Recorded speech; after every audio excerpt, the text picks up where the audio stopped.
We do have a couple of folks that will still get in there running behind due to traffic. Thank you, everybody, for being here today and jumping in online. My name is Representative Nick Hoheisel. I represent the 97th District, which is Southwest Wichita. I also chair the House Committee on Financial Institutions and Pensions. We're going to get started here today. We're going to start off with just some quick introductions of the committee. I'll start with Representative Clifford, and we'll work our way around. Bill Clifford, 122nd District, Western Kansas, Vice Chair of the committee. Representative Reese Shue, House District 25, Northeast Johnson County. And I'll delay for 5 more seconds. Representative Laura Williams from House District 30. Representative Cindy Niebuhr from House District 18 in Shawnee. Representative Carl Turner from House District 28. Good morning, everyone. Senator Brenda Dietrich. I'm Southwest Topeka, Senate District 20. Good morning. I'm Senator Pat Petty, Senate District 6, which is a lot of Wyandotte County, a small portion of Johnson County. Good morning, everyone. My name's Mike Fagg. I represent District 14, which is like 10 counties, and it's kind of towards the southeast part of the state. Good morning. I'm Senator Jeff Longbine, 17th District. I reside in Emporia, but cover areas up through Gary County and Junction City. And I also chair the Senate Committee on Financial Institutions, Insurance, and Pensions. All right, and then we also have Representative Tarwater. Thank you, Mr. Chair. Representative Sean Tarwater, House District 27, Southeast Johnson County. Thank you. And we also have on the committee Senator David Haley, who is stuck in traffic and running a few minutes late. We also do have in attendance our State Treasurer, Stephen Johnson. Thank you for being here today, Stephen. Committee. Stephen has chaired this committee for many years and has done great work with our pension system in Capers. He also serves on the Capers board currently and is definitely a good mind in all things pension. If you have questions after committee, please hit him up. There's nothing more, I think he enjoys more than talking about pensions. So we had a great phone call last night, even talking pensions. So just right off the bat, you'll see usually this committee is a one-day committee. We kind of just handle our business and get out of here. This year, leadership has granted us 2 days. So we've basically split it up. Today, we just have our normal run-of-the-mill business. Tomorrow, we will actually do a deep dive into Capers 3 and all things Capers 3. So today, if you hear some testimony, especially from Alan Conroy and our Capers folks about Capers and you think they're missing out on Capers 3, just wait till tomorrow. We will definitely get in the weeds on that. And if you have any questions on Capers 3, perhaps save them till tomorrow in that discussion. So with that, we will get started. Make sure I have the right one here. Just today's we'll start off with the review of the Capers system, or I'm sorry, Capers legislation considered during the 2023 session with David Weiss. David.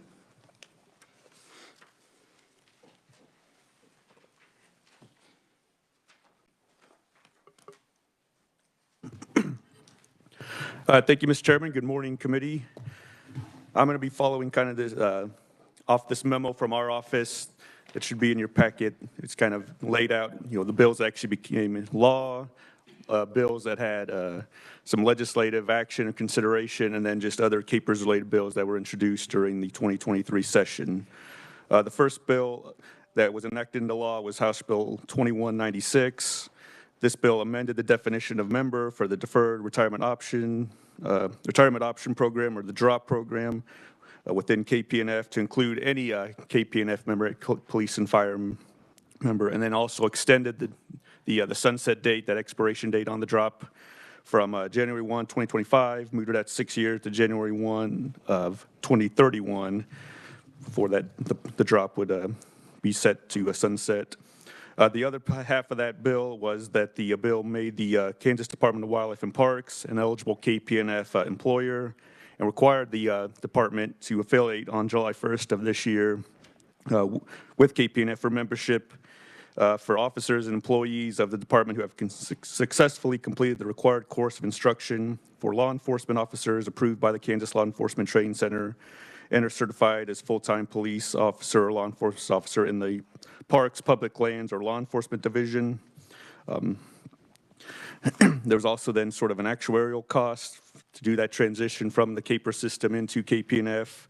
And during the conference committee, there was a provision put in to say that 2.7 million of remaining unfunded liabilities should be amortized over 20 years as a level dollar amount. However, there was language added that said subject to appropriations, the department could make payment in full or over 2 installments to extinguish that actuarial cost prior to the 20-year period. The second bill that became law that related to CAPERS, well, at least had a CAPERS component, was House Bill 2100. This was the Kansas Public Investments in Contracts Protection Act. This was concerning environmental, social, and governance, or ESG criteria. As part of that, the bill prohibited state agencies, including CAPERS and political subdivisions, when engaged in procuring or letting contracts from giving preferential to or discriminating against any bidder or contractor based on an ESG criteria. And there was extensive definition of ESG laid out in the bill. The bill also had required the CAPERS and the investment manager, proxy advisor, or contractor to discharge its duties solely in the financial interest of the participants and beneficiaries for the exclusive purposes of providing financial benefits to participants and their beneficiaries and defraying reasonable expenses in administering the system. Investment managers, proxy advisors, or contractors retained by CAPERS would be subject to the same fiduciary duties governing the system's board of trustees. All proxy votes shall be tabulated and reported annually to the CAPERS board, and then should also be reported to this committee, the Joint Committee on Pension Investments and Benefits. The bill also amended KSA 744921. This is the statute that governs the CAPERS trust fund and the investment standards regarding the trust fund. The bill struck language prohibiting monies in the fund from being invested or reinvested if at the time it said sole or primary investment objective is for economic development or social purposes, and now it now says that if any investment objective is for economic or social purposes, that is prohibited. The bill also then made some just technical adjustments and eliminated an obsolete reference. The bill also provided an indemnification section in which the state would indemnify and hold harmless CAPERS and any current and former employees or board members or officers related to any act or mission on which damages are based. So those are the two that actually became law this session. Then there's several others with consideration. The first up was House Bill 2025. This was actually a bill that was introduced by this committee last session. This was the self-funded COLA retirement benefit option for CAPERS 1 and 2 members. The bill would allow them to choose to receive a self-funded cost of living adjustment where the member's retirement benefit is initially reduced at retirement in accordance with actuarial factors established by the board, and they would increase by a fixed percentage over time. As those fixed percentages would be established by the CAPERS board. CAPERS 3, the cash balance plan, does currently have an optional self-funded cost of living adjustment feature, so this would have extended it to the CAPERS 1 and 2 folks. There was a hearing on that bill, but there was no action taken, so that bill remains in the House Financial Institutions and Pensions Committee. The second bill up was House Bill 2102. This would have allowed this would appropriate $250 million from the state general fund to the state treasurer in fiscal year 23 for the purpose of paying the cost to purchase some or all of the outstanding portion of the 2021 CAPERS pension obligation bonds that were issued as $500 million that the legislature authorized in 2021. There was a hearing on that in the House Financial Institutions and Pensions Committee. They amended the bill to allow it to occur in fiscal year 23 or 24, and then that discount percentage was increased from, as introduced, it was 75% up to 79.5. However, 2102 was stricken from the calendar by House Rule 1507, so that bill is no longer viable. House Bill 2103 and Senate Bill 23, this was the eliminating the statutory 15% alternative investment limit in the CAPERS fund and requiring the CAPERS board to establish an alternative investment percentage limit. This was the other bill that this committee introduced as part of its recommendation last interim. This would again amend that 744921 governing the trust fund to remove the statute statutory limit of 15% of investments in alternative investments. The bill would require the KPERS Board of Trustees to adopt a limitation for the investment of alternative investments expressed as a percentage of the total investment assets of the fund. 2103 had a hearing, but there was no, in the House Financial Institutions Pensions Committee, but there's been no action at this time. So that bill is still in committee. Senate Financial Institutions and Insurance did have a hearing and then recommended the bill be passed back in February. The bill was then sort of on the calendar, then it was sort of blessed. It was referred to Ways and Means and back to the calendar, so it is still on the calendar for possible consideration on the Senate next year. The next was House Bill 2195. This was a working after retirement bill. This would have made two changes to working after retirement provisions related to employer contributions. The first would have been a sort of a moratorium or a window in which there would be no participating employers would only be required to pay the statutory employer contribution rate, not that 30% additional assessment when the compensation exceeded $25,000 during a calendar year for a retirant. This period would have opened up July 1st of 2023 and ended December 31st of 2024, so it would have been an 18-month period. The second piece was then to increase the retirement compensation threshold amount from the first $25,000 up to, and it would have doubled it up to $50,000, and that would not be subject to that the closure of that December 31st, 2024 window. That would have just been the amount going forward. You know, the only statutory rate below $50,000, above $50,000 would have been that 30% additional contribution. This bill was passed out of the House Financial Institutions Pensions Committee, but it was stricken by House Rule 1507. House Bill 2272 was another working after retirement bill. This would have been established an exemption for retirants employed by a community developmental disability organization and a licensed professional nurse, licensed practical nurse, or direct support position. So this would have been just a blanket exemption for those retirements in those positions. They would not have to pay, the employer would not have to pay any additional employer contribution for that, but they would still have to have that waiting period, and the no pre-arrangement would still apply. This bill also came out of the House Financial Institutions Pensions Committee, but it was stricken from the calendar. Senate Bill 172, this would have increased the KPERS lump sum death benefit from $4,000 to $6,000 for any retirement of KPERS, KP&F, retirement system of judges, or the school retirement system. Upon the death of a retirant, that lump sum benefit of $4,000 is paid by the system to the retirant's beneficiary, or that benefit can be assigned to a funeral establishment if directed by the retirant and filed in the office prior to death. This bill actually went through Senate Ways and Means Committee. They recommended the bill be passed on March 6, 2023. That bill just is now currently sitting on the Senate calendar. Senate Bill 256, this was additional interest credit of 1% for KPERS 3 members in calendar year 2023. So this would have been a dividend payment. It's currently, that's currently scheduled by a formula that's set out in statute. This would have just said for calendar year 2023, provide a dividend of 1%, and then the formula would then pick back up after 2024 and thereafter. The Senate Financial Institutions Insurance Committee had a hearing on the bill back in March, but the bill still remains in committee at this time. Though finally, there's several other bills that I just put down there for your reference that were introduced and kind of what committee those are in. I would point out is 2193, that unclaimed, that aggregate and net amount received for unclaimed property available investment in KPERS Board.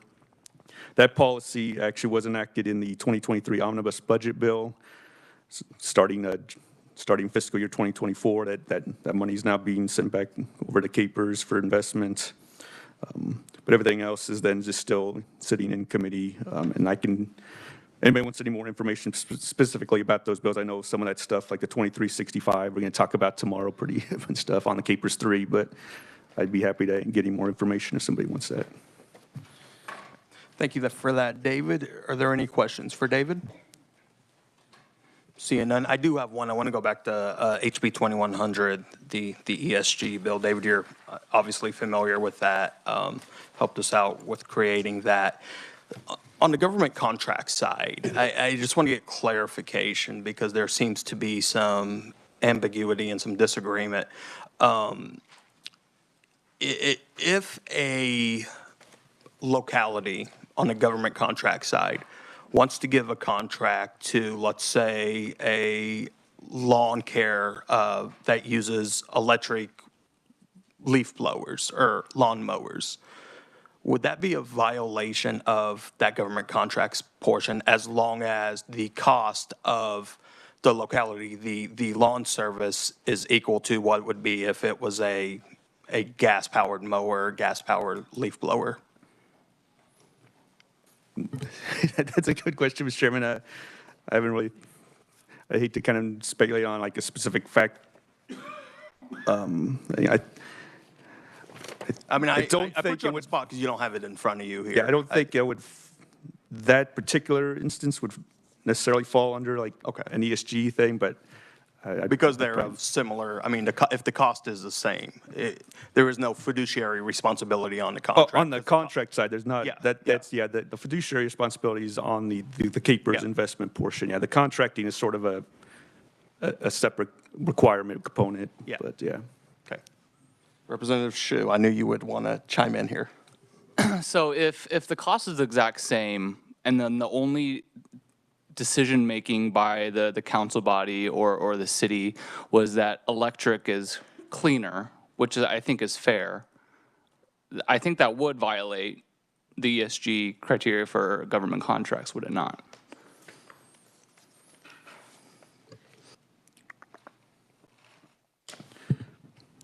I kind of hesitate Really to answer that quick, question, David, but that's we'll a possibility. chat after this, David, when we have it in front of us. But it's a disagreement we have that we're just trying to get clarification I on. mean, I guess if that was the stated reason and it wasn't, I mean, it's a, Yeah, it's a we'll chat. possibility, We'll yeah. chat after.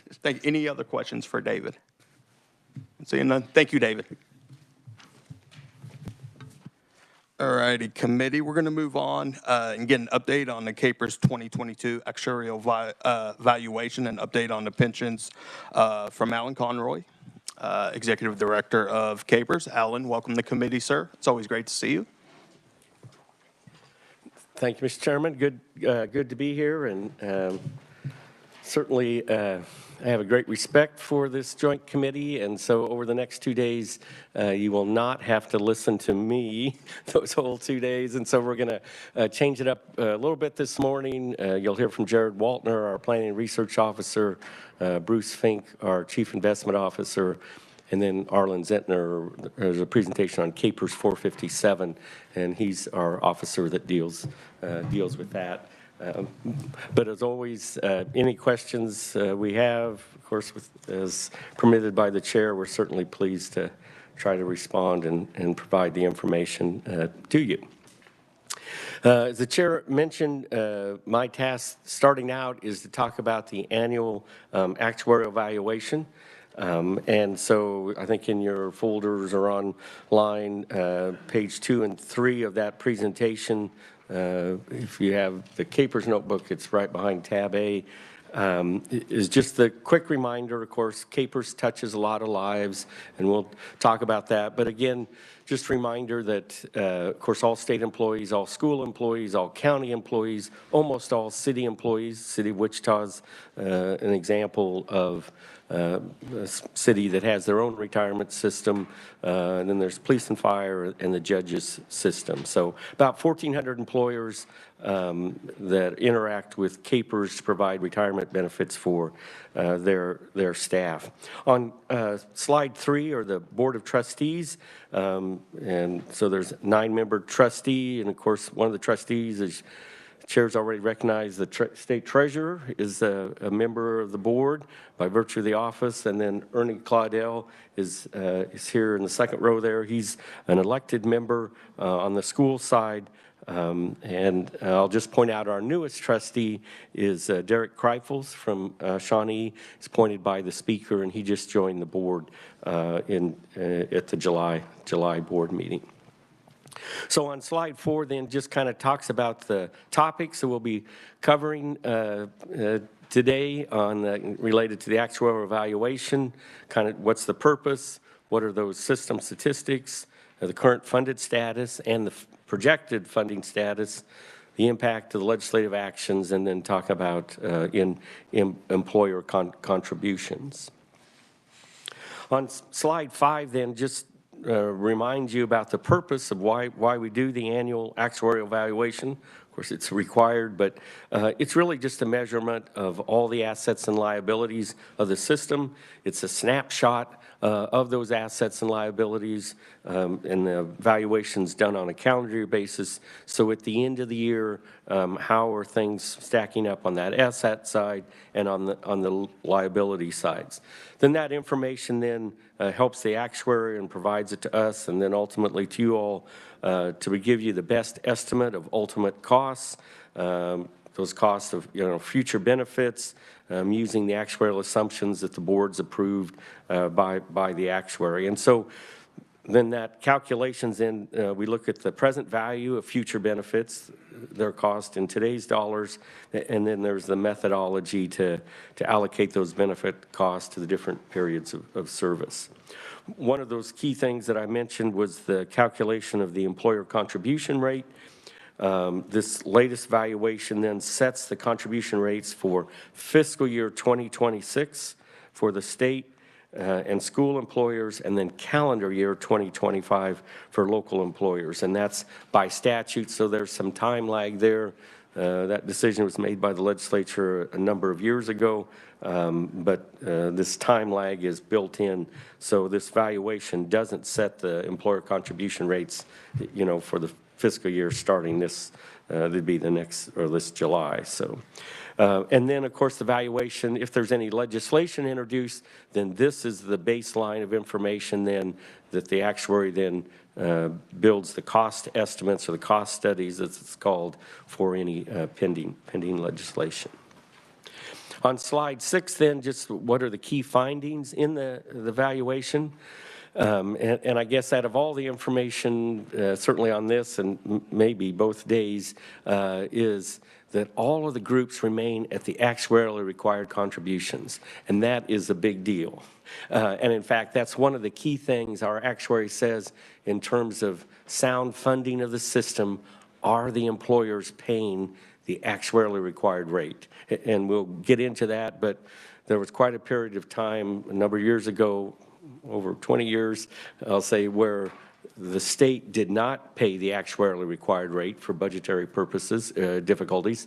There was always contributions made, but again, every year the valuation would say, state, you should contribute at this level for state employees and school employees, and because of budget constraints, the decision was made to pay at some lower amount. And that difference didn't go away, just rolled to the unfunded liability. We were charging, well, now we're charging 7%, and that's the largest single factor of the size of the unfunded liability, was that 20-plus years that actuarially required rate was not paid. And so anyway, that very first point is so foundational. And again, if you remember nothing else, I think that's something policymakers can be proud of. There's a lot of heavy lifting over the last several years, paying that actuarially required rate, the additional bonds, the additional funding, and we'll talk all about that. But that's a foundational point in terms of funding soundness of the system, and this actuarial valuation report, validates that very point. So that's a good thing.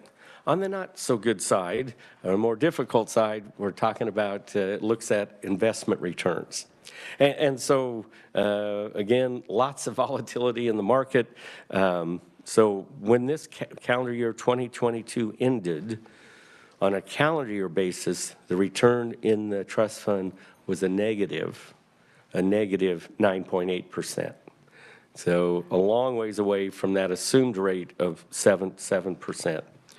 In the actuarial evaluation in the actuarial world, there's called actuarial smoothing, and we'll talk more about that. But through that actuarial smoothing, it comes up with a smoothed rate of return, and so it turns out to be a positive 5.66%. So market value, negative 9.8, actuarial calculation purposes, a positive 5.6. There was some good news in it, certainly. The overall unfunded actuarial liability actually decreased from $9.8 billion, again with a B, last year down to $9.6 billion. And the overall funded ratio, assets to liabilities, actually improved as well from 71.6% to 73.4%.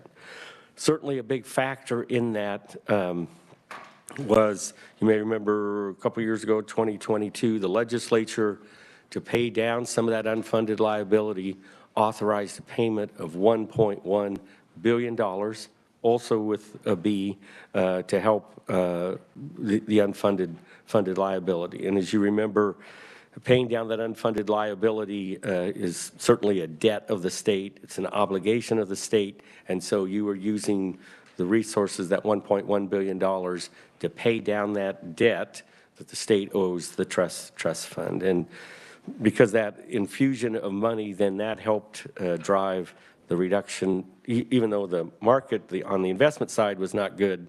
Again, with this contribution, liabilities, the unfunded actuarial liability decreased, and that funded ratio improved. On slide 7 then is just the membership, and that's part of that valuation to kind of give you a status report of all the membership and retirement information. As you will see on that slide 7, we have about 152,000 active KPERS members, and they range in active member range from 16 is our youngest. Our oldest active member is 91. And so something to set your goals for. If you want to keep plugging away till 91, maybe that could be you one of these days. But somebody's out there working, contributing, and paying into the retirement system. There's 3 basic groups within the KPERS system. KPERS 1, about 46,000. And those are people who have membership before July 1st of 2009. And then KPERS 3, about 24,000, which is a closed group because it's only for membership, or basically a closed group for membership between 2009 and it ended on December 31st for 2014. And so anybody that joined KPERS in that window, they're in KPERS 2. I will note that any KPERS correctional officers that are hired today, they go into KPERS 2. So that's the one exception. And then our largest group of the 3 is KPERS 3, any membership since 2015, and just about half of our members, 73,000, 74,000, belong to this newest group, KPERS 3. And I think so that's since 2015. So I think if you kind of think about it, it shows the amount of people coming and going in public service. So all these new people, and of course people retiring, but new people joining the system, the turnover that's out there in public service is reflected in these numbers of people then that have joined and belonged to KPERS 3. Just the average kind of information for those active members for KPERS. The average KPERS members has about 10.7 years of service, salary of about $51,000. KPNF, very similar, 10.8 years of service and a salary of about $81,000.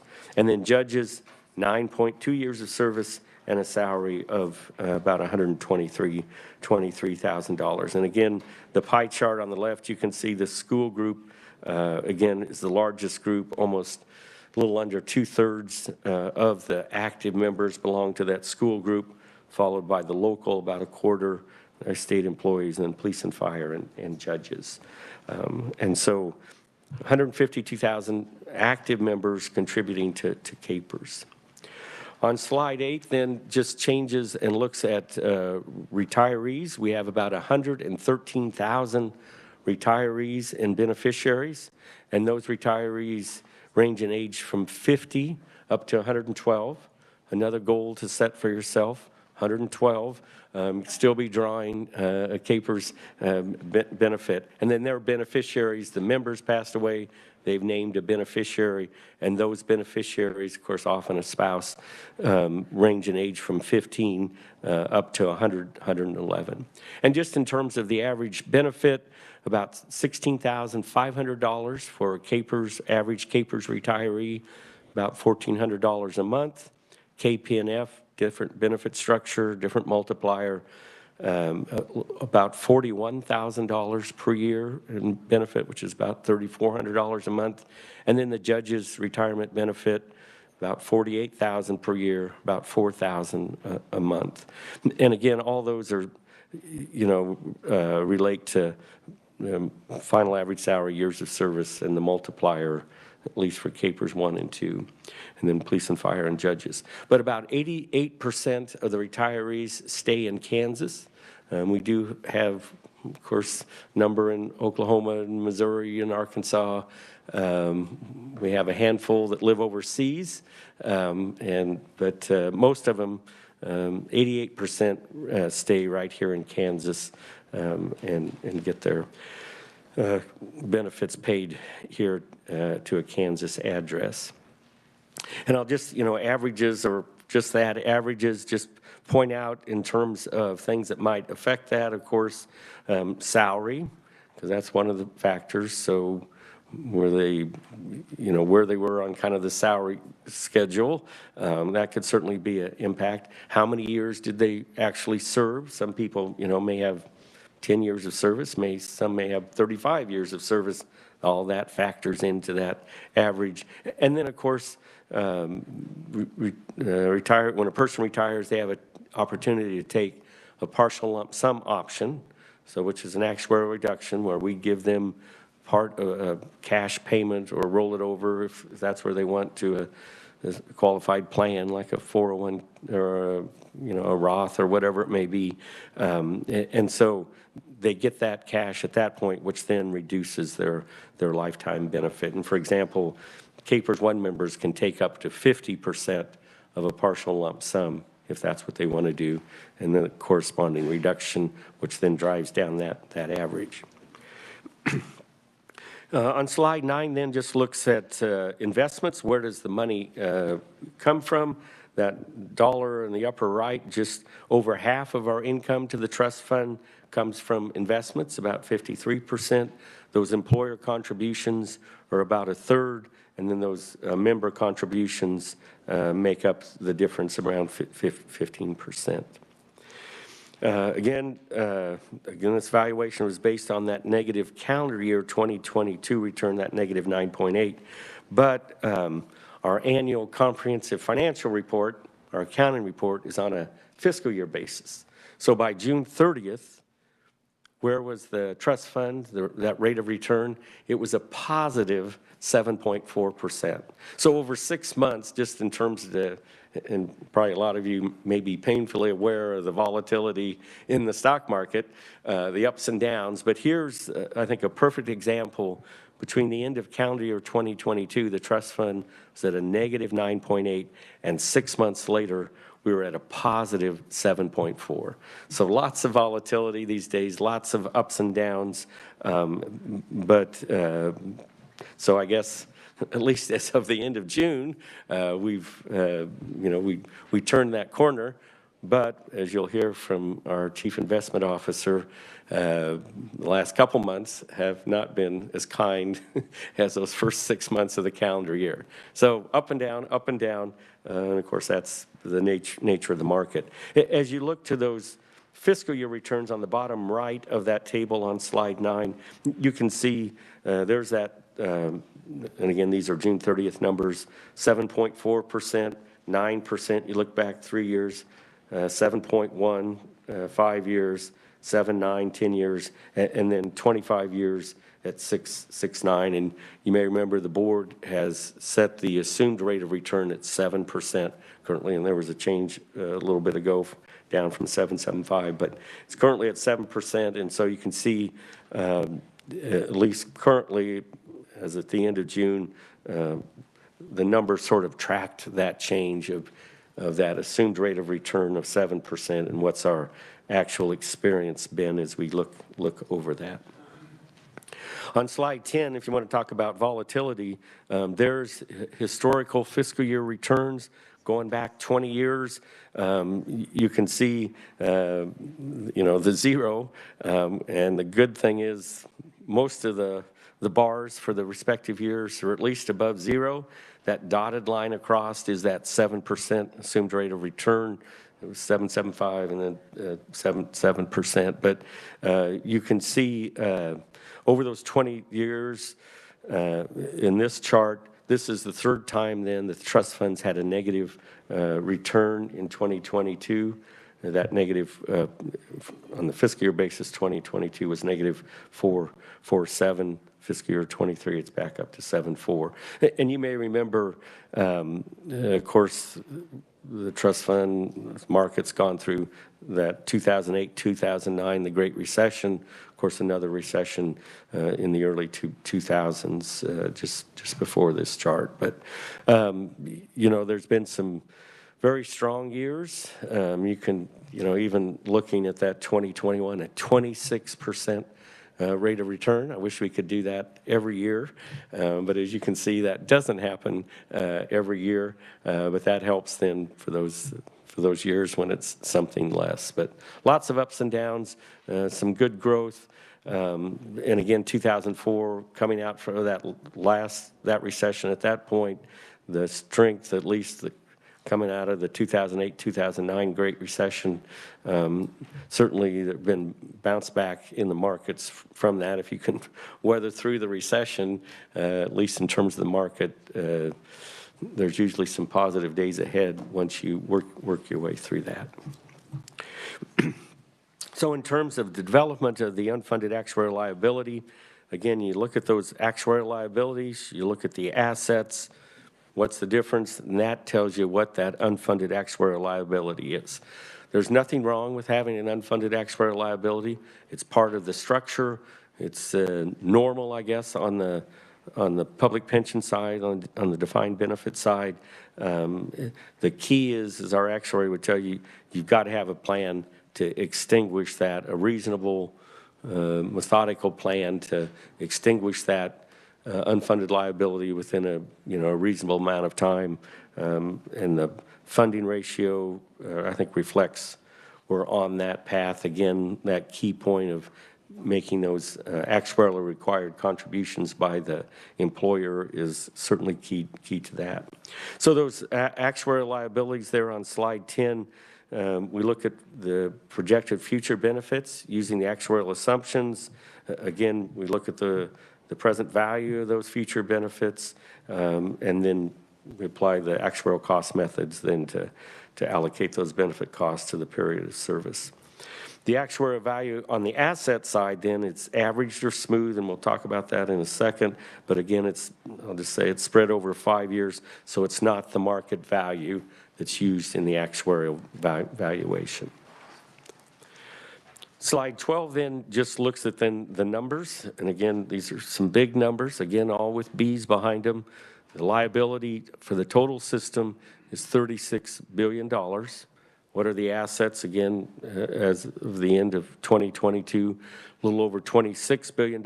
And so that difference is about $9.6 billion, and that's the unfunded liability. And so on slide 13, just gets you into that discussion of the market value of assets versus that actuarial value of assets. Again, market value is not used.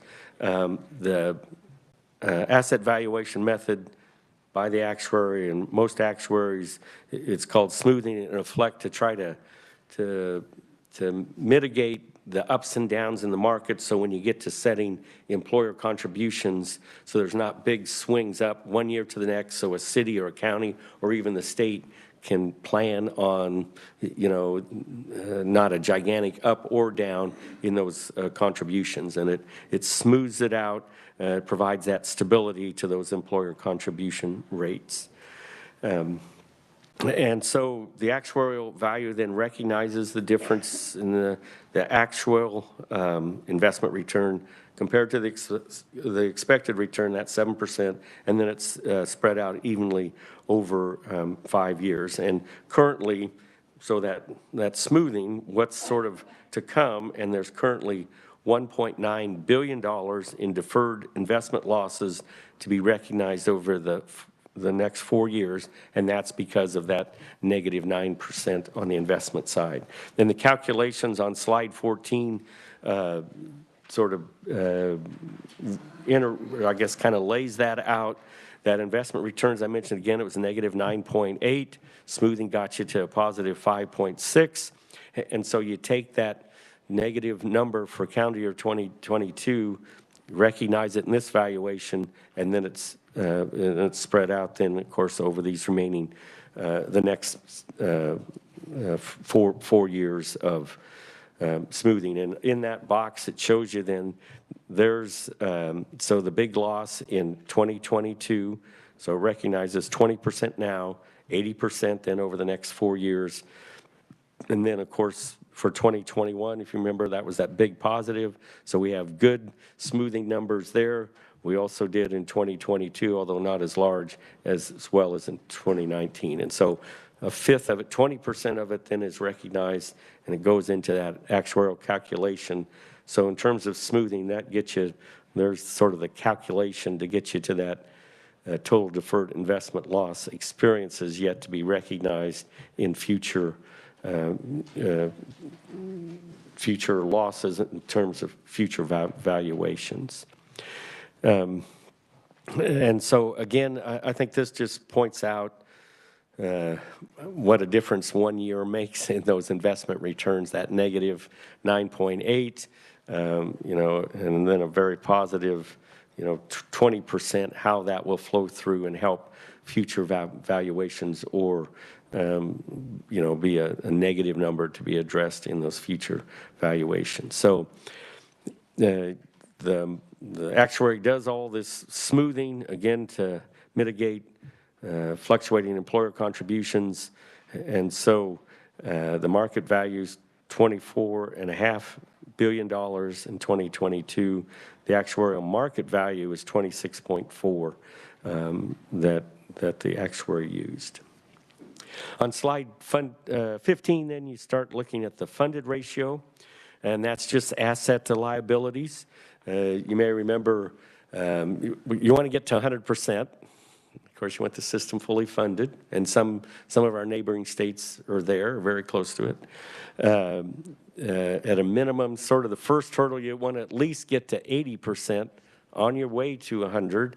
And because, again, that volatility in the market, if you have 1 or 2 bad years in the market, that will pull down this funded ratio. And if you get to another great recession or maybe 2 recessions close, one right after the other, again, that will pull that funded ratio down. And so at some point, if it gets low enough, you may not be able to invest your way out of to get you to that 100%, and some extra effort might be required or recommended by the employer to make sure the system's on sound funding.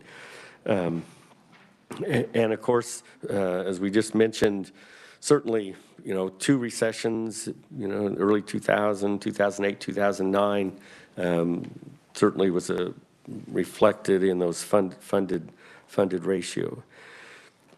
But the good news is, again, because of that additional contributions that the state made, even though we had the negative investment returns, the funded ratio, assets, liabilities, actually improved from 71.6% to 73%. The unfunded liability actually went down 9.8 to about $9.66 billion. And that funded ratio, again, it's just a measure. To think back a little over 20 years ago, in 2000, the funded ratio was about 88%. So we were doing pretty good then. And then lots of things happened, those 2 recessions, not paying the actuarially required rate, lots of different reasons, but it drove it down. So by 2012, that funded ratio had gotten down to 56%. And that's the low point, certainly in modern times. And again, you're back to that point. If you're at 56% and you have a recession, that's going to drive it lower. And the lower you get below 50%, the hole just gets deeper and deeper to be able to try to invest your way out of it. And it's certainly a struggle. So you want the funded ratio strong. You want it at least over 80%. You want to be on your way to 100% to weather that ups and downs in the market. Again, as we talked about, all the actuarially required contribution rates for the state, for locals, all that are being paid.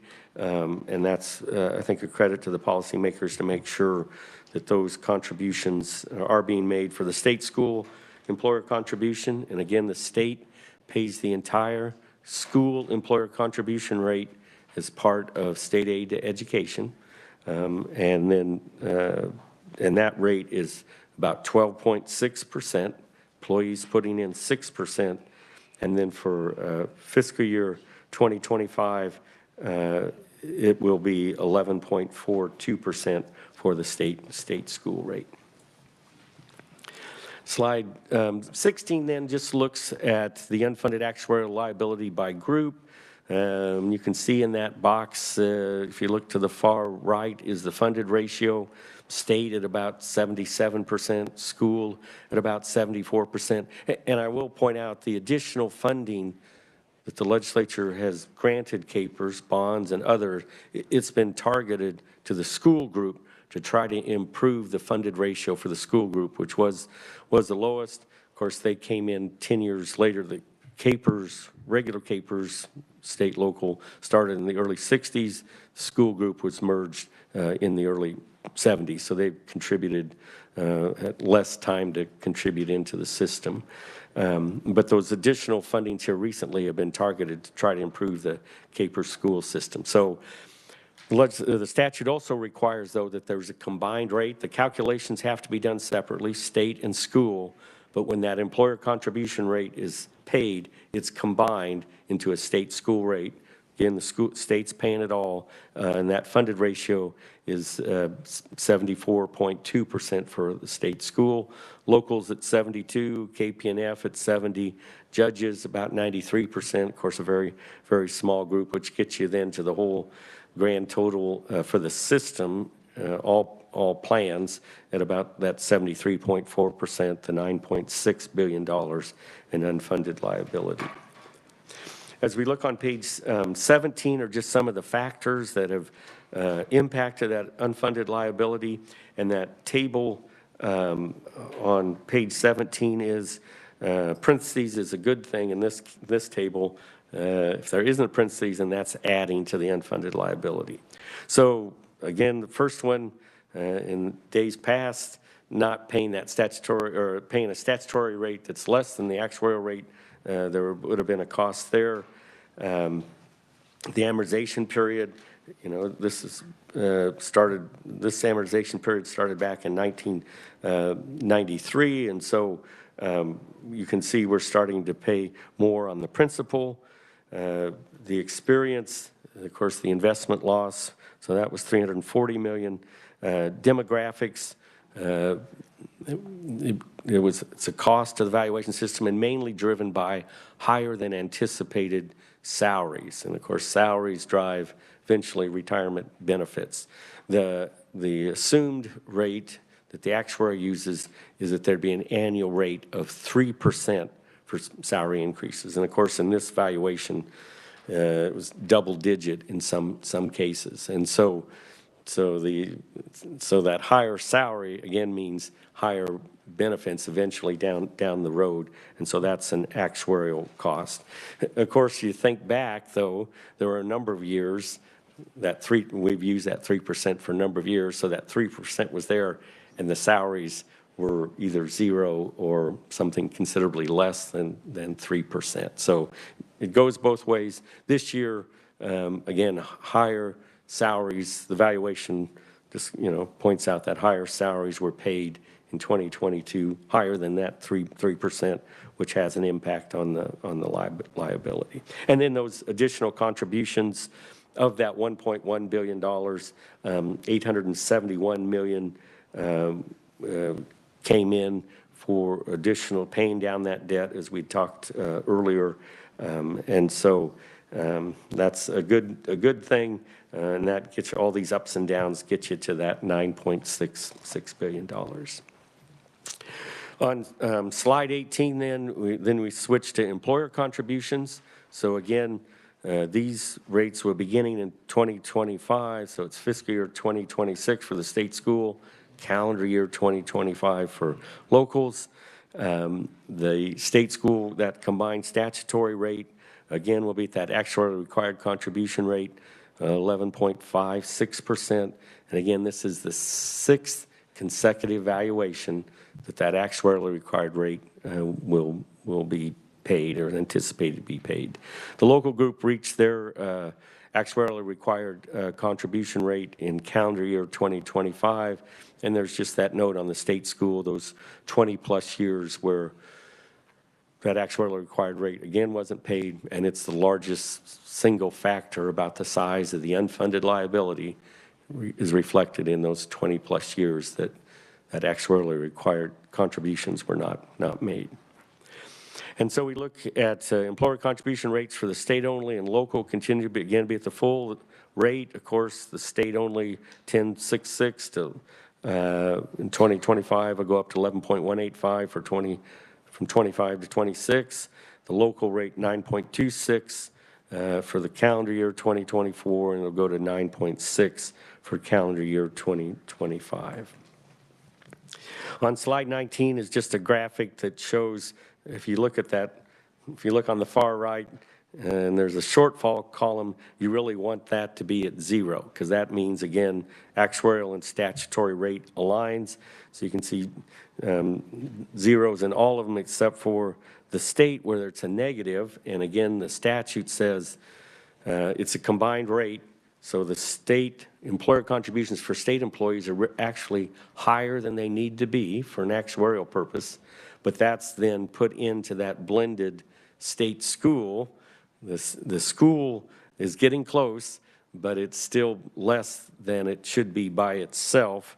It's 0.1%.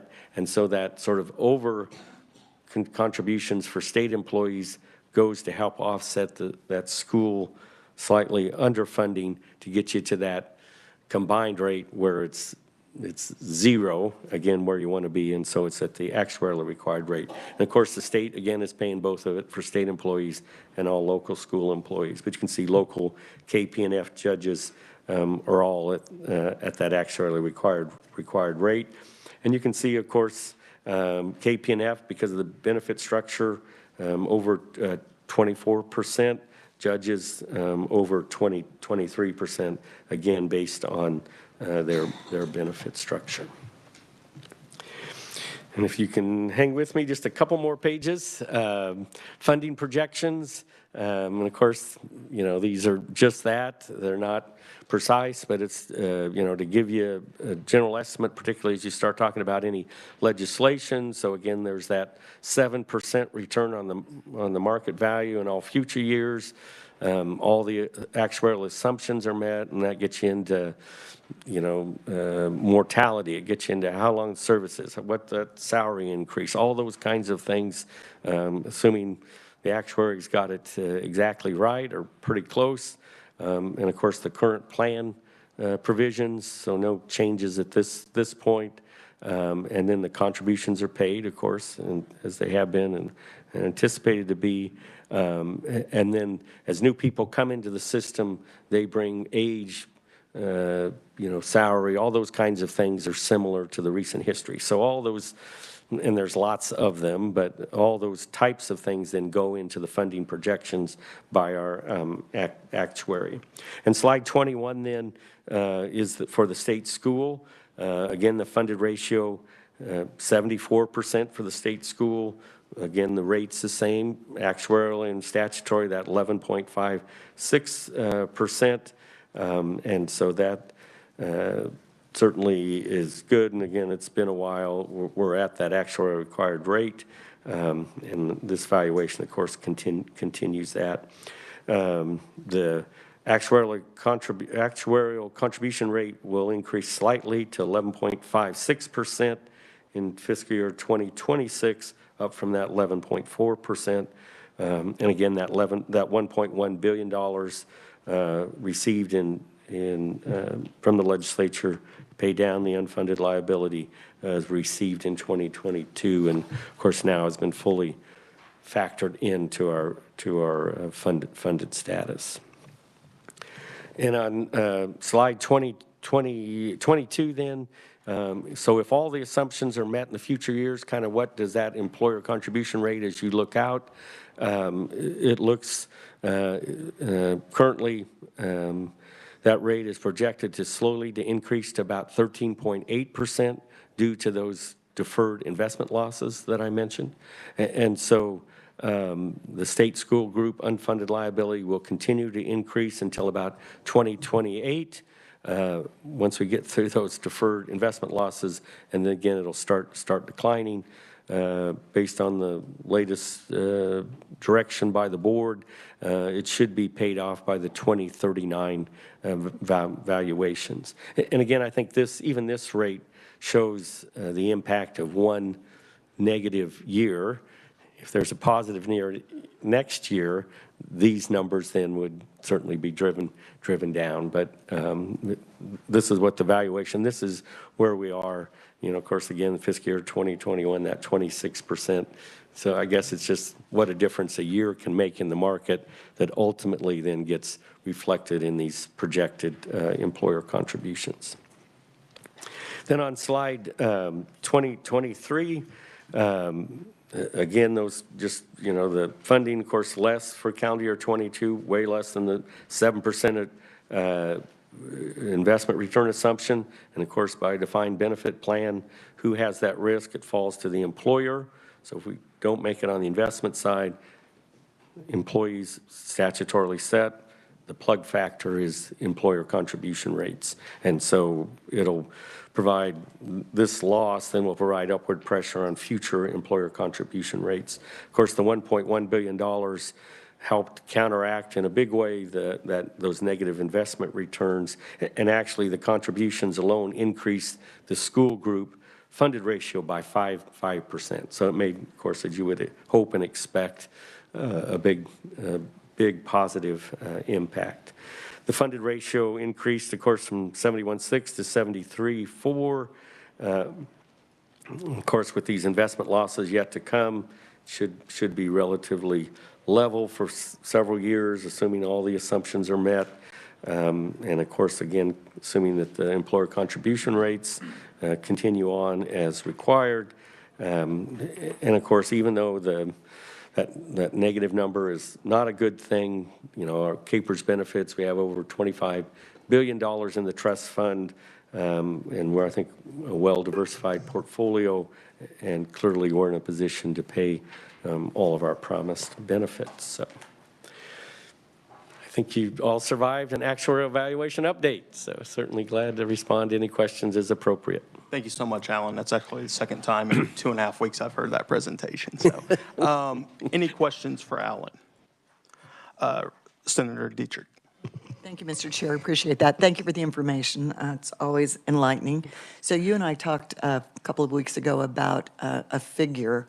I had asked the question, at what point do you think that there will, since Tier 1's a closed tier, and nobody's enrolled in that since 2008, at what point do you think we will no longer be paying any benefits out to Tier 1 employees?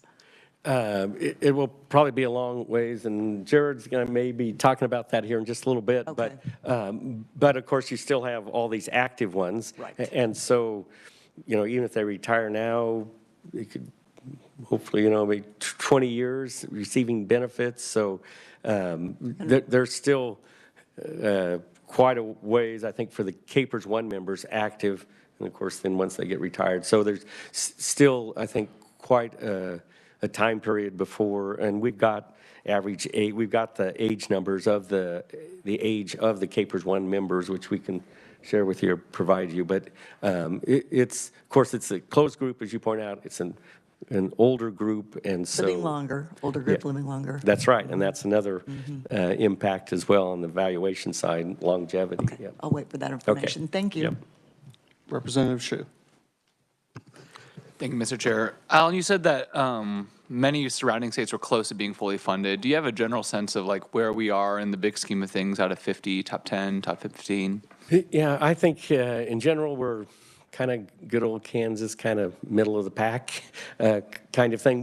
We've made a lot of progress. Again, this heavy lifting that that I mentioned. We used to be, and I hate to even utter the other states that sometimes a while ago in 2012, I mean, we were kind of in that bottom 10 states, and with the likes of Illinois and New Jersey and Kentucky and so forth that were and continue to struggle in some cases on their funded ratio, but and their funding position. But I'd say we're kind of the middle of the pack in terms of course, you can measure it different ways, but we've made a lot of progress moving up those rankings.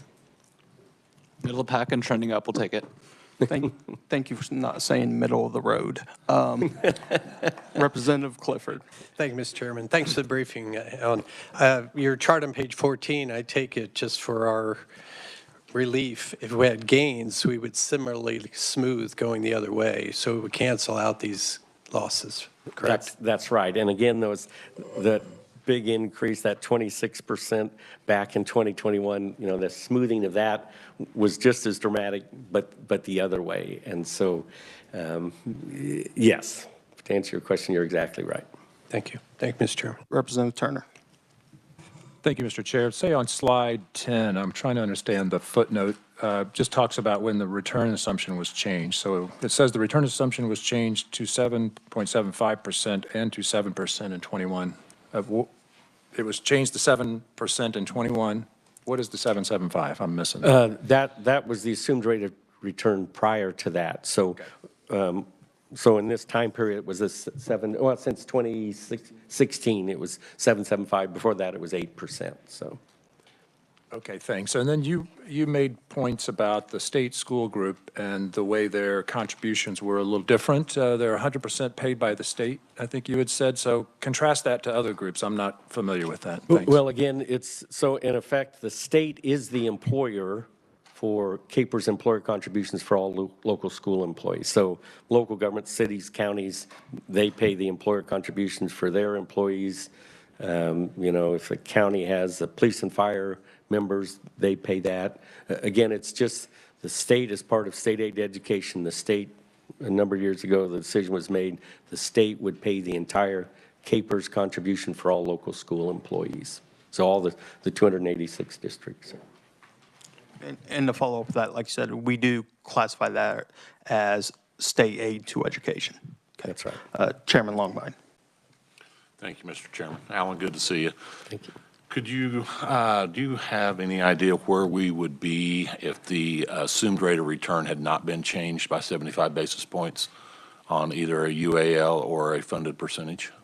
I don't have that. I'm sure we can get it, but you're right. So this assumed we were supposed to get 7. So now, if that had not been changed, then the assumption would have been we would have earned 7.75. So 7.75 or 0.75 on $25 billion of income that wasn't there, it would have even a larger negative impact than what we see here. But we can, I'm sure, run those numbers for you. Thank you. And if I can follow up with that, I'd actually like to know as well what our unfunded liability, the ratio would be if we did a 0% return in 2021, as well as if we hit that 7% return in 2021, if we have those numbers. I'm just curious of how close to 80% we would be if we did hit those numbers. Yes, and in fact, our, the actuary is part of their report, and we can certainly share this. At the end of the report, they have to show for 2023, so going out what year, where would we be if we earned the 7%? Where would we be if it was 0? And where would we be if it was a negative 7%? And so it doesn't, so for, it's, in terms of the overall funded ratio, if it's 0 for 1 year, it'd be about a 2% reduction from 73% down to 71%. And again, but this projection assumes, so you have this 1 year of 0%, but all future years, we get to the 7%. So it's not sustained. If it's just a snapshot of 1 year of 0, it would increase the unfunded liability about $1 billion, and the funded ratio would go down about 2%. But that's, I guess, not taking into account the negative 9% from 2021 and how that would factor in, I guess, with that. If we were from negative 9 to 0. It would be in there. Okay. So, because this is looking to, I'm sorry, at 2023 valuation, what happens based on the 2022. But then, Yeah, okay, I got Yep. you. Thank you, Alan. Yeah, Senator Fagg. Thank you, Mr. Chairman. Alan, thank you for your presentation. Certainly. When you look at the unfunded liability at 9.57, what's the highest that's ever been? Yeah, I was going to say it has been over 10. I think the highest, yeah. So we're up there, but not setting a record, I guess. Okay, in the last 20 years, how would we rank this? You know, as far as this 9.8 or 9.5? We've got that table. It's got to be high if you look back that far. Yes. Okay. Thank you. Representative Neighbor. Thank you, Mr. Chairman, and thank you, Alan, for your presentation today. Only a few of us were here when we made that change and put capers into the school aid piece.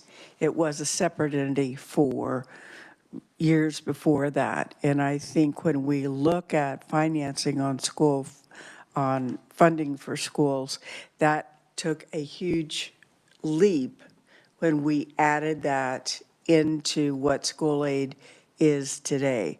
And that's something that a lot of people, if you weren't here, you wouldn't know that when that was added in, it jumped the amount of the school aid that we see now.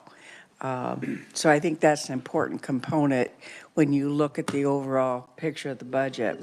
On page 12, Alan, those numbers are not added together or subtracted. Tell me what exactly they are besides those dates. Right. So on slide 12 then, yeah, that's by the valuation, what's the total liability for the entire system, and it's $36 billion. And then it's, what are the assets? What do we have to address that liability? And as of that date, it's about, again, with the smoothing, about $26 billion.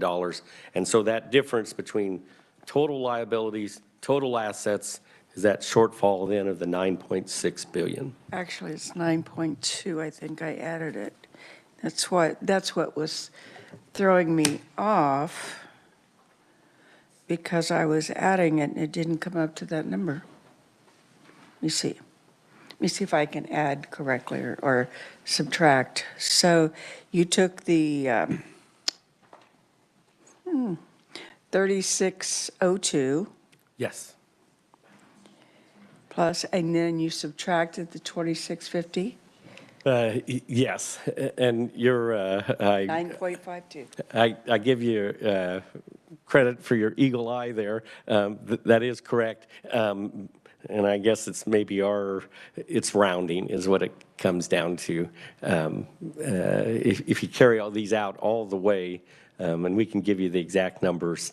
It's a rounding issue. Okay, I just couldn't get it to Yeah, well, no, you're right, just these by themselves, that's right. come out, and thank you for filling that in. Any- And oh, I I'm think sorry, there go was ahead. one other place that I saw that too, but I think on the asset smoothing on page 14, it has 24.5 billion, and then the deferred, it has minus 1.9, but it was added.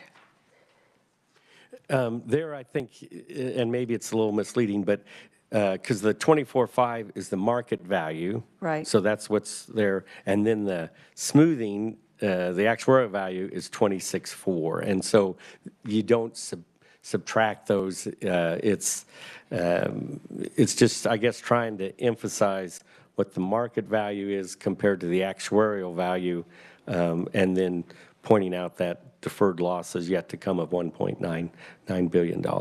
Okay, the deferred loss is a loss, 1.9 billion. It shouldn't be subtracted? No, it should be, but this is, again, this is not a plus minus. Subtracting a negative in this. Yeah, that's right. So it's a negative That's $1.9 billion there, which is true and what it is. But again, that actuarial value is that market value minus the $1.9 billion will get you to that $26.4 billion. I'm sorry, what? Yeah, That's what I thought that's right. It's a after he double was minus. describing Thank it, you, because I thought, JG. That's, you know, I was struggling trying to say that, but that's I mean, exactly I right. could take and add them together and get that, but I figured it had to end up being a minus. Okay, Yep. thank you. Some of that new math, double negative. I helped teach that. Any further It questions? didn't work then either. No, you got it. I have one. I want to go back to slide 19 real quick, and I might bring JG in here on this as well, just for some clarification. On the school side and the state side, so basically in layman's terms, we're overpaying on the state side to make up a little bit of a gap on the school side. So that gap that we're making up on the state side, since we consider the school side base aid education, do we get any credit for base aid education on that gap side that we're paying from the state to make up for the school side? We do. We do get credit on, okay. And on the 1.125 billion, we didn't calculate that into base aid education, did we? That extra payment that we put in a couple years ago? We didn't credit, okay. And did we layer that 1.125, did we layer that in? Or was it just a one-time infusion? Well, it was split. Some came in, 853 million came in fiscal year 2022, and then 271 million came in fiscal year 2023. Okay. So there were, I think, 4 different payments, or June 1st, August 1st, December 1st, to kind of spread that money out. And so we were able to get at least some of that in when the market was down. Okay. Representative Neighbor. To follow up on that, because we had an insurance on our side, that 852 or whatever was to make up for payments that were not made.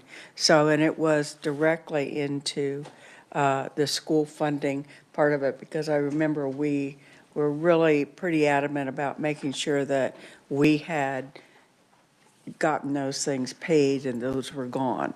So it should have been credited Okay. to insurance payments through Capers. Okay, yep, we will look into that further. Thank you for that, Alan. No further questions on that. We'll go ahead and move on to our pensions obligation bond proceeds. Yeah, I'm round 2, I guess.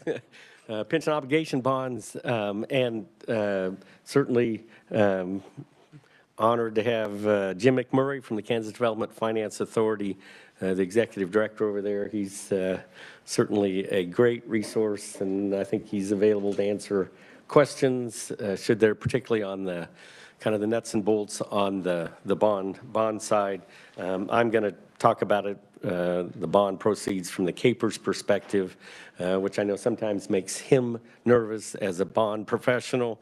Our thinkings may vary a little bit, but it's all for the good of the system, and so we're certainly proud of that. So on tab B then in your notebooks, today we'll just talk about, of course, the purpose of the pension funding bonds, the history of them, and then how have they done.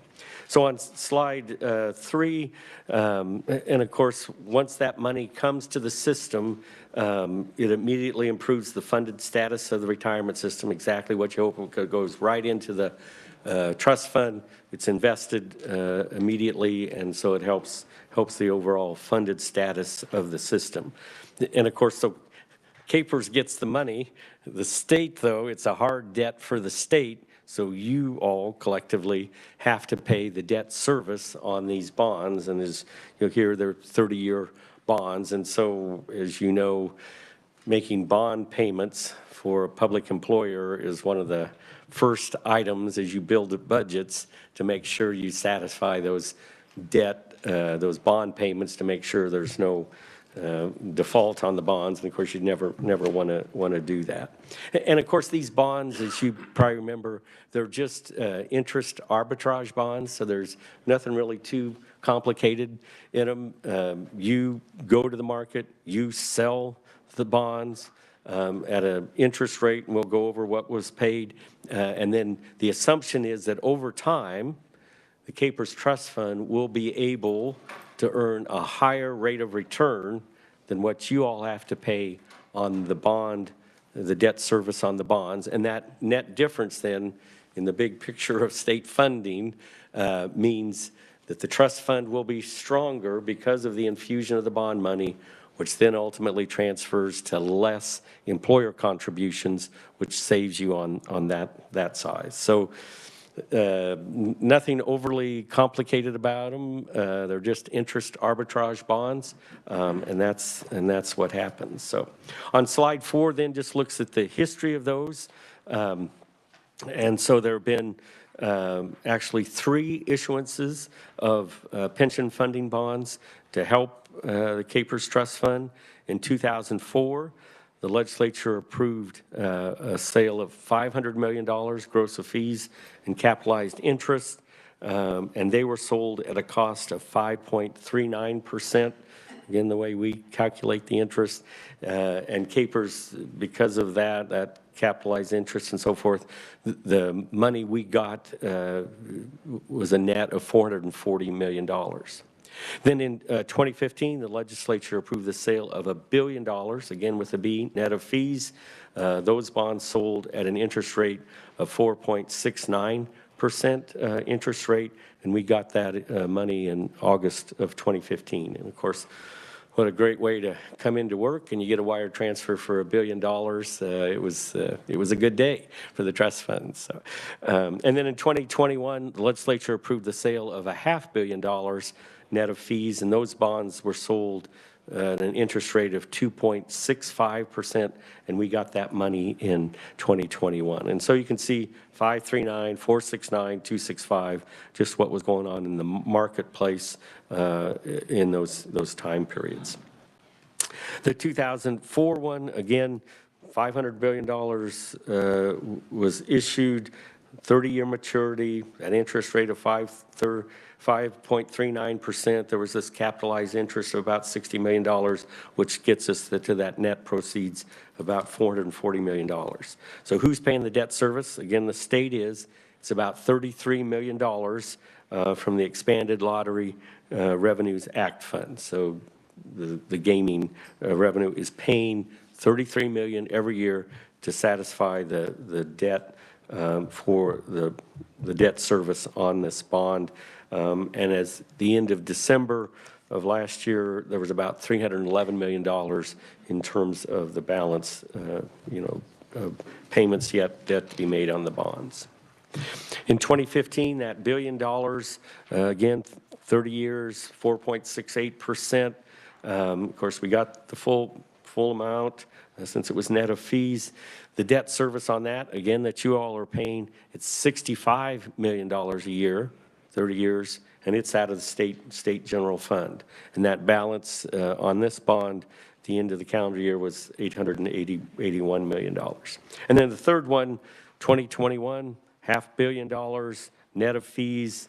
They're 30-year maturity again, with a total interest cost there of 2.655%. And we got the full $500 million. The annual debt service on that is $24 million, and also from the state general fund. And I might just point, so $65 million on the billion-dollar bonds, $24 million on this bond from the general fund. So there's about $90 million a year that the general fund's paying, you know, on these bonds, and of course they're state bonds, but in effect it's helping, you know, it's helping the KPERS system, so it's not reflected in, you know, in terms of payments on the KPERS side, but it is an obligation that the state's paying. So that's $90 million a year that the state is paying to help to pay this debt service out of the general fund, plus that $33 million from gaming revenue. So there's $121 million towards KPERS, but it's over on the debt service side. It's not reflected in terms of KPERS expenditures. So on slide 8, then, so how have we done with this money?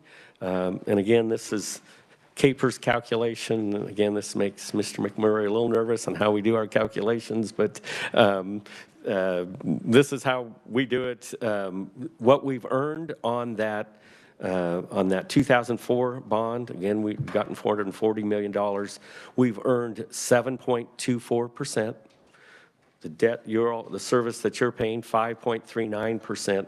So, of course, since 2004, then the net good that the money's done to the trust fund after debt service, again, the state's paying, is a positive $496 million. So in that case, it has certainly worked. Again, 30-year bonds, still time for them to play out. Could go the other way, but you know, as we look at them at the end of August, certainly that bond issuance of $500 million positive in effect to the overall position of KPERS. And then you look to that billion-dollar fund bond issued, 7.2% interest on that, since that was issued, of course, way shorter time period, 2015. And again, you remember the cost on that is 4.68%. And so again, after debt service, we're to the good $304 million. Then we get to the 2021 bonds, a little different story. Again, that volatility in the marketplace. Actually, it's a negative 0.48% on those bonds in terms of the earnings. Again, you remember the interest rate's 2.65, and so right now it's 31 million below the interest cost at 2.65. 30-year bonds, you know, particularly on this bond holding, if KPERS over 30 years can't beat 2.65%, we've got a lot of other troubles to deal with just in terms of the costs related to this bonds. And so short time period, still very optimistic, again, like the other ones, that over time, certainly out of the three, this is the lowest bar to get over to make it positive for the state at 2.665%. And then on slide 9 then is just reminds you, again, all three bonds, 30-year maturity. Again, so there's still a lot of time to run on them. We'll see how we do. The first two bonds, certainly very positive. The most recent one, not there yet. Very optimistic, though, that we'll get there. And so you add this up, where are we with all three bonds after debt service? It's a positive to the state of $768 million. So I think you can argue, just dollar-wise, not the policy-wise about debt and bonds and all that, but these issuances have worked to shore up the pension system as intended, And again, 30 years, still a lot of time to run, but I think overall they worked as intended.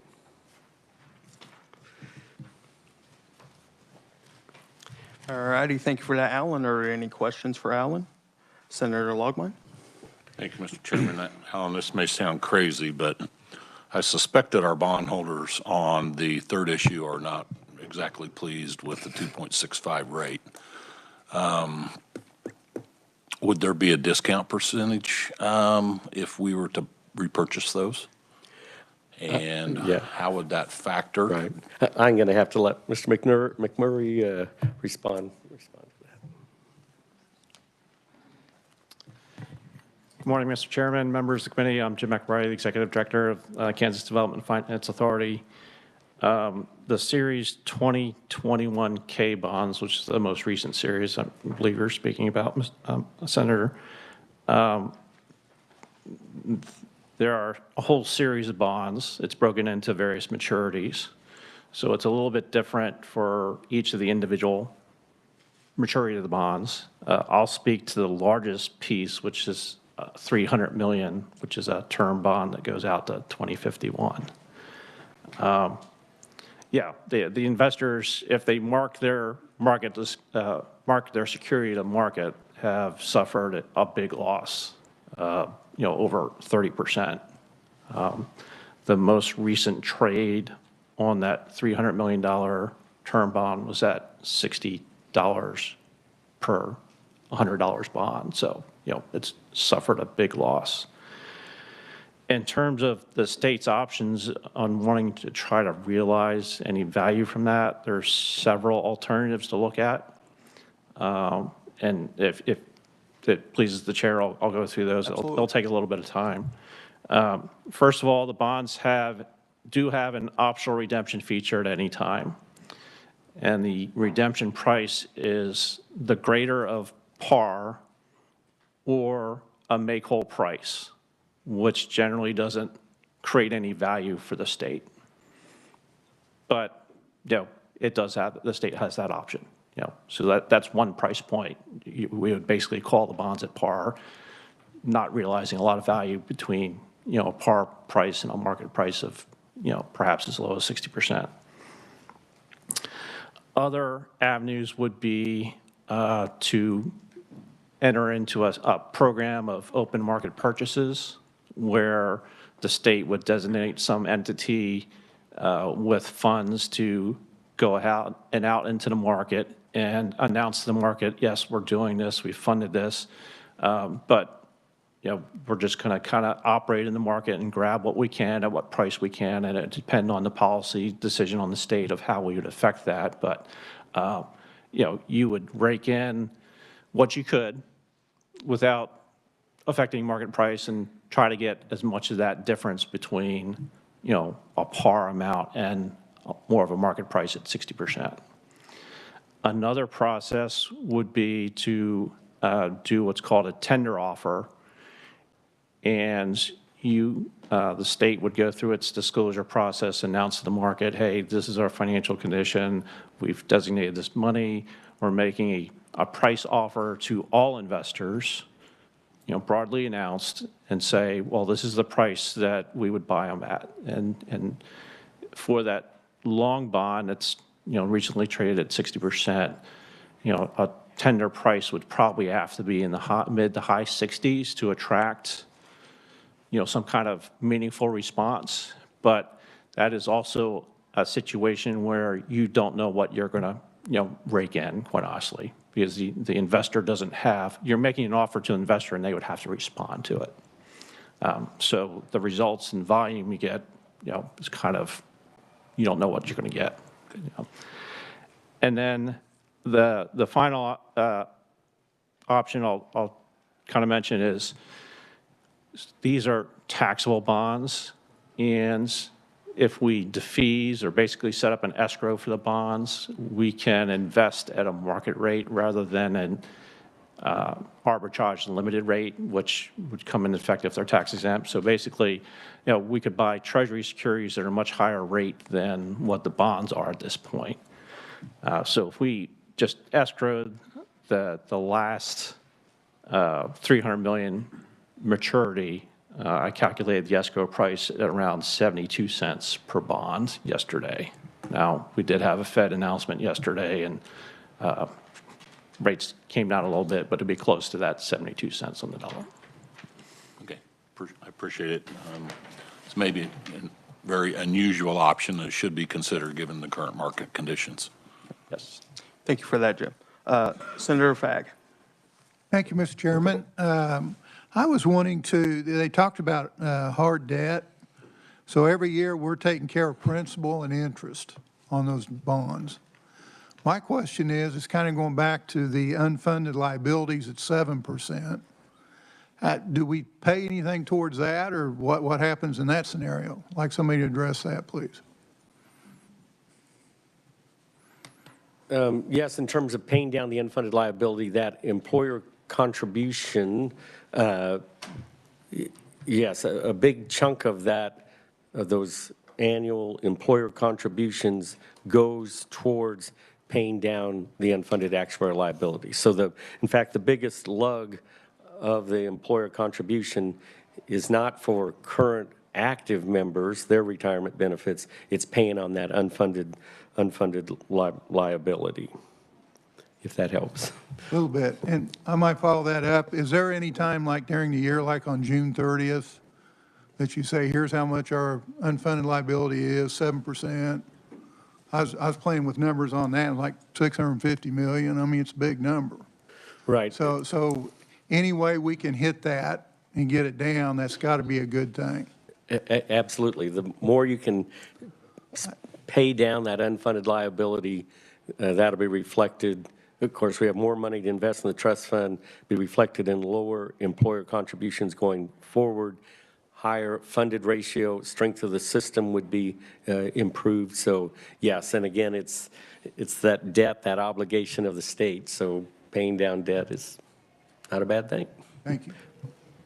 Any further questions on the bond proceeds? Seeing none, thank you so much, Alan.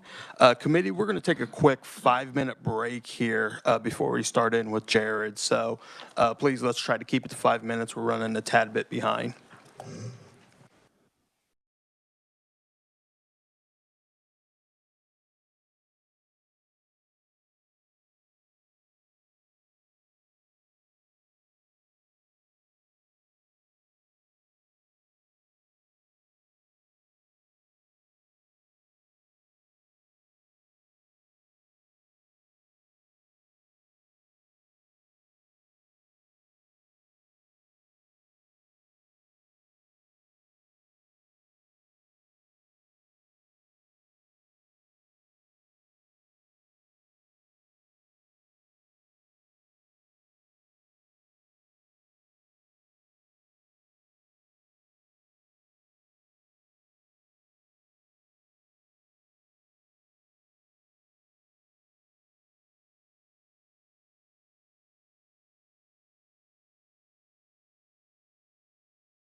You ready, Rick? Good.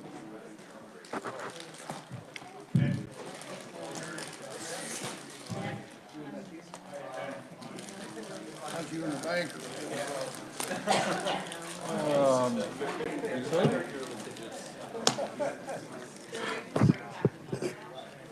No Shave November, so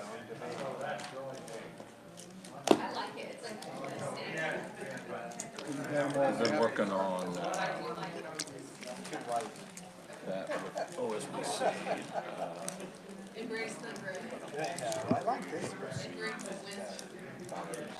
All right, committee. We're going to go ahead and call up Jared Waltner to get an update on membership and retirement trends with Capers. Is Jared in the room? Yep.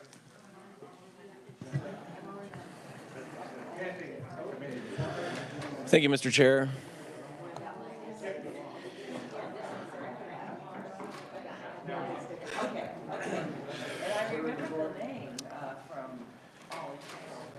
So, Mr. Chair, my name is Jared Waltner. I'm the Planning and Research Officer at Capers. I'm going to talk with you for a few minutes about the document behind tab C. So this is just an agenda item that was added by a previous chair that has become an annual tradition to have me talk about some interesting data information on the system. I'm always a little concerned when you ask a public policy wonk like myself to talk to the actuary to come up with ideas that are interesting to people that don't deal with pensions on a daily basis, that maybe we don't always hit the mark. It's all fascinating to us, but hopefully there's some interesting information in here for you as well. So starting on slide 3, what you're looking at here is a chart of our active membership over the last 17 years, starting in December 31 of 2006 through the end of the most recent valuation in 2022.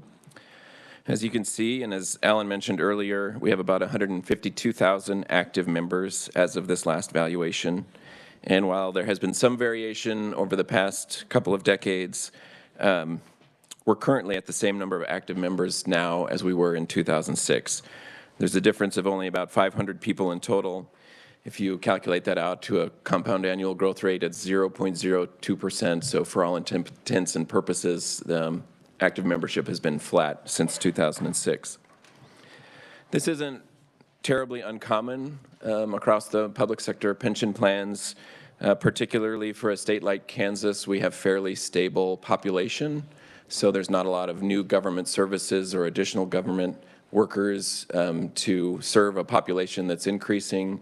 Likewise, there's not a lot of new school districts being created to meet the needs of additional children in the state. So the fact that it has been flat over time is not particularly surprising or abnormal across the public pension space.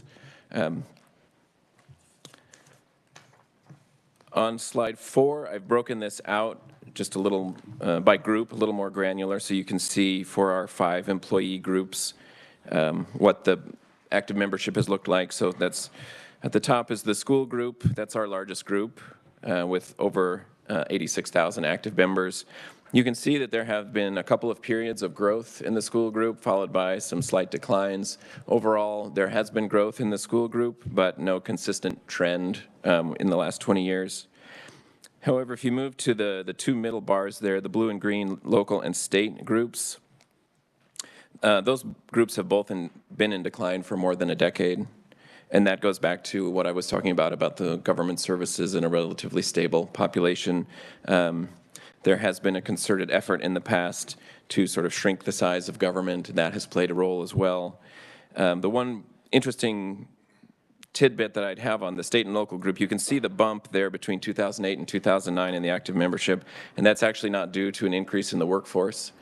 In 2007, the legislature eliminated the year of waiting for members in the local and state groups. So in 2009, we had additional members just because they became members earlier than what we had expected in the past. So that bump just reflects more than the normal number of members. And then we, after that year of waiting was gone, then we saw it went back to sort of the normal flow of active members in a year.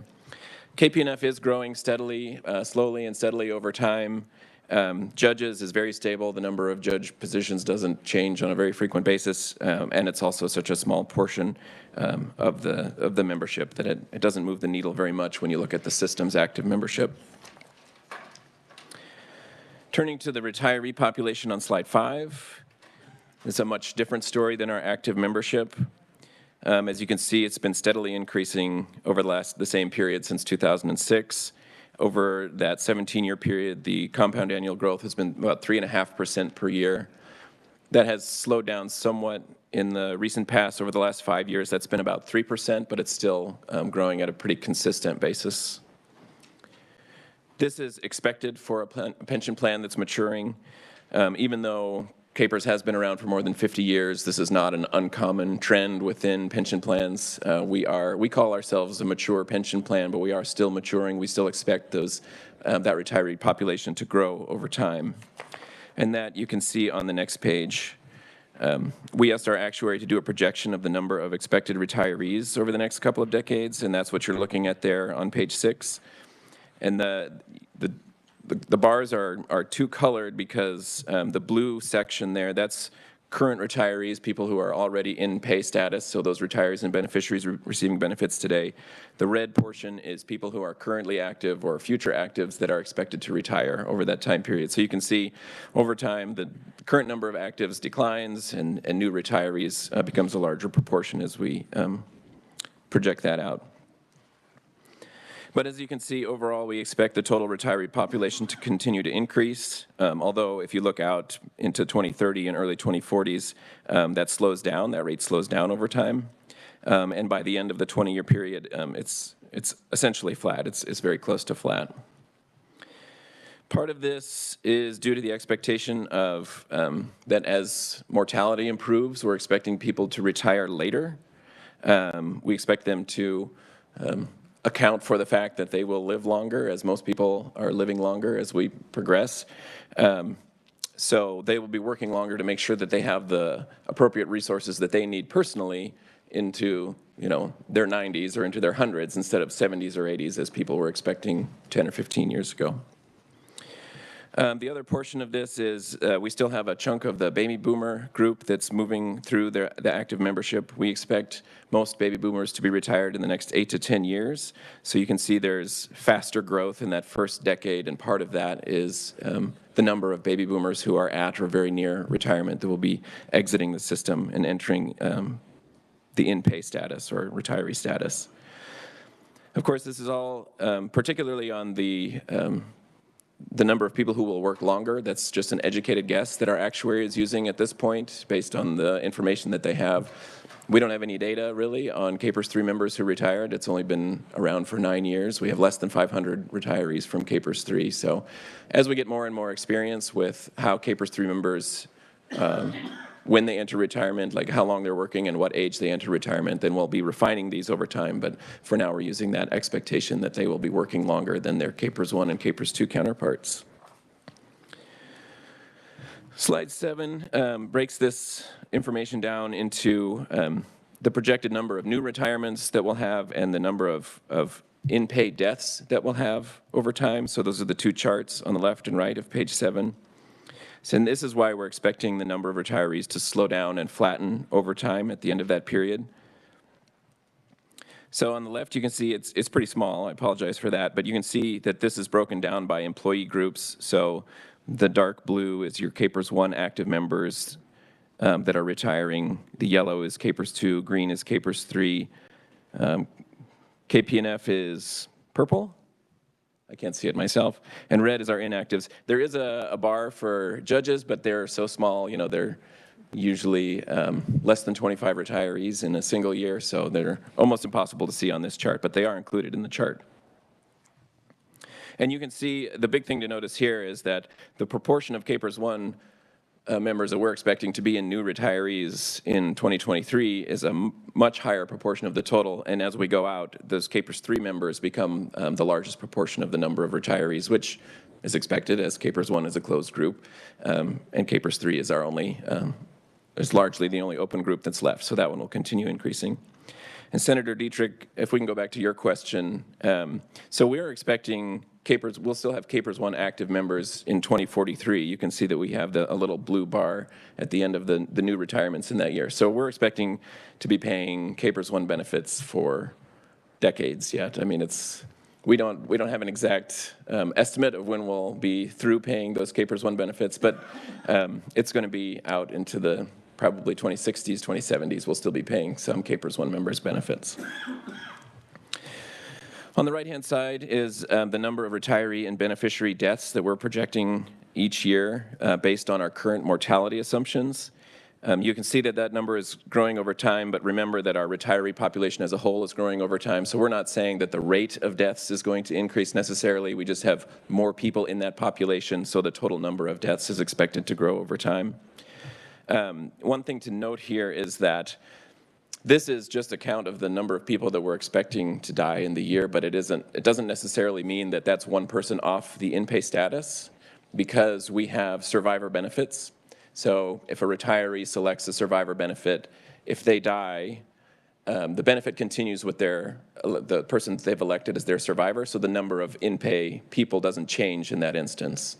So that's why, even though you can see that there's a crossover point between the number of new retirements and the number of expected deaths in about 2033, 2034, we actually expect the retiree population to continue growing because of those survivor benefits, because not every death is going to equate to one less in-pay member.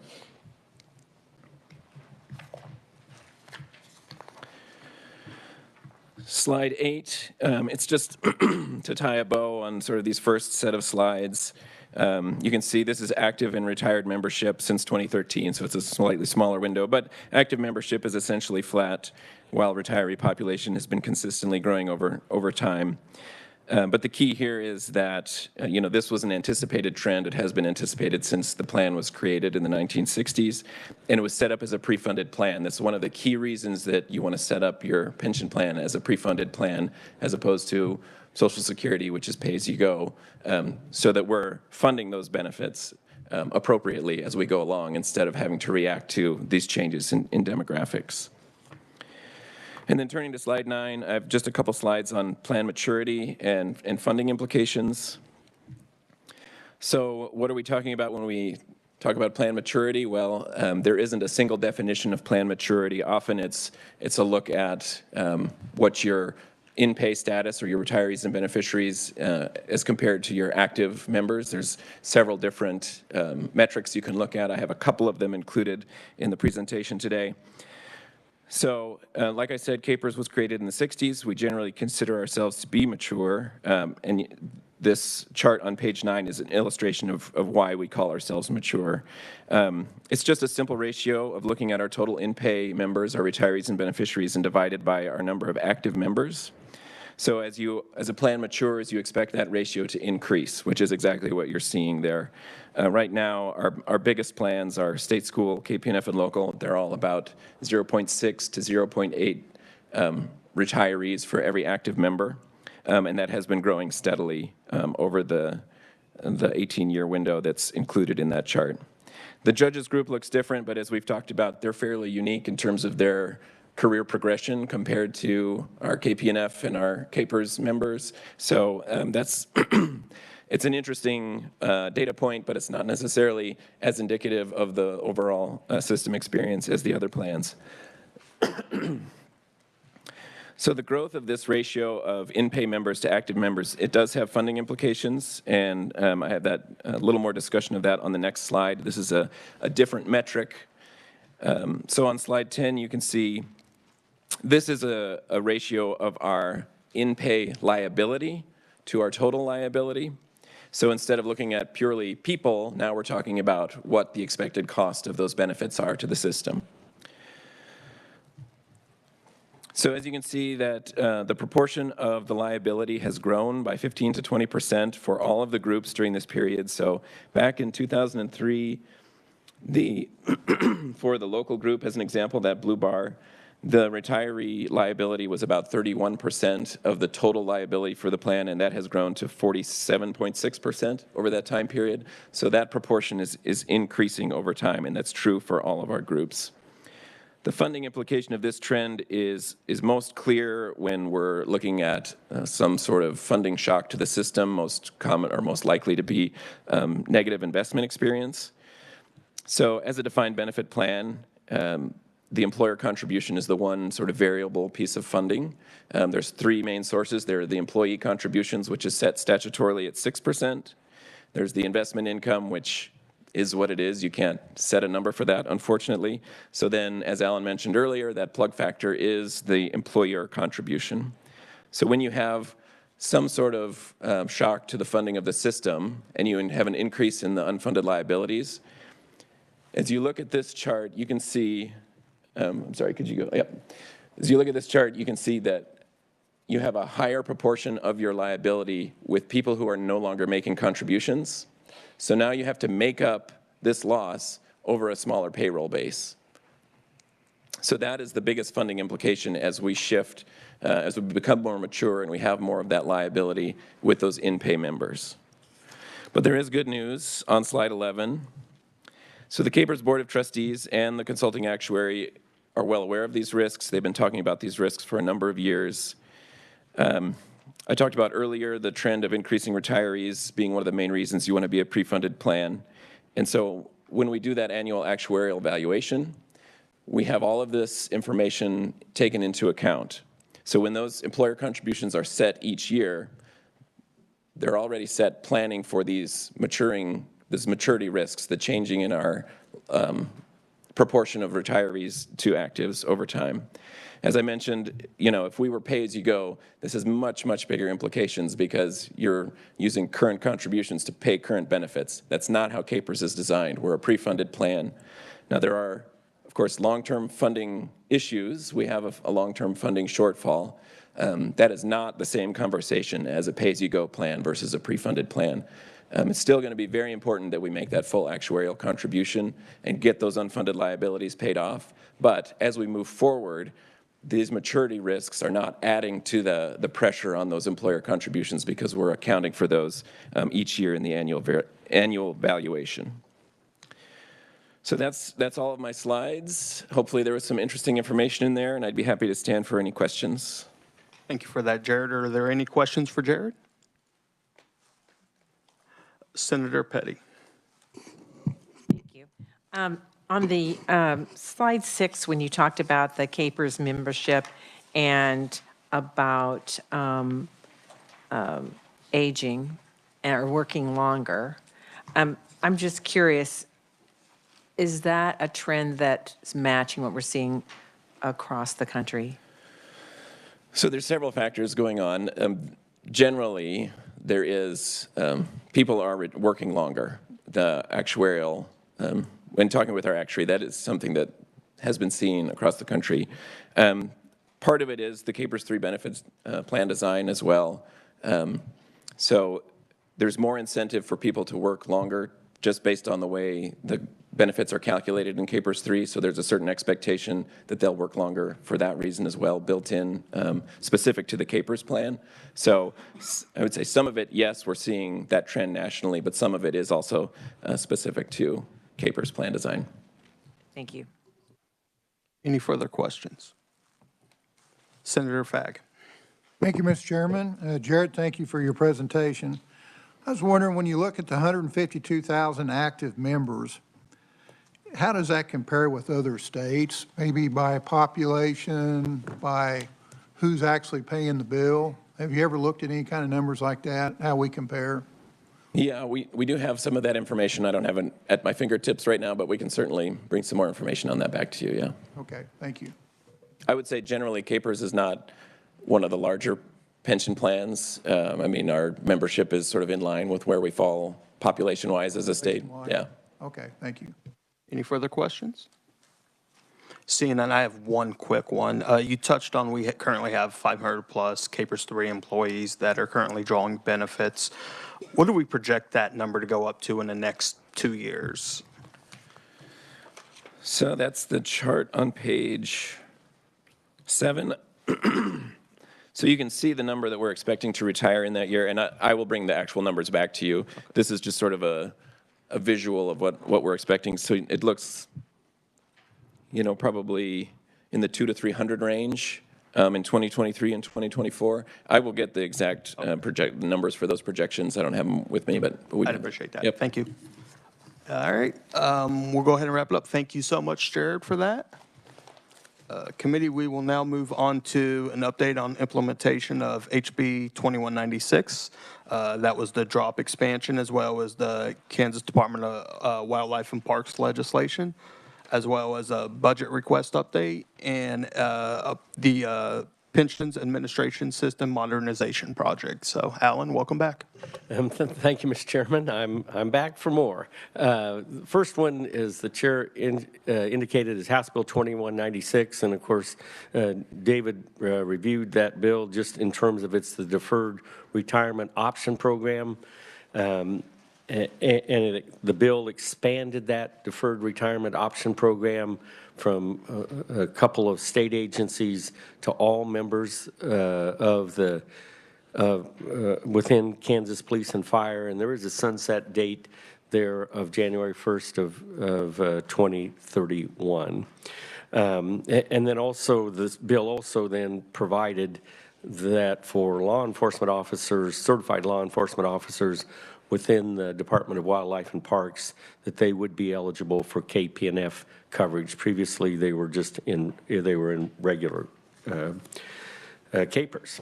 So on slide 3, then you just look at just kind of what this Deferred Retirement Option Program is, and it's really just a plan design where a member initiates the calculation of the retirement benefit, but opts to defer the actual receipt of that benefit for a period of years. And during this drop period, as it's called, they continue to work, they continue to make contributions, their employer continues to make contributions, but that benefit, rather than being paid to the individual on a monthly basis, it goes into this notational account. We keep track of it, and then at the end of the drop period, they receive a lump sum payment of those monthly retirement benefits that are reflected in that drop account balance. Just on slide 4 then is just a little bit of history that really there was a pilot program for drop for KPNF members starting in 2016. It only really applied to troopers of the Highway Patrol, and then that was supposed to sunset on January 1st of 2020. Then in the 2019 legislature, it was expanded to include agents of the law enforcement agents of the KBI, and then the sunset was extended to 2025. And so between 2015 and then this last December, there were 67 members from the Highway Patrol and the KBI that participated in DROP, and there are about 130 members from those agencies that retired without entering DROP during that same period. So you can see there was a fair amount of interest in that DROP program by troopers and KBI agents. On slide 5 then is just a little bit about the DROP design. And again, the member can say, I want to enter into DROP, but their employer has to agree to it. So it has to be a two-way street. If the employer says no, then the member does not participate in DROP. So far, there's been, I think, very limited circumstances of that.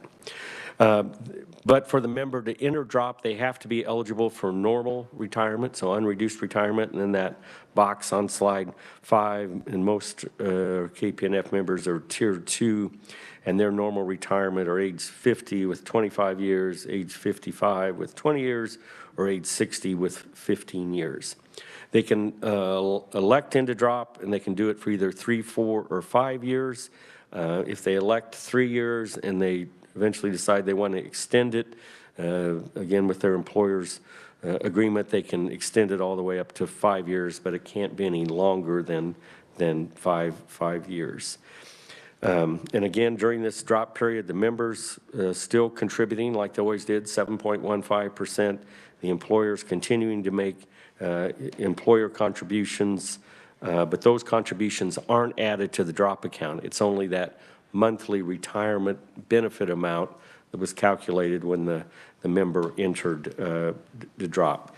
So they aren't earning additional service credit while they're in drop.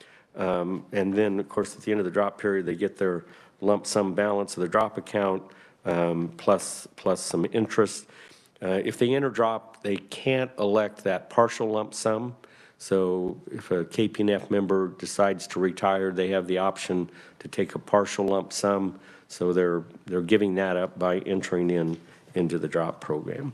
On slide 6 then, again, so drop was expanded. It went from those 2 state agencies to 135 counties, cities, and fire districts and other state agencies.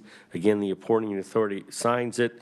The numbers eligible for future drop participation increased from that 550 in KBI and Highway Patrol to 8,000. Approximately about 540 to 600 members are eligible to enter drop, so that meant they would have been at that normal retirement ages that I mentioned when the bill became effective. And we think there'll be another 350 to 450 that would be eligible over the next 2 years. And again, is indicated by the experience with the KBI and Patrol, not everybody enters drop. It's a very individual thing. They have to decide if they want that drop, that lump sum, or do they want to just continue working and earning participating service credit. And so their benefit would be higher, their lifetime benefit, if they continue to earn service credit. And so when people are interested in drop, we do lots of calculations sort of both ways. If they just stay and continue to earn service credit, and where they would be if they enter drop.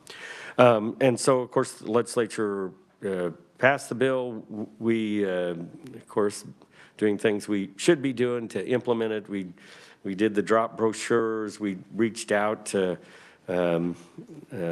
members and employers, updated the website and all those. We did the announcements and all those kinds of good things you would expect to get the word out to potential members so they were aware of it. On slide 8 then, we did have a big push on education and counseling. We did group webinars and of course lots of individual, either in person or over the phone. We did, again, multiple webinars on various days and times to accommodate the employers and the members. And I think those were well received. We set up a separate dedicated email box just for drop, so it didn't get mixed in with the other thousands of emails we get. And then, of course, we provided staff names and contact information if people had it. And then, of course, we worked also with the employers, because a lot of times they're trying to explain it to the members to make sure they understood it, about particularly drop eligibility in the process and so forth. On slide 9 then, of course, the drop implementation in terms of our pension administration system, since we were already doing it for KBI and Patrol, that was already in place, and so we were good to go there. We're, I think, on the final stages of providing some drop calculators so the member can go online and kind of play with some assumptions and make their decision. So that's the update on drop in 2196. The other provision related to wildlife and parks, as I mentioned, and on slide 10, I'll just push forward with that. Again, the bill made Wildlife and Parks an affiliated employer under the Police and Fire Plan. Again, it's only for their certified law enforcement officers, either in parks, they have a law enforcement division or public lands division, are defined as eligible police and fire for future service. There was, by making this change over, there was some unfunded liability of $2.7 million for this group of individuals, and the decision was made to have the department pay for that, and the department, of course, agreed. And so they've already paid the first $1.5 million of that $2.7 million, and I think the anticipation is we'll get the next one here, probably this, the balance of that here in the near future. On slide 11 then, just, of course, there's been quite a bit of discussion through the years whether or not Wildlife and Parks law enforcement officers should be in KPNF or not. And every session since at least 2018, the policy decision has popped up and been considered one way or another. The governor did recommend moving the law enforcement officers to KPNF in both 22 and 23. The governor's recommendation also included correctional officers as well, moving those to police and fire. Of course, that was not approved by the legislature. And that box at the bottom of page 11, you can just see the employee contribution, 6% versus 715, vesting 5 years versus 15 years. Those employer contributions, not quite, but almost double for police and fire. The multiplier is certainly a big difference, 185 for regular capers versus 2.5% for police and fire. And then the normal retirement date, again, younger, and it just gets you back to, I guess the policy decision has been made that in terms of public safety, wanting to have a younger, vigorous workforce, which allows then for earlier normal retirement for firefighters and police officers. Just in terms of the affiliation impact and costs on slide 12, there were 167 individuals then that became eligible for police and fire for future service, have a covered payroll of about $9.8 million. So that transferred from capers and then over to KPNF. The members that transferred over, they'll really eventually get a retirement benefit based on two parts. They'll still get a benefit based on what they earned in regular capers, and then they'll earn a KPNF benefit from this point forward, and in effect sort of get two checks, one regular capers, one KPNF. Their years of service are combined, though, for vesting and retirement eligibility calculations, which can certainly be important for the member. And then in terms of the costs on slide 13, then, that employer contribution rate now that Wildlife and Parks will pay increased about $1 million annually, because that rate goes from that 12.57 to about 23%. Again, as indicated, they paid that unfunded liability there is 2.7. They've already paid. We got that in July, the 1.5 million already, and I think in fiscal year 2025, it's anticipated they'll pay the balance at that time. So they're paying the full actuarial cost, so there's no impact in terms of unfunded liability. And on 14 and 15 is just, again, like with DROP, we worked with Wildlife and Parks. We offered webinars. We tried to make sure the members, and of course the agency was familiar with the change, did a lot of explaining, did the dedicated email, some one-on-one counselings with members as they were concerned or just trying to understand the change. And we provided the training, of course, to Wildlife and Parks human resource staff, and we tailored it to their needs and preferences. So on slide 15, the last one then, so all this Wildlife and Park staff were enrolled in police and fire, and we ended their participation in police and fire. Wildlife and Parks is paying the new employer contribution rate. We collected the information because they'll still, some of them have the ability to calculate it in sick and annual leave when they calculate their final average salary, and so we have to capture that information. So whenever we retire, so we did that, and so again we worked through it. KPNF members are not eligible for, do not have basic life insurance coverage like capers members. There's a different structure there, but they were given a special opportunity for up to $250,000 of optional group life insurance without medical underwriting to help with this change. KPNF members' death and disability benefits are part of the retirement benefit plan design and not a separate standalone death and disability program like capers. So anyway, on both of them, the DROP, Wildlife and Parks, it's been implemented. I don't think there's been any big snags. We've tried to work closely with the agencies and the membership, and I think we're think things are going well on that front. Okay, we'll stop right there and see if there's any questions for Ellen on the drop expansion or the wildlife and parks. Representative Tarwater. Thank you, Mr. Chairman. I have, I think, 2 questions. The first one is on the drop program. I think we put the drop program together and we expanded it because we were having problems finding employees, right? And so I'm trying to understand the benefit of someone really wanting to stick around for the extra time. I understand they don't get to earn any more retirement benefits while they're still here, but they're still paying into the system while they're here. Can you explain why that is, and do you get any pushback on that? Right. No, I think in part because they're earning their retirement benefits are going into this notational account. They just don't get it until they actually ultimately retire. So they're earning that benefit. The plan, I think, was attempted to be structured so it'd be actuarially neutral. So those contributions still coming from the employer and the employee during the drop period, I think helps address that.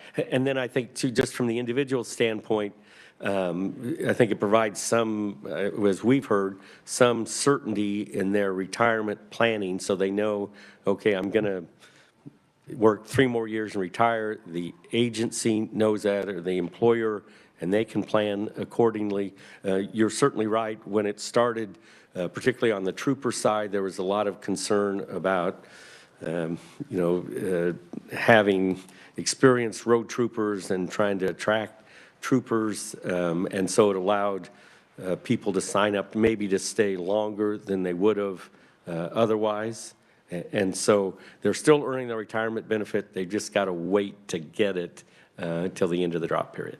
Right, but they're not increasing their retirement benefit even though they're continuing to contribute to it. So that's correct. That's not an issue with them. They don't see that. I mean, if they were to retire and leave, they'd get their retirement benefit that they're putting into an account, right? It would be no different. That's correct. But and not. I think they just, it's a personal decision. Are they working towards that, getting that lump sum payment of those accumulated retirement benefits or not? And you're right. They just have to evaluate that from their own perspective, I guess. Okay, thank you, Mr. Chair. And then the second question is on the KP&F. When you switched from KPERS to KP&F, you said they have a combined 2-check system. So KP&F has a lower retirement age. How does that affect their KPERS check? Because if they retire under the second program, they're going to receive less benefits under the first program because they retired early. Or did you figure out a way to fix that? That's right. So they can't get the KPERS check until they retire from KP&F. So they've got to retire from both systems at that time. And so if they had 10 years in regular KPERS and maybe 15 years in their KP&F, we'll do that calculation. Here's what that value is of the 10 years, and then here's the value under the 15 years, and then that's what your combined benefit will be under both systems, if that helps. So, so there's a 2-step calculation. KPERS, what's those 10 years worth in that example, and then a calculation of police and fire, what's that 15 years of service worth. They can put the 10 years and the 15 years together for vesting purposes or for retirement eligibility purposes, but they're separate calculations, if that helps. Maybe? It does somewhat, yeah. Thanks. And on the drop expansion, those accounts, those notational accounts are interest-bearing, correct? Yeah, okay. Yes. Senator Petty. Thank you. I have a couple questions. One, I know when we initially passed the legislation for the drop program, one of the main push was that it was going to help them, one, keep employees longer, and that, and kind of rank and file more than, and also it was being promoted as a employment tool as well. So do we have, and that was in 15, and then it was pretty much the same thing when it came from the addition of KBI as well. So has there been any look back, or looking ahead and saying, has that actually done that for either one of them? Particularly on the patrol, I mean, I've just heard anecdotally that they have been pleased with the drop program, and they think it is helping them in terms of retention of some senior people. So I don't have the numbers to give you, but I think, again, what we've heard from them is they think it has worked. And then my second question has to do with the legislation that we passed this last year. It does still have a sunset. Is this correct? That's correct, it does. Because I thought I heard you say not, but as we went along, I saw Yeah. that it has a sunset. Yep. So it still has 31, a sunset. Yep. And then does the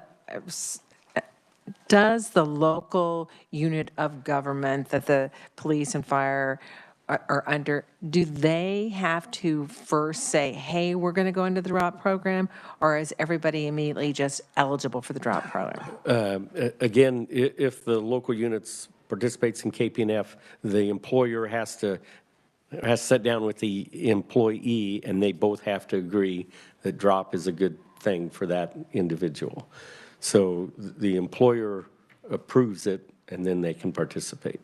And so does Capers then get notification? I'll just use the unified government. From the unified government, yes, we're going to participate in the drop program. And then up until that point, there's no eligibility for any employee of police and fire to participate in the drop program until their employer does. That's right. And we tried to, I guess, not make it too bureaucratic because on the form, the employer has to sign off. And so we're taking that signature as approval to participate in the drop program. So when that first one comes in, we know the unified government, wants to participate in drop. So I know it's so early, but at this point in time, you don't really know whether there's or municipalities that are saying, we're not really going to participate in this. I have not heard that yet, but you're certainly right. It's still pretty early in the implementation of it. Okay, thank you. Senator Fagg. Thank you, Mr. Chairman. Alan, I don't know how you keep track of all this, but thank you. I've got like 2 or 3 questions, should be easy ones. When they set up, I wasn't around when they talked January 1 of 2031, that sunset date.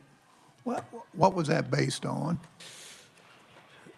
Was you around the conversation at that time? I think there was, I don't know, maybe Senator Longbine might be in a better position than Senator me. Longbine. My recollection is that the drop program at that time had a sunset of 2026, and we wanted to add an additional 5 years. To that, okay. And that's my recollection as well. Okay. Mr. Chairman, follow-up question. And this is kind of on top of what you was saying. What kind of earnings on the money do they get in this drop program? Because it's separated. You're saying, how do you decide how much they get for that? That's right. It's statutorily set, so they could get 3% on it. Okay. Based on actual returns, that's right, if they're positive, yeah. Okay. Mr. Chairman, one more. On the Kansas Department of Wildlife and Parks, the contribution will increase about $1 million for FY 2024. My question would be, is that coming out of state general fund, or is that coming out of the wildlife and park funds? Because I get a little confused. They do their own thing, so. It's my understanding it'd come out of wildlife and park fee funds. It's from the department, not from the state general fund. All right, thank you. Representative Neighbor. Thank you. Just, Mr. Chairman, just a comment. I've spoken with our police department, our fire department, and both of them are very appreciative of the program and say it's working very, very well. So we are now a 5-star certified city, And I think this is kind of part of it too, but it's gone very well. And that was definitely in what we intended when we extended it last year. We also have Ed Klump, who will be here later today, and obviously Ed represents a number of law enforcement communities, and we can have him perhaps speak on it a little bit as well, how successful it's been. So any further questions on these two parts? Seeing none. All right, Alan, we'll move on to your next presentation. Okay, not to give you indigestion just before lunch, but this is about asked to talk about the Capers budget and our IT modernization project. So we'll talk about the 24 and 25 budget, and then again that IT modernization project. So on slide 3, then, of course, there's, as with any state agency, there's the general operating budget for staff and contracts, office space expenses, those kinds of things, the investment-related expenses, and then we have 2 sort of standalone programs, the death and disability program and that Capers 457, the optional deferred comp program that you'll hear more about, and I'll talk a little bit more about too. I just point out the largest payment, of course, expenditure that we have, benefit payments, are considered non-expense items for budgeting purposes, and that's just to avoid double counting expenditures to the trust fund for employer contributions and then for the benefit payments. And Stephen knows the ins and outs of off-budget of that. I'm sure he'd be glad to talk to you about that if you have any interest. On slide 4 then is just our general operations part of the budget. Again, these are kind of the normal day-to-day things that you would think of for state agencies. Salaries and wages, commodities, capital, all those kinds of things, computer equipment, and this includes the expenditures for the modernization project, and it's going from $27 million up to almost $32 million for 2025. The request you'll all be considering, and that's really around the pension administration system. We'll talk more about that in a moment. One of the separate plans is the death and disability plan. It's a separate fund, so it's not part of the overall Capers fund itself.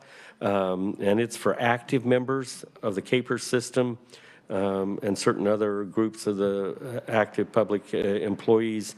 It's all paid by the employer, so there's no employee contributions for death and disability. And we outsource sort of the day-to-day administration of that. We have a third-party administrator, and you can see the costs, the expenditures for operating the program are about $400,000 a year on our budget. The other one on slide 6 then is the Capers 457. That's that optional deferred compensation program. It's a voluntary tax deferred savings program. Of course, it's available to all state employees and then to local employers who want to choose to affiliate with the program. And there's currently about 421 that participate in the Capers 457 plan. Again, that's all member money or employee money that goes into the basic Capers 457 plan. We have a third-party administrator for that. Empower is the service provider there, and they provide the record-keeping services for that plan. All of the expenditures for administering that Capers 457 plan come out of fees that the members pay to participate, an administrative fee to pay in that deferred comp. And again, Arlen Zentner will be in this afternoon, I believe, to talk more about the Capers 457 plan, or tomorrow, one of the days. Investment-related expenses, really, this is our largest item. We don't manage, we don't internally manage. We have external investment managers. We do have 9 investment staff then who keep track of all of our investment managers. Most of the investment-related expenditures then are for those investment management fees. For fiscal year 2023, those fees related 0.147% of the $25.6 billion trust fund in assets.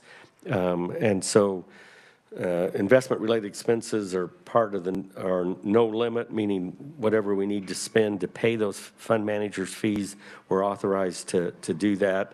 And that's by far the lion's share of those in that 42 and then to $46 million is for those fees we pay, management fees we pay to the fund managers. And of course, when you have $26 billion, it's kind of that economies of scale. We have very favorable rates that we're able to negotiate with them. We even have, it's called kind of favored nation status, which means whatever they're charging somebody, that another client that's similar to us, they have to, and if they're negotiated a lower fee there with that client, they have to give that same fee structure to us as well. This just assumes the 25 amount, it goes up. It just assumes that hopefully we'll earn 7% on our investments in 2025, which then in turn means we'll pay more management fees because we're earning more on the investment side. Slide 8, just on the benefit payments, just in terms of, again, of course, the monthly retirement benefits, those death and disability benefits, and then withdrawals. Of course, people, once they leave active employment, they can withdraw their contributions plus interest if that's they would like to do. They don't get the employer contributions. They only get that should they retire. And so, of course, the expenses, as Jared talked about, with the increasing number of retirees, those benefit expenses in 2024 at $2.257 billion, and will increase to $2.3 billion in 2025. But again, those are off-budget expenditures. Page 9 just summarizes by program, by class, and by funding source. Again, the lion's share are for those 40+ million for those fund management fees that we pay to our investment managers. And then on slide 10, just switches gears and kind of drills down in terms of our pension administration system. And that's the system that we use in the day-to-day operation of collecting data, contributions from employers, making those benefit payments. It's really the day-to-day background of everything we do, particularly interacting with employers and members. Our current system was implemented in 2005, and so as you'd expect, as you look back over the last 17 years, there have been lots of plan design changes, CAPERS 2, CAPERS 3, working after retirement, drop, and on down the list. And so these plan design changes approved by the legislature then are sort of bolted on to our current system. Still working or still being able to pay, the benefits, of course, but there's been some challenges. The older it gets, the more of these bolt-on things. It's less stable, a little more manual intervention, and of course the cost of maintaining that old system is increasing. So on slide 11 just looks at the modernization timeline. The 2021 legislature approved a comprehensive needs assessment. In 2022, we established the requirements for the new system. Initially, we had hoped our existing vendor would be able to upgrade the existing system. As we worked with them, the ability for them to sort of upgrade in place with the new system was not going to work, and they admitted that.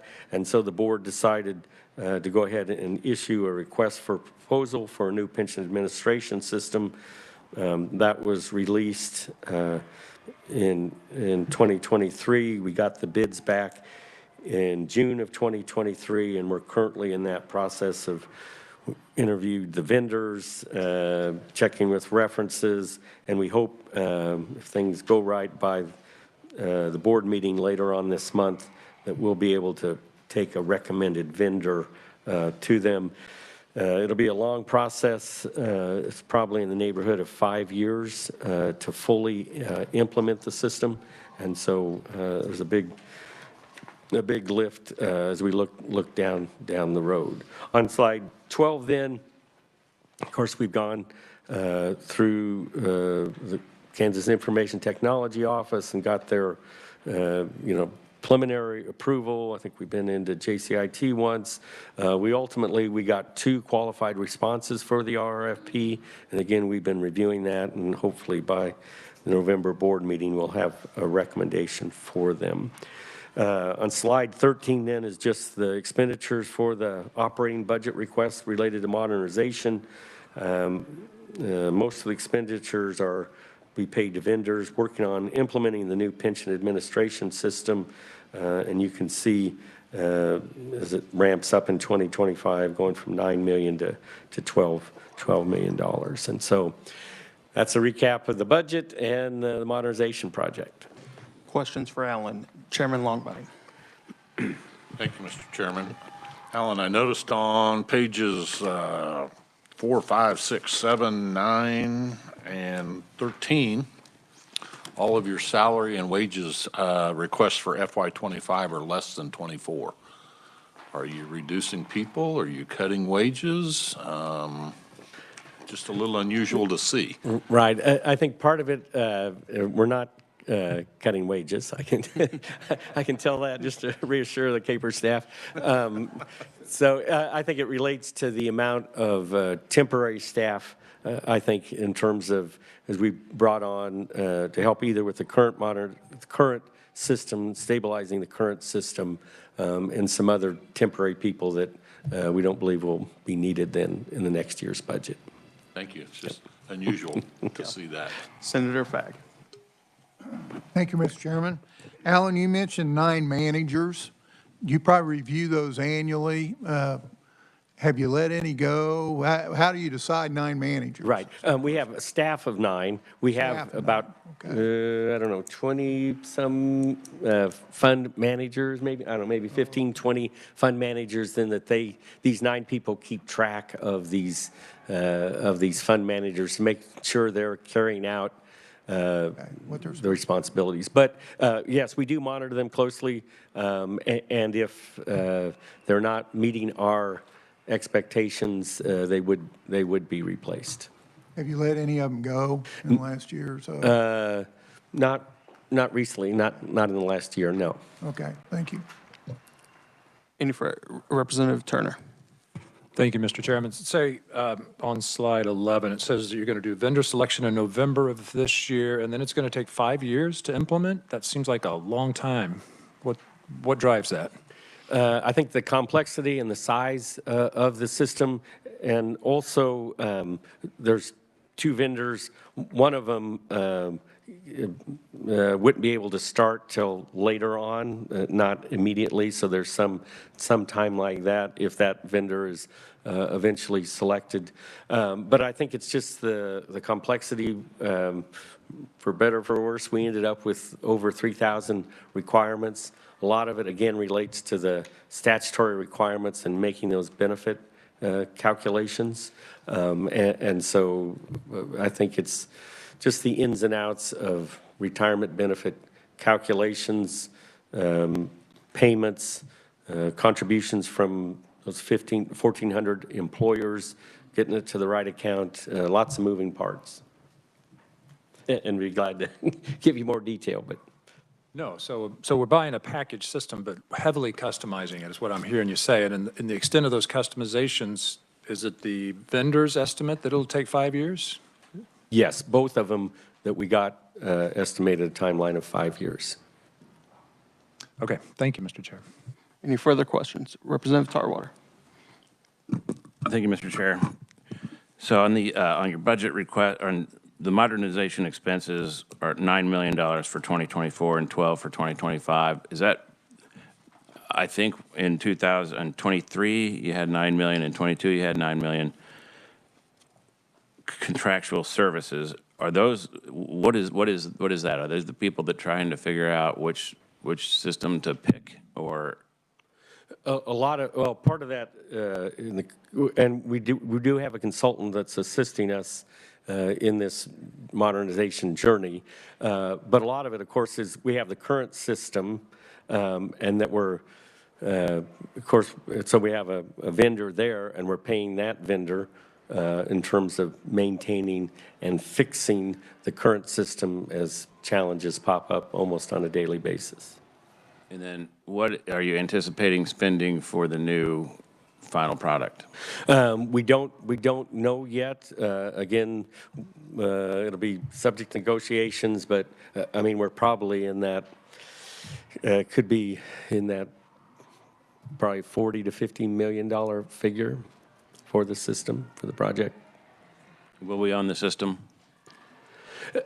No, they keep the code. None of the pension administration vendors give you the code. They retain the code, if that's the question. And then my final question, Mr. Chair. When the Unemployment Modernization Council reviewed several companies for the unemployment modernization system, almost everyone we talked to had a pension, off-the-shelf pension program that was customizable. And there were 8 or 9 of them, I believe, that we reviewed, and they all had that. And so how did we only end up with 2 qualified vendors? And I think we've done a little preliminary checking on that. I think some of them, some other fringe benefit packages may have, a retirement component.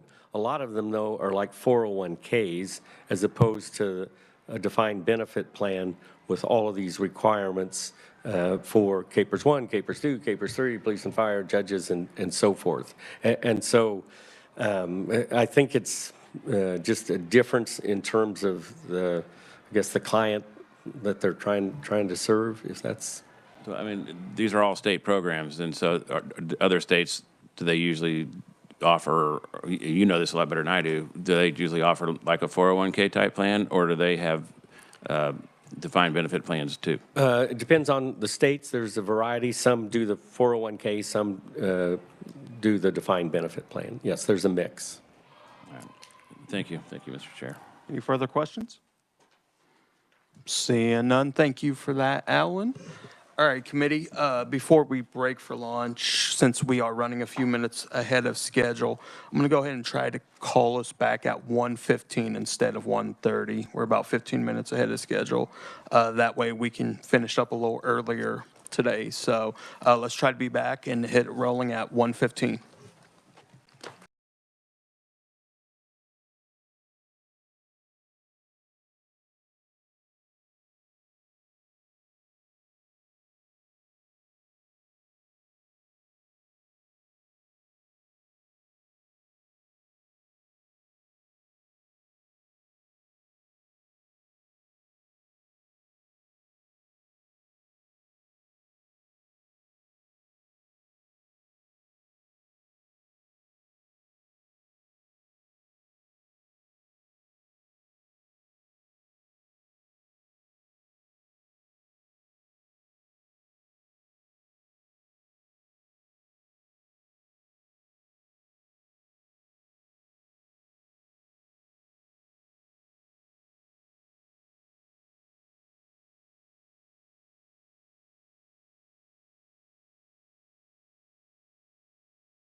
Meeting back to order here. If everybody could take their seats. Want to start off. Jared's passing out a couple of papers from the questions we had earlier. One addressing my question about Capers 3 projected upcoming retirees, and the other Senator Fack's question about the unfunded liability and the highest it's been. So those papers are coming out to you guys. I thank Jared for tracking down that information for us during the lunch hour. We're going to continue on here. We have Bruce Fink up for an overview of the investment performance. Bruce, welcome to the committee, sir. It's great to see you. Thank you, Mr. Chairman. It's a pleasure to be back in front of the committee. Thank you for the invitation. Good afternoon to committee members. So my charge this afternoon is to provide the committee an update on investment performance for the Capers investment program for fiscal year 2023, which ended June 30, 2023. Starting with slide 2 and maybe starting at the top. Capers ended the fiscal year 2023 with a market value in the investment portfolio of about $25.6 billion. This is compared to last fiscal year end, our total valuation of $24.3 billion. For the fiscal year, the total return of the fund was 7.4%. This has exceeded the actuarial assumed rate of return of the fund, which is currently 7%, but trailed the policy benchmark, which was 8.4%. The policy benchmark, as you may recall, is a combination of the various strategies, the index returns that roll up into our benchmark return that we evaluate the portfolio and managers against. Performance over the last 3, 5, and 10-year periods have exceeded both the current actuarial return assumption as well as the system's policy benchmark, and we'll get into a little bit more detail on that as we move through the presentation. One item that I would like to just provide a very brief update to the committee on is the asset liability study effort that the board undertook during fiscal year 2023. This study started actually October of 2022. We had our first initial meeting and launch of the asset liability study. The asset liability study is a study that we conduct every 3 to 4 years, and it's designed to help us evaluate our asset allocation within the portfolio relative to the liabilities of the system. So this effort pulls together both the asset side and the actuarial liability side.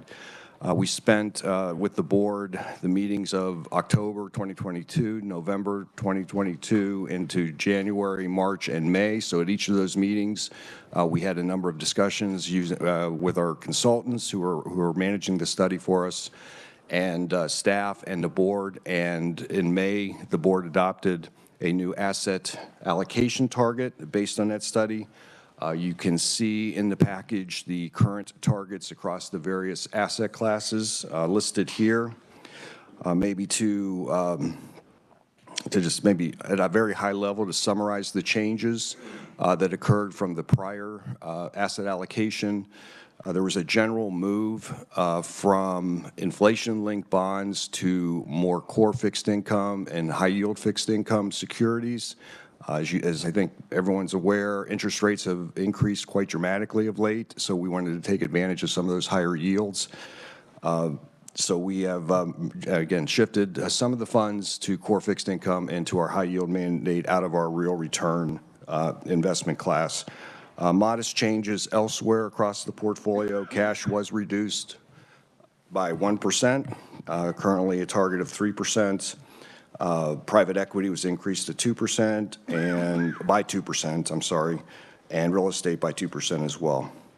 Since the adoption of that policy, the new targets by the board in May, we have been undergoing an implementation plan in order to move the portfolio from where it was in May to our long-term targets. That started right in July of this year.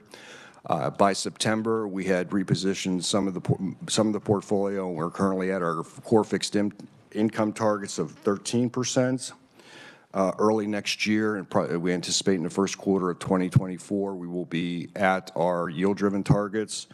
And then the private market asset classes, particularly real estate, will be transitioned or achieved over coming years. Those take a bit more time because of the private market nature of those investments. So with that, the remainder of the presentation, I'd like to just provide some additional details on performance, and perhaps at the end, just a few closing observations on market and the economic environment. I should have said at the outset, I would welcome any questions at any time, so happy to field those. Next slide, thank you. So on slide 2, we expand a bit on investment performance. Again, as of the end of the fiscal year, the top chart is simply a table of total return in a portfolio for various time periods. And the excess return at each of those time periods, excess return is simply the difference between the return in the portfolio and the return on the policy benchmark. The bottom chart is just a graphical representation of the data above. You can see on this chart, again, fiscal year-to-date numbers to the far left. I'm sorry, back one slide, please. Thank you. Fiscal year-to-date numbers on the far left of the chart. Again, the underperforming the benchmark, our policy benchmark. But more importantly, at least to my mind, since we're a longer-term investor, are some of the longer-term returns, which you can see at the 3, 5, 10, and 20-year returns that we're showing on this graph. Over each of those time periods, the portfolio has outperformed both the actuarial assumed rate of return as well as the policy benchmark. We've also added the 25-year total return. These, again, are annualized numbers, outperforming the policy benchmark, but modestly behind the actuarial return, current return of 7%. Next slide, thank you. This slide, again, repeating some of the same information. This is a page from our regular performance report. The top table, again, just reiterates some of the data we've already discussed, so I won't go through that again. The top chart to the right is simply a graph of the fund NAV, or net asset value, over time, showing the progression over the last roughly 10 years. The chart to the bottom right is a graph of, again, KPERS fund in the blue relative to the growth of a portfolio, or growth of $100 at the actuarial assumed rate of return. This just provides a picture or a gauge of how the portfolio has grown over time relative to how the actuarial liabilities would have grown on a $100 initial liability and investment. The chart to the right, I'll spend just a few minutes on this particular chart. This represents the asset allocation, the actual asset allocations as of June 30 relative to the targets, or the policy targets for each of those asset classes. Now, I will say that at June 30, we had not started the implementation plan, so we are reporting the prior targets from the prior asset allocation study. But I can give a quick update as far as changes to date. Again, fixed income, which is the third set of bars on the leftmost graph, is currently at 13%. The target for fixed income is 13%. This is as of September 30. Our real return has been reduced to 7.3%, and cash is at 3.5%, very close to its current 3% target. And as I noted earlier, the other asset classes will be moving towards their long-term target over coming quarters and years. Next slide, thank you. Again, more bar charts. I would just like, maybe on this particular slide, to highlight two pieces of this. And maybe I'll start with the horizontal bar chart to the bottom right. This represents the standard deviation, or the volatility of the total fund over the last 3-year period. So volatility is a measure of risk, and how volatile the monthly returns on the portfolio have been over time. So we're reporting the 3-year number, volatility or standard deviation of 9.6%. The green bar below that is the volatility or the standard deviation, again, the same measure, but this time looking at the policy benchmark. So the policy benchmark had a standard deviation of 11.3%. So the portfolio over these past 3 years has been less volatile, less risky than the underlying policy benchmark, which is a good thing. An even better outcome is if you turn your attention to the 3-year columns on the chart above. Over that same period of time, the portfolio returned 9% per annum over that 3-year period versus the policy index or policy benchmark, of 7.4%. So higher return, outperforming the policy benchmark at lower risk. So that's the outcome that we are looking for.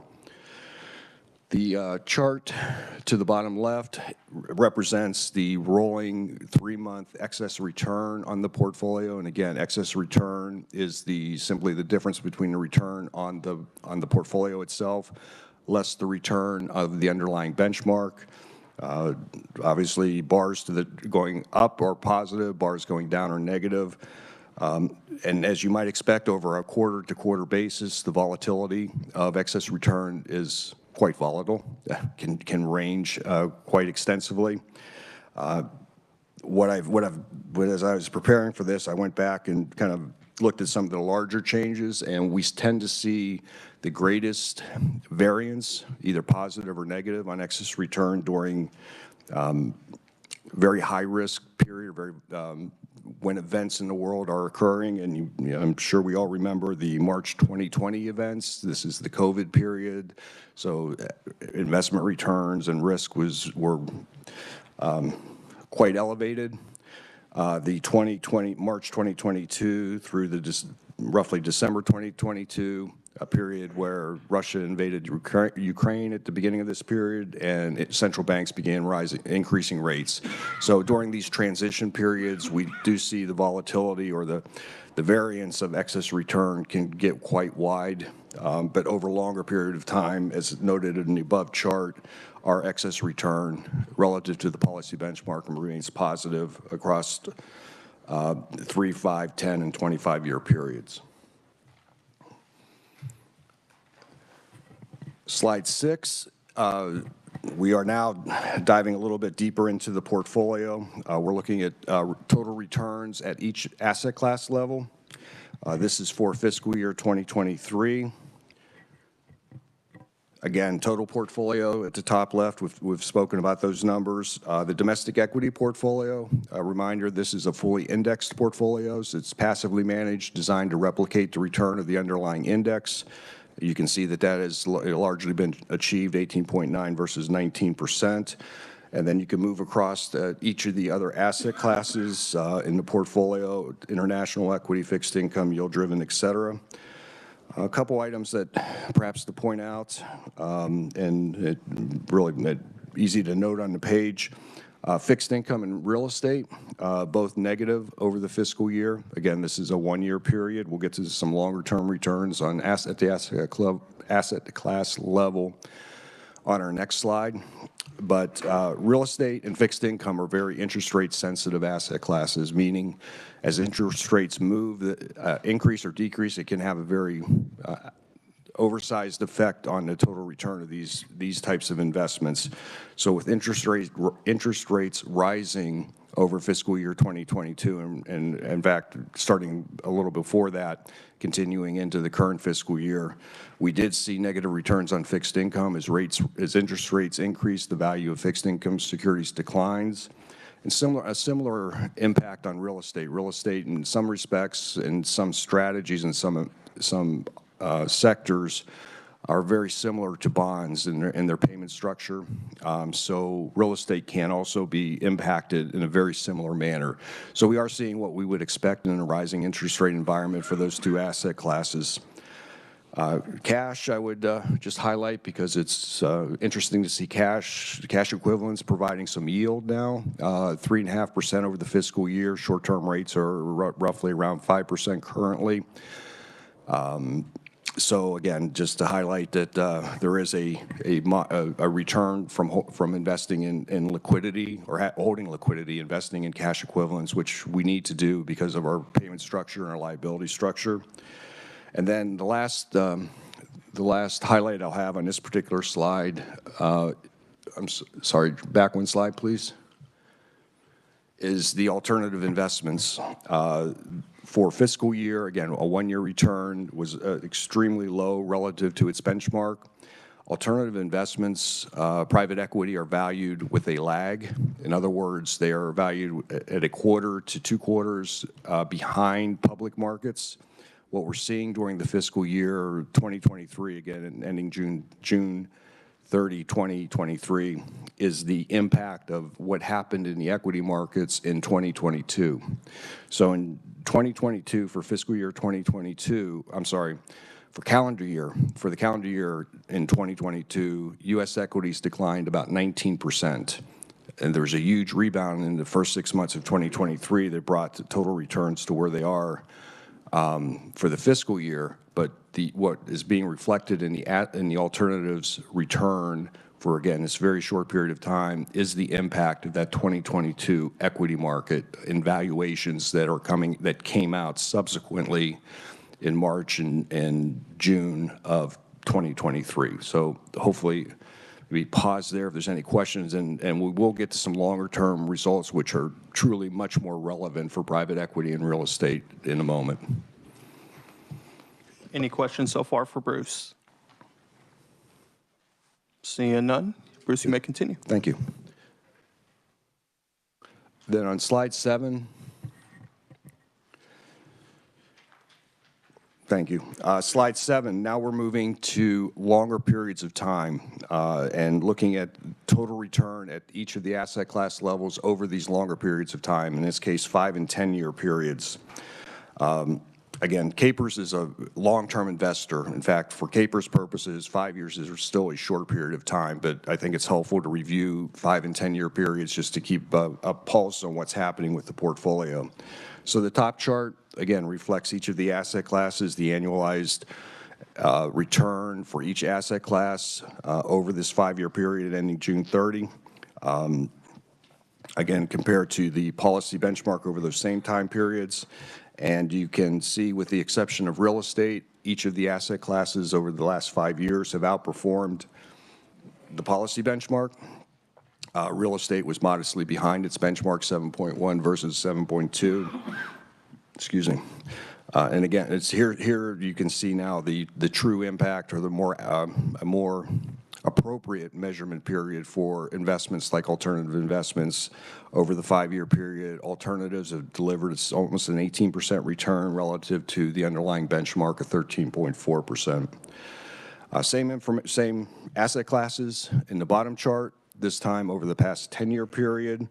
Again, the total portfolio outperformed its benchmark, a policy benchmark over this time, 7.9% versus 7.2%.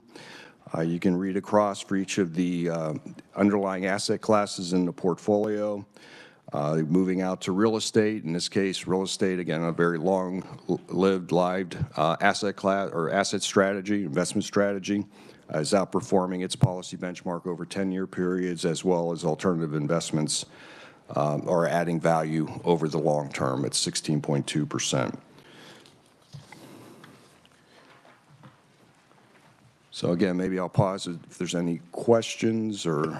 Any questions? Representative Williams? Oh, sorry, I thought you put your hand up. No, you may continue, Bruce. Okay, well, maybe to conclude... Bruce, one second. Yes, sir. Senator Fagg. Thank you, Mr. Chairman. Bruce, I was wondering, when you talk cash, that 3% doesn't sound like a lot, but on $26 billion, it is a lot. Do you guys get pledging on that cash, or how do you invest that, or FDIC insured? I'm just, in case you had a bunch in one area and all of a sudden it hit you. That's sure, yeah, thank you for that. Yes, great question. So 3.5% of the $26 or $25 billion is the cash invested. It is invested in short-term securities from repos, repurchase obligations, treasuries, commercial paper, that type of investment. And the 3.5, I think rates started rising in March of 22. So I think that's pretty much the average over that as rates have ratcheted up. So it's very diversified. It's very diversified, very liquid, yes, very high quality. All right, Senator, I think you asked Representative Williams' question for her. Any further questions? Seeing none, Bruce, you may continue. Okay, thank you, sir. So my last slide is really just a couple comments on the economic and market observations. As we discussed, fiscal year 2023 was a very positive year, relatively strong, 7.4% return in the portfolio, outperforming the actual return assumptions. But I think as most of us are aware, the time since June 30 has been a bit more difficult in financial markets. In fact, markets have reversed course over the last 3 months through September 30, June 30 through September 30. Concerns about continued rising interest rates, inflation, central bank policy, and the ongoing wars in the Ukraine and now in Israel are really putting pressure on markets, creating a great deal of uncertainty in terms of both economic growth, earnings, stability. Many factors are now playing into market expectations or market concerns. Over that 3-month period, U.S. equities have declined about 3.3%. Core fixed income, again, high quality fixed income strategies declined about an equal amount, 3.2%, primarily due to rate increases over that time. The system's portfolio has not been immune to these events. We are in the market and we are impacted by market events very directly. Calendar year to date, now we're talking calendar year and not a fiscal year, so for 9 months, do remain positive. Excuse me. Remain positive through September 30, though modest at about 4.1%. So 7.4% at the end of June for 1 year, declining to 4.1% for the 9 months ending September 30. So again, given events in the world and given market conditions, not an unexpected outcome, but still remain positive in terms of total return. I guess our expectations are that market pressures will continue, and they have in fact continued into October. We'll see what the rest of the calendar year brings and what 2024 brings. But I would, again, remind the committee, and we continue to remind ourselves, that we are very long-term investors. 1 year does not make a trend. We are investing for 10, 20-year periods of time. So, we are going to experience market conditions as we've experienced recently, but we are investing for the long term. So those are my prepared remarks. I will be happy to answer any questions that the committee may have. Questions for Bruce? Senator Fagg. Thank you, Mr. Chairman. Bruce, I was wondering, is there any alternative assets in your portfolio that's outside the U.S.? Yes. Okay. Yeah. You It's know a what small, kind of it's a, percentage that would be? I don't have that percentage at my fingertips. We can get that, but it's a relatively, it's not a focus of the portfolio. Okay. Follow-up question. On your yield driven at 12%, with us having close to an inverted yield curve, what's your duration on that? You got any idea? Duration on yield driven is probably in the five-year range. If that portfolio is high yield bonds, and so they are higher coupon, higher income producing positions. Thank you. Representative Neighbor. Thank you, Mr. Chairman. I know you say that we are invested over the long period, long haul. But if we get into a trend within like 3 or 4 years that you're seeing some major change and it's going to have a major impact on the long term, do you have a way to adjust at that point if you see a need? Thank you for that question. And in fact, I'll go back to the asset liability study that we just completed in May. The move to increasing our fixed income exposure, our allocation to fixed income, both core and high yield, was a direct result of the changes that we did note in the market. Interest rates rising, yields becoming meaningful again. So moving our exposure longer on the investment, the interest rate curve, I'm sorry, but taking advantage of some of those increases in rates and trying to lock those in while they're available. So that's an example. We would not typically make very tactical moves, short-term moves. We're not trying to position the portfolio for, next quarter, next year. To my mind, there's a lot of strife and concern in the world and concern in markets. Many times that creates opportunities for long-term investors where shorter-term investors may have to sell or exit strategies because of current events. If you have a long-term perspective like we do, that may open opportunities for us. So it's kind of like buying when everyone else is selling. But again, not for the purpose of tactical moves, but to position a portfolio for that long term. So hopefully that answers the question. Any further questions from the committee? Seeing none. Thank you, Bruce. I believe we're hearing from you again here in a little bit. Yes, sir. Okay. We will move on now. Alan Conroy's back up for discussion on HB 2195 and HB 2272, which is working after retirement and the alternative investments request. Thank you, Mr. Chairman. Glad to be back. Just like bad penny, I guess. I'm back for more. So, right as the chair had indicated, working after retirement and then the alternative investment cap. And this is just to kind of remind you, and I'm sure you have lots to keep track of during the session, but these are some KPERS-related bills that were introduced last session that did not ultimately pass. Working after retirement, there were two bills, House Bill 2195 and then House Bill 2272, both of which relate to working after retirement. And on slide 3 there, you can see, just remind you a little bit about the basics of working after retirement. Of course, that refers to any retiree who begins drawing a benefit and subsequently returns back to a covered position with a KPERS employer. And of course, when a retired member comes back to work for a KPERS covered employer, they're both legal and funding consideration. It's not uncommon in the public pension world to have some type of limitations on working after retirement, and KPERS is no exception. On slide 5 then, and a lot of it really relates around our friends at the IRS. They require that public pension plans, that there be a bona fide retirement, as they called, and not a sham retirement, as it's called. And so that means, a person who might retire one day, come back to work the very next day, same employer, same position, same desk.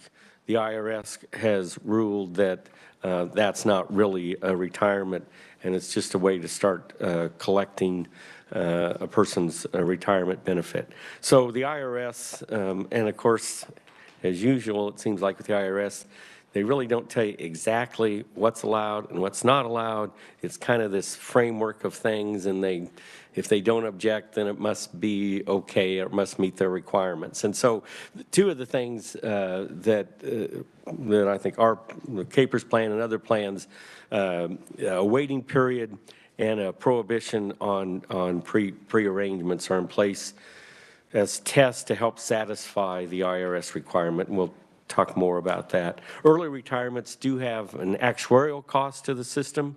Of course, if a person retires sooner rather than later, that means they're making contributions for a shorter period of time, and then that means, of course, then we have that money just in terms of being able to invest it while they're still working before they retire. And of course, the earlier they retire, and then on the other side, that means they're going to receive benefit payments longer, for a longer period of time. And so generally the higher actuarial liability retirements, in terms of the cost, the highest actuarial cost for a person retire is the first day that they're eligible for full normal retirement. If they work past that, then that helps the system. If they go out earlier than that, then that can be a cost to the system. Of course, on this whole working after retirement, it's a behavioral thing. So as people individually try to decide, do I want to work for another year? Do I want to retire? Maybe come back to work? All that's a real, of course, individual behavioral kind of decision, and it makes it difficult for our actuary to try to put a firm dollar on that, and it drives her crazy trying to attach some actuarial cost to the working after retirement. Ultimately, back when the current working after retirements were put in place in 2018 on slide 5, you'll the point of these limitations were to try to make it as actuarially neutral as possible. And so working with the actuary, she wouldn't say this exactly covers it, but she said it gets us a long ways down the road to try to mitigate the actuarial costs of people retiring and coming back to work. And so what are those retirement requirements, working after retirement rules or regulations on slide 5 there? If a retiree comes back to work before age 62, they have to set out a 180-day waiting period. If they're 62 or older, then they only have to set out 60 days. And both of those only apply if they come back to work for a KPERS participating employer. And it could be either the one they retired from, could be, if they were a school district employee and they came back to work for the, any KPERS participating employer, city, county, state, it would apply. However, there's no waiting period if the individual retires from a KPERS position and goes to work in the private sector. They can still get their KPERS full benefit and earn whatever they can in a private sector position. One of those other sort of foundational requirements in terms of the IRS is no prearrangement agreement to return to work. And for those that might remember this, the old Maxwell Smart, the cone of silence, that's what we always say. Once a person announces their retirement, it's supposed to go over them, and they're not supposed to be at their retirement party kind of winking and nodding at their employer, thanks for the cake, but I'll be back in 60 days or I'll be back in 180 days. That would fly in the face, I guess, of these IRS guidelines. But even if the retiree comes back to work, there's no earnings limitation on the individual. But there is employer contributions on the salary that they're going to pay that KPERS retiree. And it's a two-tier system. It's the current statutory rate. So like in 2023, the employers, if they hire back a KPERS retiree, they have to pay 13% roughly on the first $25,000, and then 30% on all earnings above $25,000 for retirees or in covered positions. There's no contributions required for non-covered positions, and it's kind of there in the box, but seasonal and temporary, or somebody who's the football referee that was a former school teacher that comes back and is officiating on Friday nights, that would not violate their working after retirement contributions. So as it's stated there on slide 5, the employer is supposed to pay that. Now, some employees and employers, as they set down to say, let's say maybe they've gotten past the 60 days, 180 days, we do want you to come back. We need your expertise.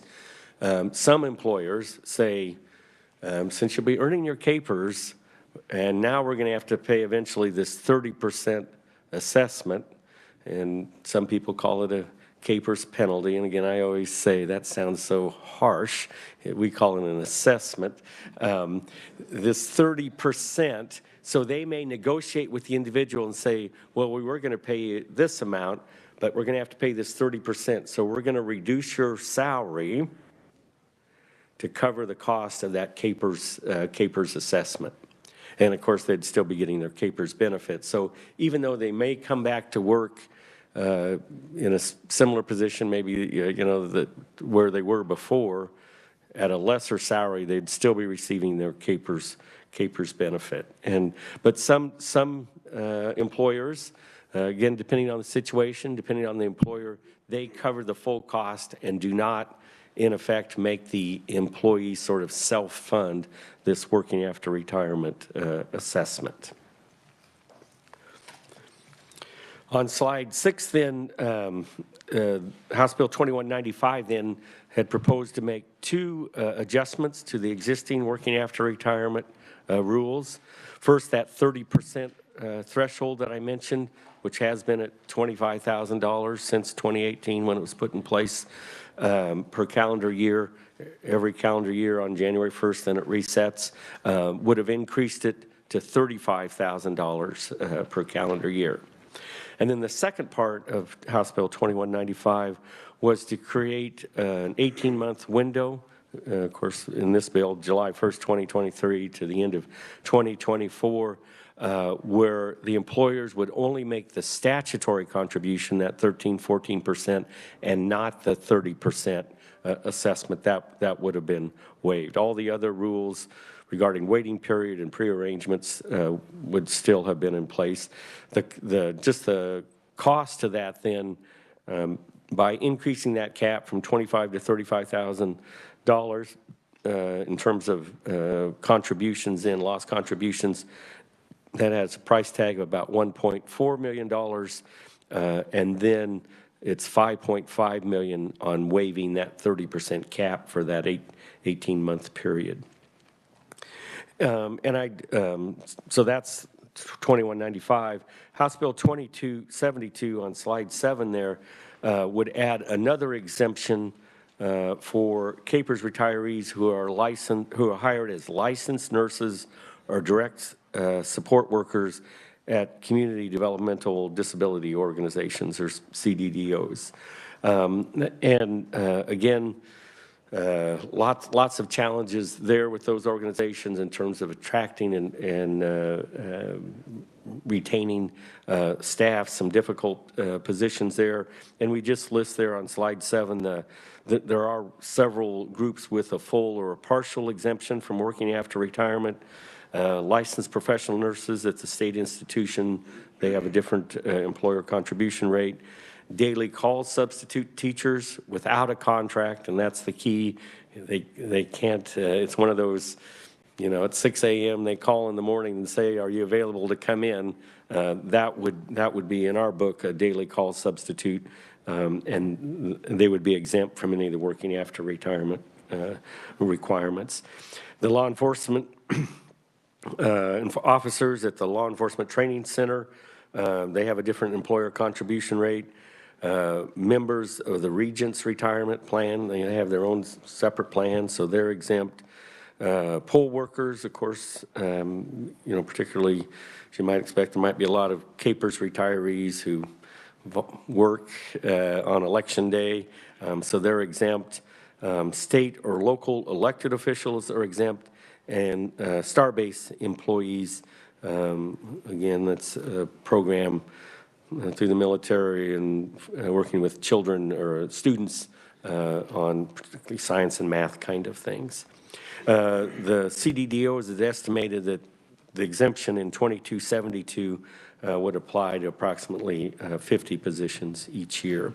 And maybe just on all the working after retirement, that change that we're currently, or the current provisions in 2018, some of you may know or remember in 2015 and 2016 and 2017, there were lots of iterations with working after retirement, and there were hard to fill positions and special ed exceptions, and the list went on, and it got so confusing. I think the poor members were having a difficult time trying to comply, but to understand it. The employer certainly struggled, and even CAPER staff trying to see which box all this individual might fit into in terms of an exception. And so ultimately, this is what we have now in 2018. These current provisions were put in place. Any questions for Alan on working after retirement? Representative Neighbor. Thank you, Mr. Chairman. Back on 2195, Alan, on working after, and yes, there was a lot of movement because we had a teacher shortage and just across the board in several areas. But on that, when we look at after the 18-month period or meeting that $25,000 threshold, does that 30% come out each month, or is it for a set amount for the calendar year? Yeah, the 30% assessment is on the salary paid once they get over that $25,000 under the current provision. So they would pay that extra lug every month to CAPERS on the retiree's salary that they're paying. So they would pay $35,000 a month? No, that's within the calendar year. I'm sorry. Oh, within okay, the calendar year. up My to- mistake. Yep. Up to that amount is what it is, or? Once they get over that amount, then that's well, right now it's 25,000. This bill would raise it to 35,000. Once they get over that, then they have to pay. The employer has to pay the 30%. So from 0 to 25,000, or in this case in the bill, 0 to 35,000, they'd pay the current statutory rate, 12, 13%. And then once the salary gets over that, maybe they get to there, and again, it's on a calendar year basis, so maybe June, then that 30% would kick in. So each year they would be paying that if they made over 20? That's right. Okay. But then again, each 12 months, then January 1st, it resets, and so everybody goes back to 0. May I ask one more question? Yes, ma'am. Since that went into place, what has been the percentage of teachers that have actually come back? Because that's a pretty good hit for districts, or if the individual is going to be paying that. Yeah, there's about 4,000 a year that come back to work and are under these provisions of working after retirement. Thank you. Thank you, Mr. Chairman. Representative Tarwater. Thank you, Mr. Chair. I have a couple of questions, Yes, some sir. of them along the same lines. The first one is, if an individual leaves the state, say he or she is in IT, and they are retired, can they come back and work under contract if we needed somebody as a special person and avoid these penalties? Depends on the circumstances and the arrangement. Generally, not. I'd say that's right. Because again, if they left their position, got hired by an outside vendor, private company, to come back and do work for the state, then I think it's the IRS determination that they're kind of circumventing the retirement by being employed by a private party. So then our nurses down in Larned, for example, that when the traveling nurses come in and they are paid 3 or 4 times what our nurses are, and then our nurses quit and go to work for them, that's not allowed, but we're doing it anyway? It'd be only if they retired. Oh, they have to retire. Right. Got it. Yep. Okay.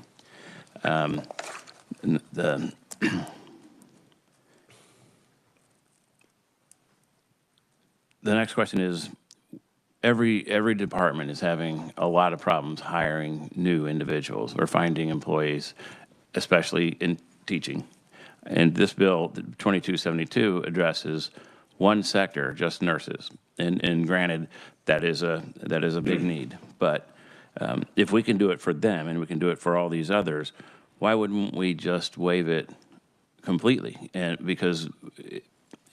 if we're waiving it all, you think it would be more beneficial for the state to hire back retirees rather than look for new employees so that they would avoid having the additional tax, per se, of the CAPERS? Right. Good question. I should have stated at the beginning, Capers didn't propose either one of these bills. They were introduced, and the chair just asked that I review the provisions of these 2195 and 2272. I think the CDD organizations, again, to that very point that you were talking about, really struggling to find, staff, and they thought if they could even rehire a limited number of retirees for those positions in CDDO organizations, it would be beneficial. But the CDDO Association requested introduction of the bill, and so it was from them. If I may follow up on that as well, on 2272, they basically, the CBBOs saw what HB 2195 was doing, and it was already filed, so they went ahead and filed 2272 to get the conversation going on their end too. Their purpose was not to exempt or just to pass 2272 like that. They just wanted to be added into the discussion with 2195. So. I mean, I think it's be good to look at that bill and even add teachers into it. We have a lot of good teachers that leave the state. They retire in Kansas and they go to work in Missouri, at least in my area, and we lose some pretty darn good teachers out of the deal. I agree with you 100%. That's why, I definitely asked today to kind of review it and refresh memory and have some good discussion on this bill. Senator Petty. Thank you, and I totally agree with Representative Tarwater on this. But I want to go back a couple of things because sometimes, I mean, it's clarifying for me. So like we have retirees have a 180-day waiting period. I know you referred to federal guidelines. Is that actually federal guidelines, or is that what we have just decided as a state? Great question, and it's what Kansas has decided. The IRS doesn't say it has to be 60 days, 180 days. They just has to say it kind of passes their smell test as a bona fide retirement. Some states, and even in police and fire, there's a 30-day waiting period. And that has passed prior IRS review of our plan documents. And so some states have 30, but that's right. It was a Kansas decision. I have a couple of other things. That's what I wanted to clarify because I actually, for public knowledge, I retired and I went back to work and I retired in education, went back to work in education, and I didn't wait 180 days. But that was a few years ago. And then we changed our laws. We've been changing our laws a lot in this area. And so, I have concerns too, just as was expressed, like with, and I can understand when it becomes picking out a little group here and a little group here or there, and how hard that would be for the department, for your staff. But I will say, we are in the state of Kansas, not unlike any other state, we're in a pretty desperate position when it comes to education. If we're 1,700 certified educators short last year, I don't know what the number is this year, then we have this pool, and I also live on the eastern edge of the state, and so I do know many people that just chose to go to Missouri because they can, and they do. But it's not that they wouldn't want to stay here. We have, so under 2195, that raising the threshold to 35,000, that's a great thing. But with I know you put on there what this is going to cost, but I didn't see a cost estimate. I'm sure that, did you have to provide a fiscal note last year on 2195, and that's why you have that, about the estimated cost of this change? But down here for 2272, there's no estimated cost for the change for those 50 positions. I mean, I just want to be a little bit balanced here with what we're talking about. Sure. And we're talking about this has cost, but hey, this doesn't have any cost, or does it? Right. I know it does. Well, for those 50 positions, it would. But again, in the scheme of thing, for those 50 positions, I hate to say it'd be a rounding error, but in the grand scheme of Capers funding in the Capers system, allowing those 50 people maybe to be exempted from, so the whatever assessment we might get from CDDOs for those 50 individuals, it would not be materially significant, I think, as they say. There's certainly a cost, but it would not be materially significant. And just as another follow-up there, so you mentioned about police and fire, they only have a 30-day, and that, they have a 30-day waiting, and then they can go back and they can make whatever? Well, if they go back to work for the same employer from where they retired, they do have an earnings limitation. If they go to work for somebody else, if I remember correctly, then they do not. So I'm just asking this body to think about the fairness and what we do with working after employment. And police, KP&F have a higher retirement and can retire earlier than anyone that's a school employee. So that's another piece. And then lastly, when you mentioned the 4,000 a year who come back to work in education, do they, that's a pretty, I guess I would ask for some clarification about that number. Full-time, part-time, or do you, what? Well, it would be more than, back on slide 5, that covered, so it'd be in a covered position. So it wouldn't be seasonal or temporary. It'd be more than 630 hours a year that those individuals are working. Those 4,000 would be working more than 630 hours a year. And then the last thing is that, am I understanding that you said, because it seems like I know this to be true, that so a teacher retires from a school district, and let's say they retire from that school district and they're gone for 3 years, and then the school district wants to contract with them to come back. You're saying they cannot contract with them, or they cannot contract with them immediately? Which is it? It'd be the immediately. Okay, because I'm well aware that that's being done to, and rightly so, to get past this 30% penalty. Okay, Senator Dietrich. Thank you, Mr. Chair. And that kind of piggybacks on what Senator Petty was asking about the 630 hours. Remind me how we landed on that. The 630 hours? Yes. I think it goes way back in terms of, is it 180 days Right. for the school district, and I don't know how many hours is that? Is that 3.5 hours or more per day for 100? It goes way back. So, yes. So just doing some quick math, because a lot of our capers, retirees, and that the school district wants to hire, they usually come back and are not, if they're not teaching people, they come back and they drive buses or work in the cafeteria, or maybe they're a para, whatever. And so even at 4 hours a day, 630 hours would only be 157 days, which is less than a school year. Even if school's in session and you're a bus driver or a food service person, you're at least working 165 to 170 days. So I just don't understand how this 630, when you say way back, is it before me way back? I believe so. Okay, because that was Well, like not that far 2017. back, Yeah, but- so I came in like 2016, and we had a lot of meetings on working after retirement, and I think we made great improvements. I'm just wondering if that's an Yeah. actuarial question? No, I think No? it was set by statute. And I think, again, it was just trying to draw some line between that seasonal and temporary and those people that really come So- back. And we, of course, can research Right. how long the 630 has actually been in place. May I ask just one little quick Yes, ma'am. question here? So am I thinking about this incorrectly? Are the bus drivers and the food service folks, are they considered temporary, or are they covered? Depends on position, but more than likely they'd be If covered. it's for the school year, they'd be covered. Okay. I would like to take a look at that number. Yeah. Yeah, if you guys could Yeah. research that a little bit. Thank you. Thank you, Mr. Chair. Chairman Longbine.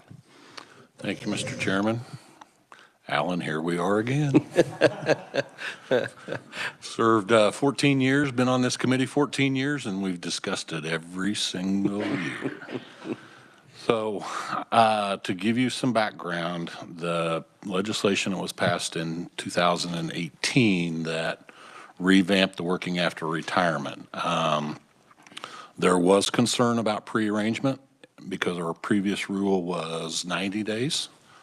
And so it was amazing that teachers who retired in May 15th had a job August 15th, even though maybe that position wasn't open on May 15th or whatever.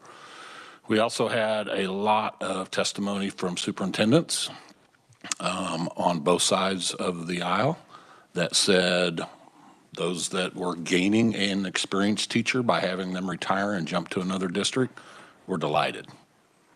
Those districts that were losing that experienced teacher that was able to retire and move to a different district were not overly pleased. And so the 180 days was an attempt to make people really think about whether they wanted to retire at age 55 and jump to another district. There was also a lot of consideration given to the cost to the system. So I think that's what you've really got to keep in mind and keep in balance. Yeah, we'd love to take away the restrictions. We'd love to take away the 30%. There's a lot of things that we could do to help teachers, help school districts recruit, but there is a tremendous cost to the system every time we remove another exemption or make it easier for people to retire and move to a different district. So, little commentary for you. Yep. Thank you, Mr. Chairman, for that insight. Representative Neighbor, did you have one? Oh, yeah, Alan, I'm sorry. I was just going to point out, in terms of that cost to the system, yes, and it's a behavioral thing, hard to quantify, but if you remember the discussion this morning, who pays the cost of the system? It falls to you all. So it's a public policy thing. Do you want to make it easier for people to retire? And public employees, I think, are a sharp group, for them to be able to retire and come back to work, draw their CAPERS benefits and have employment, which is fine and great. But then because of the cost, then eventually that'll be reflected in higher employer contributions. And it's hard to quantify, it's a behavioral thing, but ultimately it'll come back. It's a clear public policy thing. How do you want to set it? Where do you want to, your priorities and so forth. Representative Neighbor, did you have some? Thank you, Mr. Chairman. Alan, if you could clarify for me just a little bit.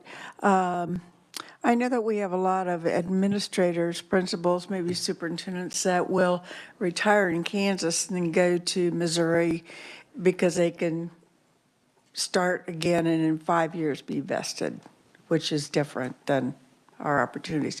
So if an administrator currently in Kansas leaves and goes to another district, does it have to be outside the state, or they're paying that extra percentage in state?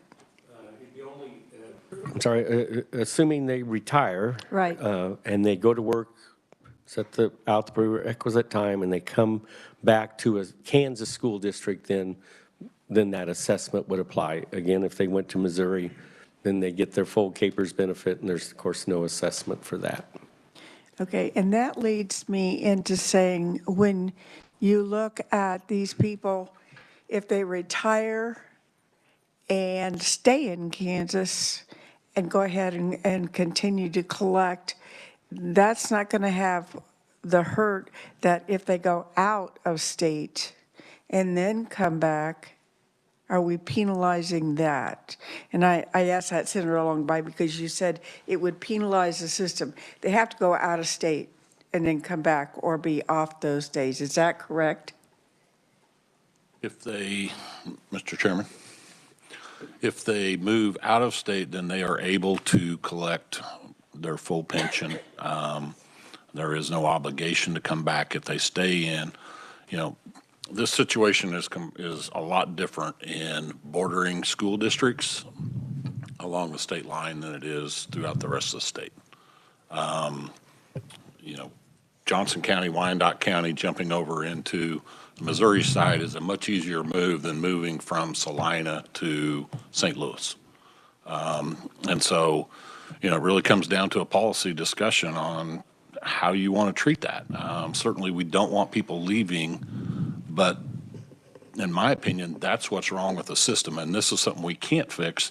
85 points is too low in today's environment to allow people to retire in Tier 1, because that means the average school employee, 54.8, was that our last number, is average retirement age for the school group. So, I'm extremely happy with their 30 years of service, but that allows them to retire at 55. So we can't raise we can't raise the 85 points without making an adjustment to the modifier. Is that correct, Alan? Correct. So it would cost a tremendous amount of money for those people, for us to change the modifier to offset the difference in, if we were designing it today, I don't think we would use 85 points. But that's what we have, and so that puts a tremendous amount of strain on the system when you allow people to retire at age 55, but the life expectancy has now grown to 84, 5, 6, 7. And so when those numbers were set up originally, we didn't have 40 years of pension obligation. If I may. Yeah. What's the encouragement for people to retire if they can work longer, still have their full salary and benefits? Why would they jump? I just asked that as a question. Why would you go to another state and then want to come back? I think at the beginning of this year, we were short 26 or 2,700 classroom teachers across the state. That's quite a few. And I don't know that all of those would leave or retire just to hop over a state and come back. What is encouraging them to do that?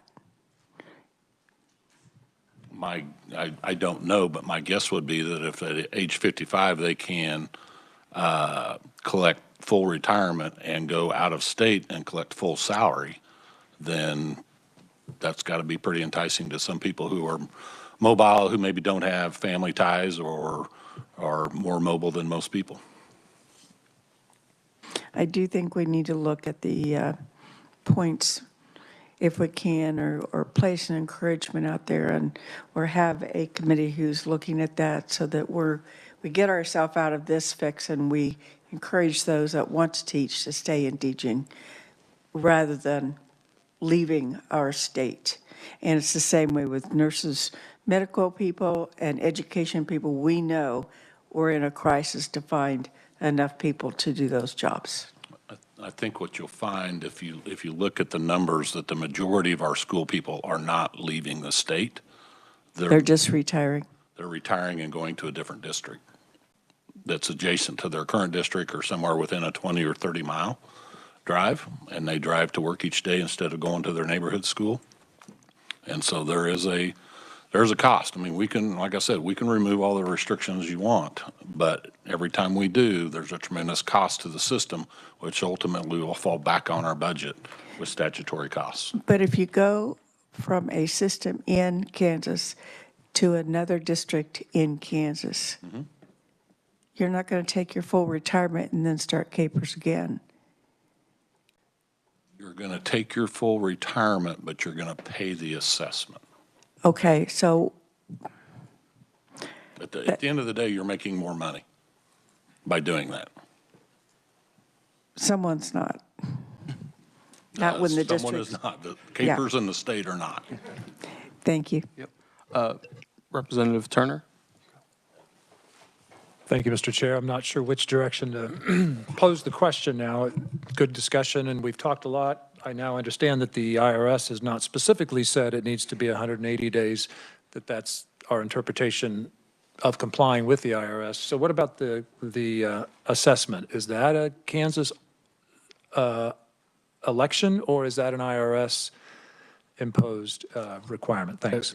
Kansas selection, and I think that the waiting period, the assessments, the no prearrangement, again, it's trying to build a wall, I guess. So if the IRS ever comes, it may not be very likely, but if ever comes knocking to see if Kansas should continue to have favorable tax treatment because of the caper system and the benefits and all that, we, the state, could point to say, yes, they have to have a bona fide retirement. There's a waiting period. There's these, assessments and so forth. So it helps, I guess, again, should that day ever come, the IRS comes knocking, we can point to these are the steps that are in place to make sure it's a bona fide retirement. All right. We'll go to Senator Petty, and then we'll try to wrap up this conversation. We will have more discussion on this tomorrow afternoon once we're wrapping up, so. Right, I was just wanting for a piece of information because Senator Longbine brought up about the being 54.9 years old and being eligible to retire. So I would like, if you could, to provide like on, for the last 5 years, how many people in the state, in the school sector actually retired at the age of 55 or around the age of 55? Because, I started right out of college, and I could have, I did not, but you would have to have started with the system, and then it was, now you can 5 years best, but then it was 10 years. So I'm just curious as to what that percentage is. I mean, I understand talking about it, but I don't know that is a large percentage. So I'd like to know what that number is. Certainly that information's available. Absolutely, yeah, we'll get that and send it out to the committee. All right, committee, great discussion on that. Better discussion, I assume we're going to have on ESG and foreign adversaries later. So we'll go on to the second part, which is the alternative asset investments. Thank you, Mr. Chairman. On slide 8 then is that alternative investments, and this is different than the other two. This is on that very rare occasion where the Capers Board of Trustees did come to the legislature last year and ask for a change in the current statutory cap on the percentage of alternative investments that Mr. Fink was just talking about earlier. And that cap then applies to private equity. They're on slide 8, and you can see, those are, of course, usually non-publicly, they aren't publicly traded. And so it provides capital to companies to do whatever the company's all about. And then the other part is on infrastructure, which is over in that real return asset class in that pie chart. But it would represent investments in funds that provide financing for physical assets, roads, bridges, power generation, telecommunications, those kinds of things. And so currently that statutory cap is 15%. And of course, you get in as the market fluctuates with that market volatility, then that percentage then can change. And so with all the volatility, not too long ago, we were at 14.1%. We're currently at 13.4%. On private equity, and of course we have to monitor that very closely, and I'll give you a little history and why the sort of the challenges of doing that. So on slide 9, then the alternative investments were first defined in statute in 1992 with a cap of 10% of the total investment assets of the trust fund. And that cap was revised to 5% by the 1993 legislature. And you may remember, or you may not, 1993 was a difficult year for Capers. There was, on the investment side and board, and there was big changes, legislature to address some concerns in terms of what was going on at Capers at the time. So 5% in 1993. And that worked for almost a decade on building out alternative investment strategy. By the end of calendar year 2000, then it's 4.5%. I think it might be mentioned maybe a little bit later, and I think Mr. Fink mentioned it too. These private equity investments, they just take, you have to have a relationship with these individuals. It takes a long time to build it out.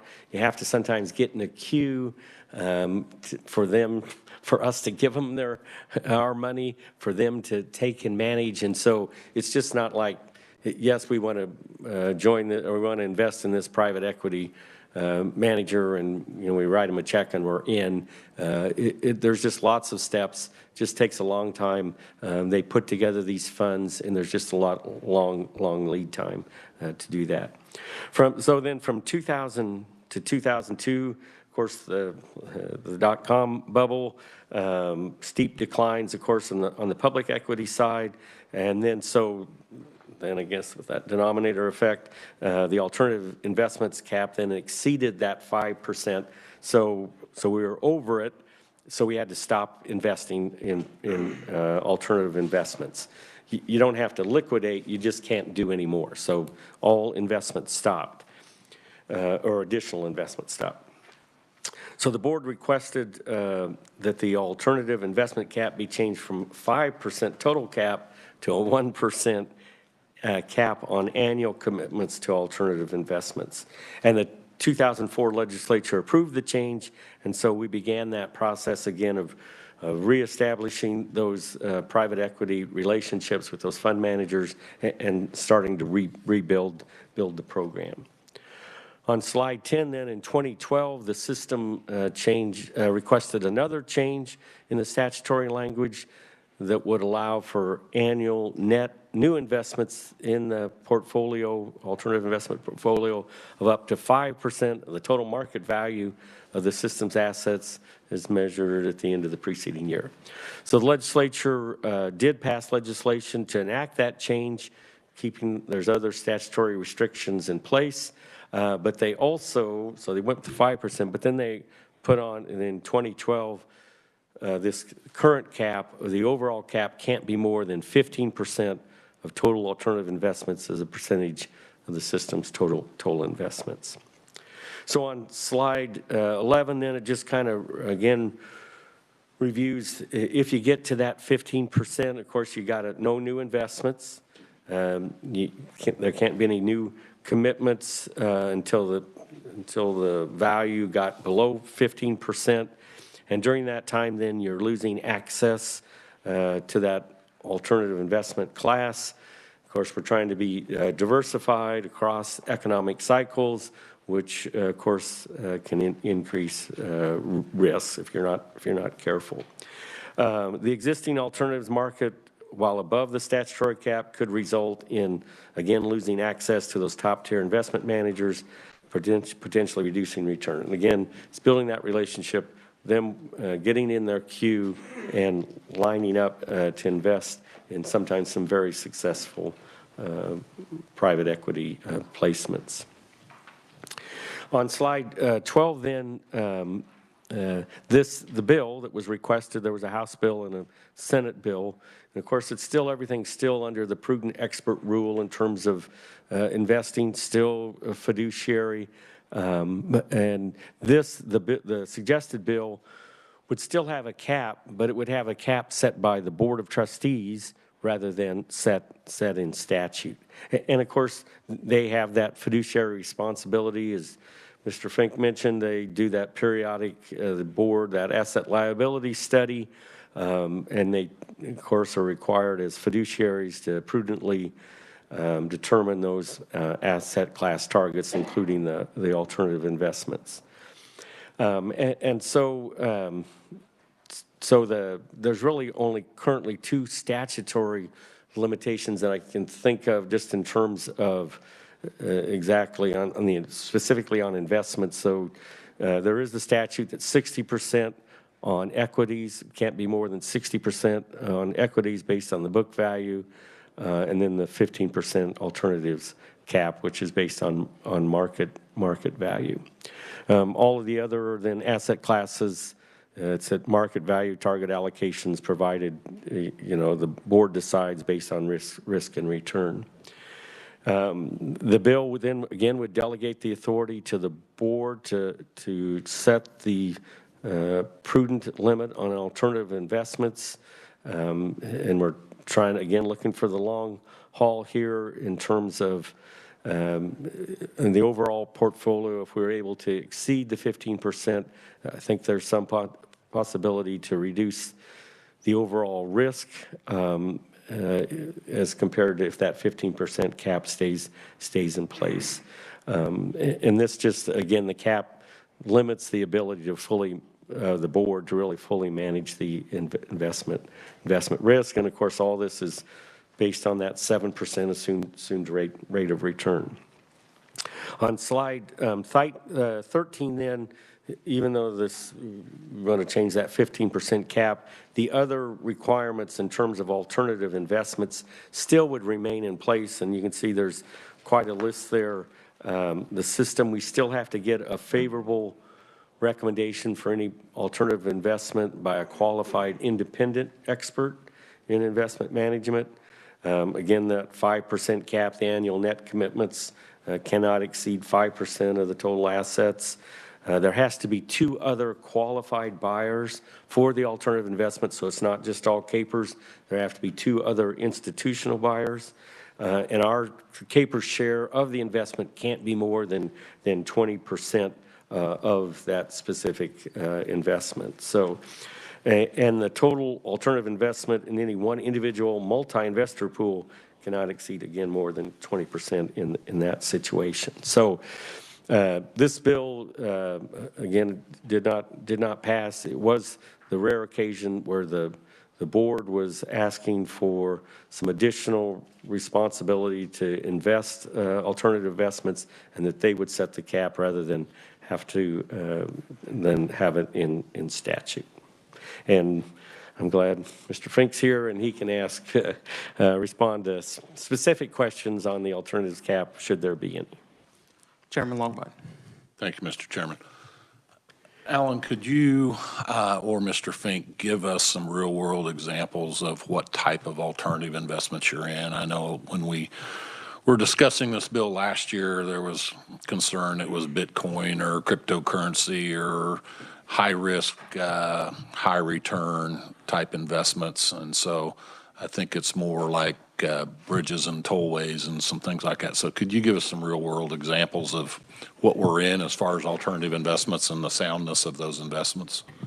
Yes, absolutely. Thank you, Senator, for that question. So the vast majority, 11% of the roughly 13% exposure we have to alternative investments is in private equity. Private equity is made predominantly of buyout investments, which are investments made in established companies who have operating income, and they're private, not yet public investments. So a private equity manager or firm will go in, provide capital to an already running operation in order to grow revenue, reduce costs, create efficiencies, create value through that investment vehicle.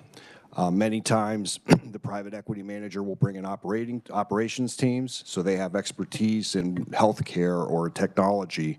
So they have staff or onboard teams where they'll put those into companies to help, increase value for their investors.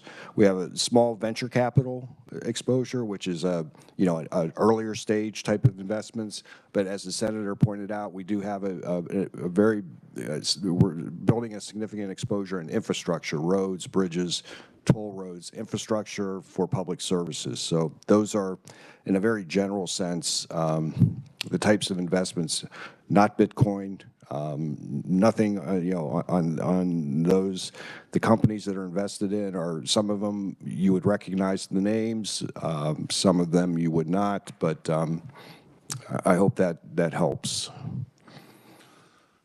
Did I just hear you say we're at 13% overall? I believe 13.4, might be 13.6 as of the last couple of days, yes. Have a lot of room right now. No, not much room at all.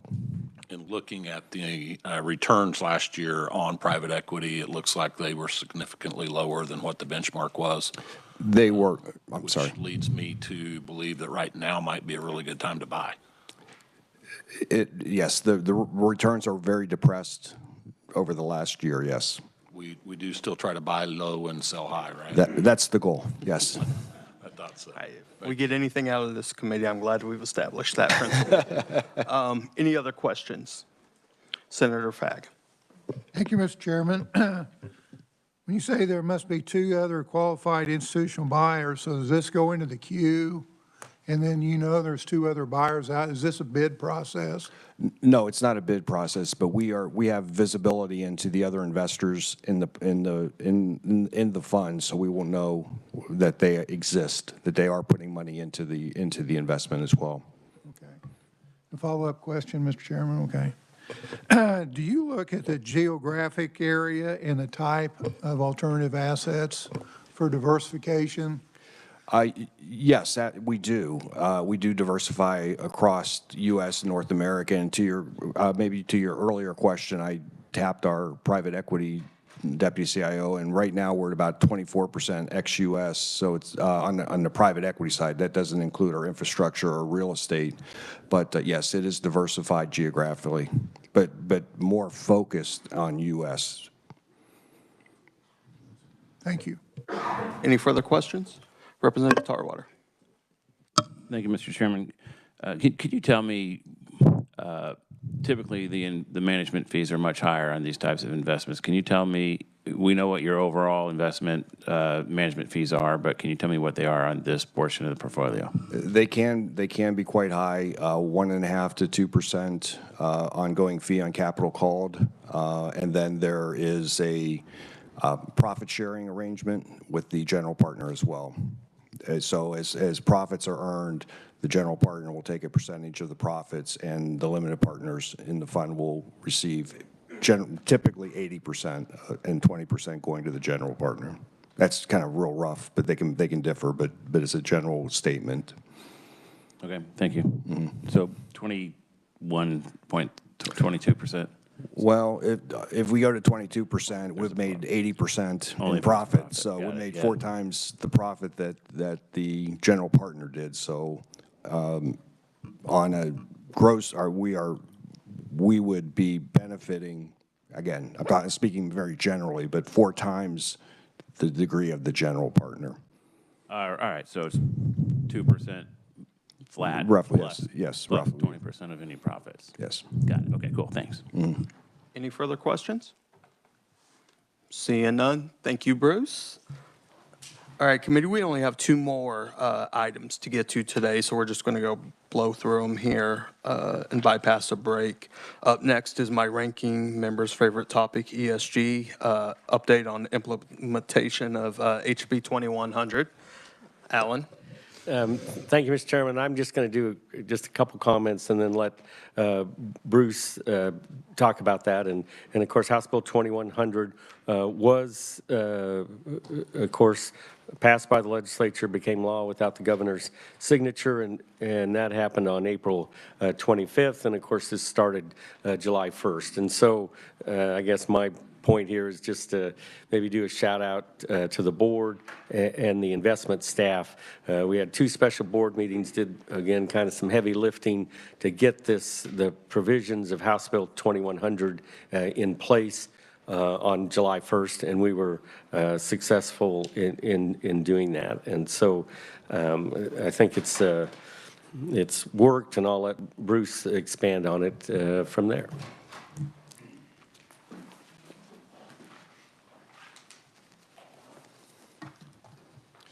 Okay, thank you, Alan. Thank you, Mr. Chairman.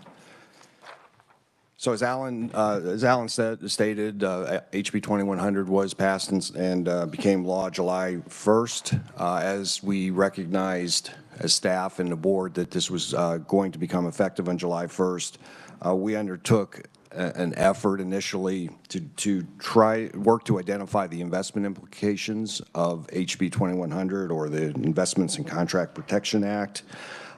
Through that process, we did identify that we primarily 4 areas that we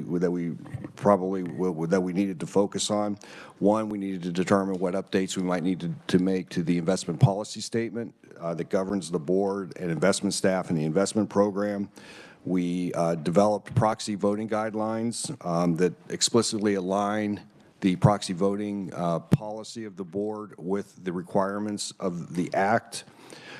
We did divest commingled funds, which are mutual fund-like, but types of funds that we were invested in as a result of HB 2100.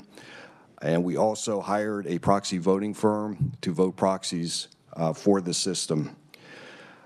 Related, but not part of the act or HB 2100 is, and you've asked that we talk a little bit about this, which I shall, is the federal government's designation of foreign adversaries.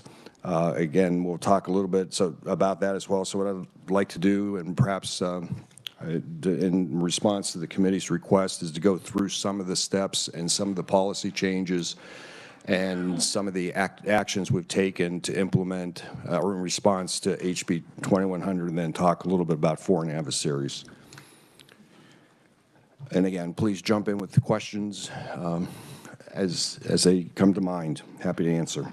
So in slide 3, starting with the investment policy statement. Again, the investment policy statement, or as it's known, the Statement of Investment Policy Objectives and Guidelines, is really the central document that governs how we invest money for the system. The core tenets of HB 2100, that being that a fiduciary must discharge their duties solely in the financial interest of participants and beneficiaries, and secondly, that as a fiduciary, we're required to only consider financial factors, had been core tenets of the investment policy statement. Our core tenets were core tenets and continue to be core tenets of the investment policy statement. HB 2100 served to expand some definitions and added some additional detail that we worked to include in the investment policy statement. Particularly, HB 2100 specified some fiduciaries, so we have taken steps to mirror those specifications in the policy. The Act also defined financial, and again, we incorporated those in our policies and procedures.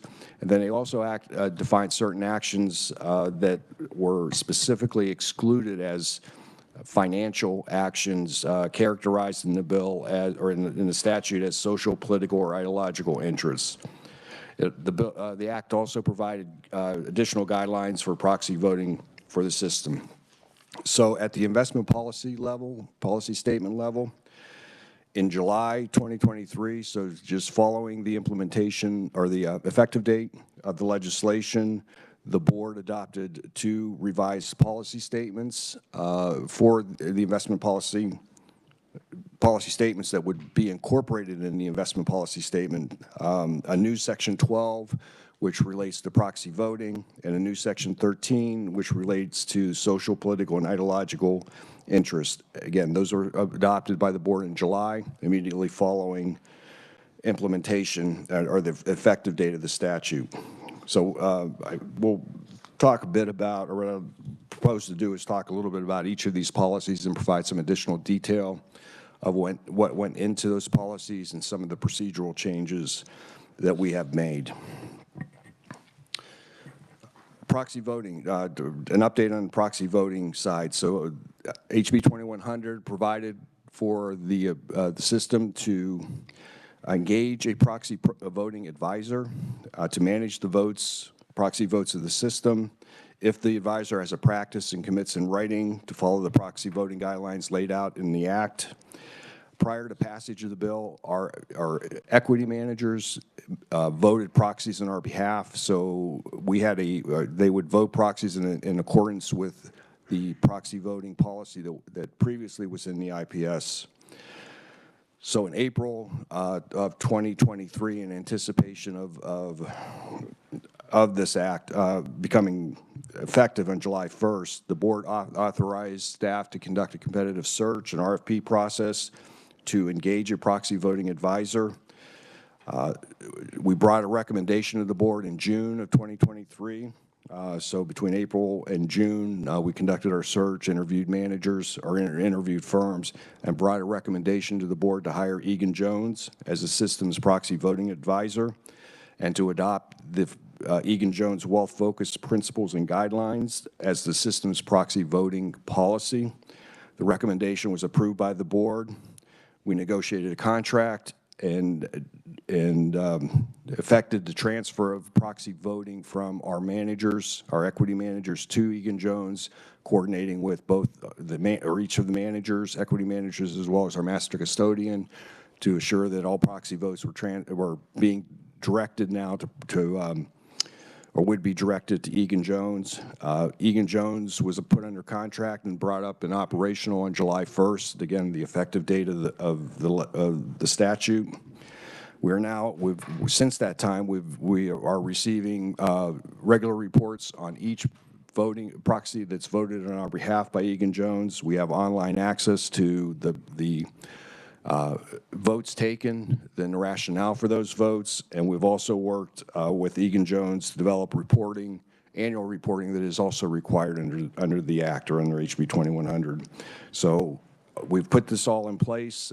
It was up and running and operating successfully on July 1st, technically July 2nd, because I think July 1st was a Sunday. But Representative Hsu? yes, sir.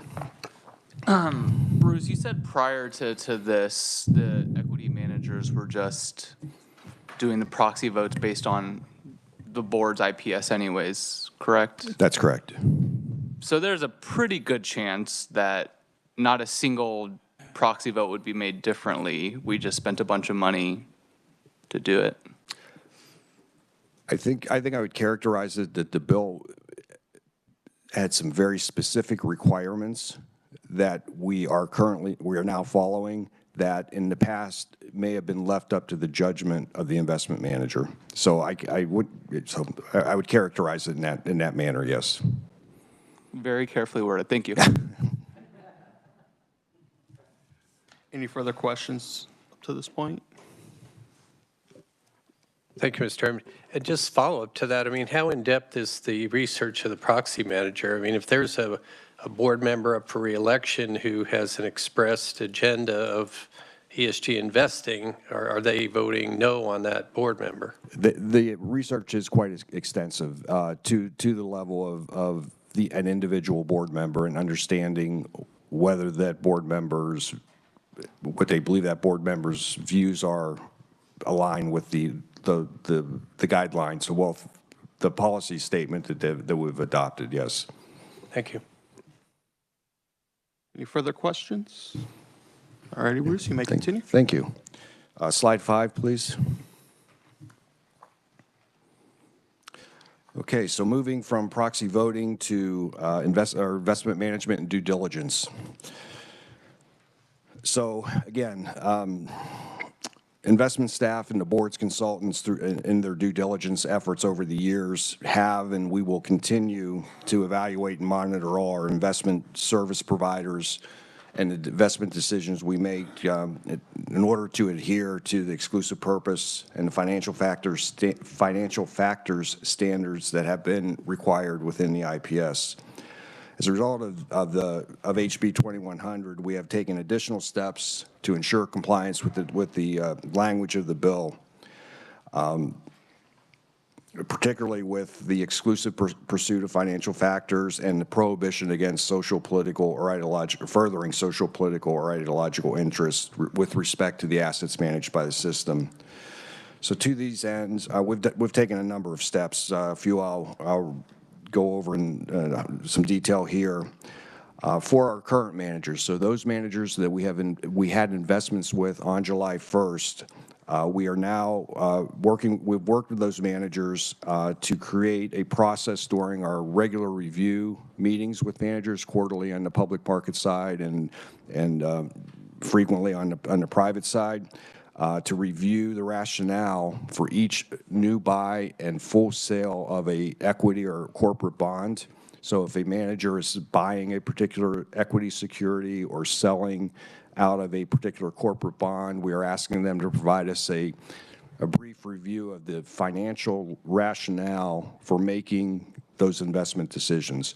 We've put this into place as a way to trigger that discussion and that analysis and to try to gain, continue to have comfort that these decisions are being made for purely financial purposes and not to further some ideological interest. So if a manager is selling an oil company, we want to know that they're doing so because earnings are declining or there's an economic reason, financial reason, and not because they are they don't like oil, or pick your example, but that's the goal of this particular step that we've put in.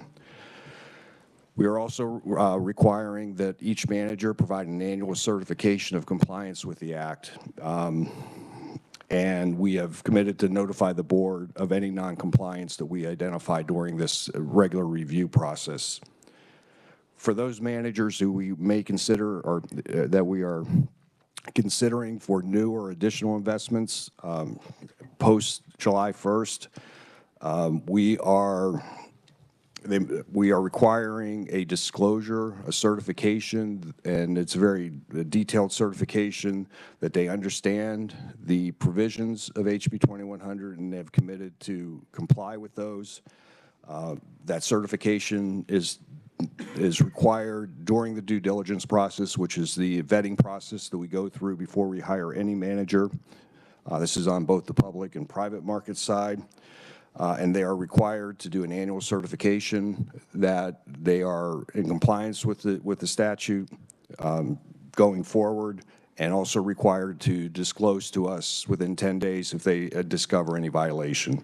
So we have put these and other procedures in place to try to more fully monitor compliance with the Act. In addition, each investment recommendation that we make to the board will carry an opinion, a professional opinion from our consultants and from the investment staff, that it's our understanding and belief at the time that recommendation is made that the manager that we're proposing to be hired will in fact, or it's based on our due diligence work, it's our expectation that they will comply with the Act. So we've put our name on it as well. So these various guidelines have been more fully described in our investment policy statement. They have been incorporated into the policy statement by the board. Any questions on maybe I'll pause on the due diligence piece. Any questions on the ESG portion? Seeing none, we'll move to the foreign adversary. Okay, thank you. So yes, now shifting to foreign adversaries. So you see in your package, and we're on slide 6. Thank you. At the federal level, the federal government has identified this list of countries and an individual as foreign adversaries of the United States, China, including Hong Kong, Cuba, Iran, North Korea, Russia, and the Maduro regime as foreign adversaries. So I wanted to just take a few minutes and talk a bit about our exposure, or lack thereof, to these foreign adversaries, and to provide some context of our exposure. So first off, the system does not hold any investments in Cuba, Iran, or North Korea. At this juncture, I'm not aware of any investments that are associated with the Maduro regime. We do not own any investments in Venezuela. So really, the list of foreign adversaries comes down to Russia and China and Hong Kong. As you may, in March, following the invasion of Ukraine by Russia in March 2022, I'm sorry, the Board of Trustees adopted the motion you see on your screen to direct staff to liquidate our investments in Russia and to make no new investments in Russia. Russian markets have been closed since the invasion. We have not bought any or made any new investments, and we continue to hold a very, I believe, one investment right now in Russia that is not tradable. But so that has been put into place. The system does have exposure to China and the Hong Kong administrative region, though I will note that the nature of this exposure has changed quite dramatically since the passage of HB 2100. So next slide, please. So maybe a brief discussion of our exposure, public markets exposure to China. And I do need to apologize. After I submitted my presentation, I noticed that the last four bullets were duplicated on the next slide. My intent was to split this slide up, but I failed to delete the last four, so I will jump to the next slide after I address the first four, if I may. But the nature of the system's exposure to China equities, as I stated, changed quite dramatically after passage of HB 2100. Following passage, the system exited two international equity commingled investment funds that we had in the portfolio, investment trust, one managed by State Street Global Advisors, and then a small portion of the Lazard portfolio was managed, the emerging market exposure was managed through a commingled trust. So as a result of the act, we liquidated those and reinvested those monies in direct investments or investments in equities through our international equity managers. Prior to the exit of the commingled trust, we held approximately 780 individual names in China and Hong Kong. It represented about $567 million and 2.3% of the portfolio. After exiting the two commingled funds and activities since that time, since the exit from the commingled funds, we currently own 15 companies in China and Hong Kong, which represents approximately $365 million or 1.5% of the total fund. We own no stocks that are traded on what's called the China 8, the 8 share market, which are shares traded in Chinese yuan and on the Chinese mainland. So if I may jump to slide 8, I will jump over my duplication and talk about a little bit more about exposure to China in the portfolio. So another step that the board has taken just recently, the board has also adopted a new benchmark for our international equity program. So maybe as a sidebar here, benchmark assignment in the investment world is a very powerful way to communicate to investment managers the preferred risk and return profile of a portfolio. So by assigning the correct benchmark or a benchmark to a manager, we are in effect communicating with that manager how we would like the portfolio to look. For active managers, meaning managers who are trying to earn returns over and above what we get passively as an index investor, the assigned benchmark shouldn't control their decisions, but it does. The reality is it does have a very impactful influence and creates incentives and disincentives for how that manager invests. So because of some of the unique risks that we consider that we are seeing in China, and given the inability to diversify those risks, what we and our consultants had proposed and the board adopted was a change to the underlying benchmark from what was previously the all-country world ex-US benchmark, which is a benchmark that covered 22 of 23 developed markets, the exception being the U.S., and all 24 emerging markets as defined by MSCI, who's an index provider. Effective November 1st, effective yesterday, the system's international equity managers will now be benchmarked to the ACWI ex-US ex-China benchmark, again representing 22 of the 23 developed markets in the index, again with the U.S. being the exception, and 23 of 24 emerging market benchmarks, with China being the exception. In addition, we have the board has approved, and we are permitting our international equity managers to invest up to 25% of the portfolio in U.S. equities. Previously, we made a distinction within the portfolio between our international equities, which are wholly ex-U.S., and our domestic equity, or U.S. equity, which were wholly U.S. investments. So now we are allowing the international equity managers to take positions in U.S. equities, again, out of benchmark exposure, but providing them that latitude. So I want to note or emphasize that these are benchmark changes. They are not prohibitions. We have not, the board has not passed or authorized or created a prohibition against investing in China or a requirement that our international equity managers invest in the U.S.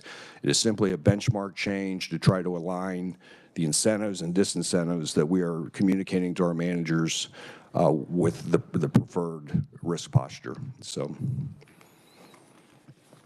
All righty, thank you for that, Bruce. Are there any questions for Bruce? Chairman Longbine. Thank you, Mr. Chairman.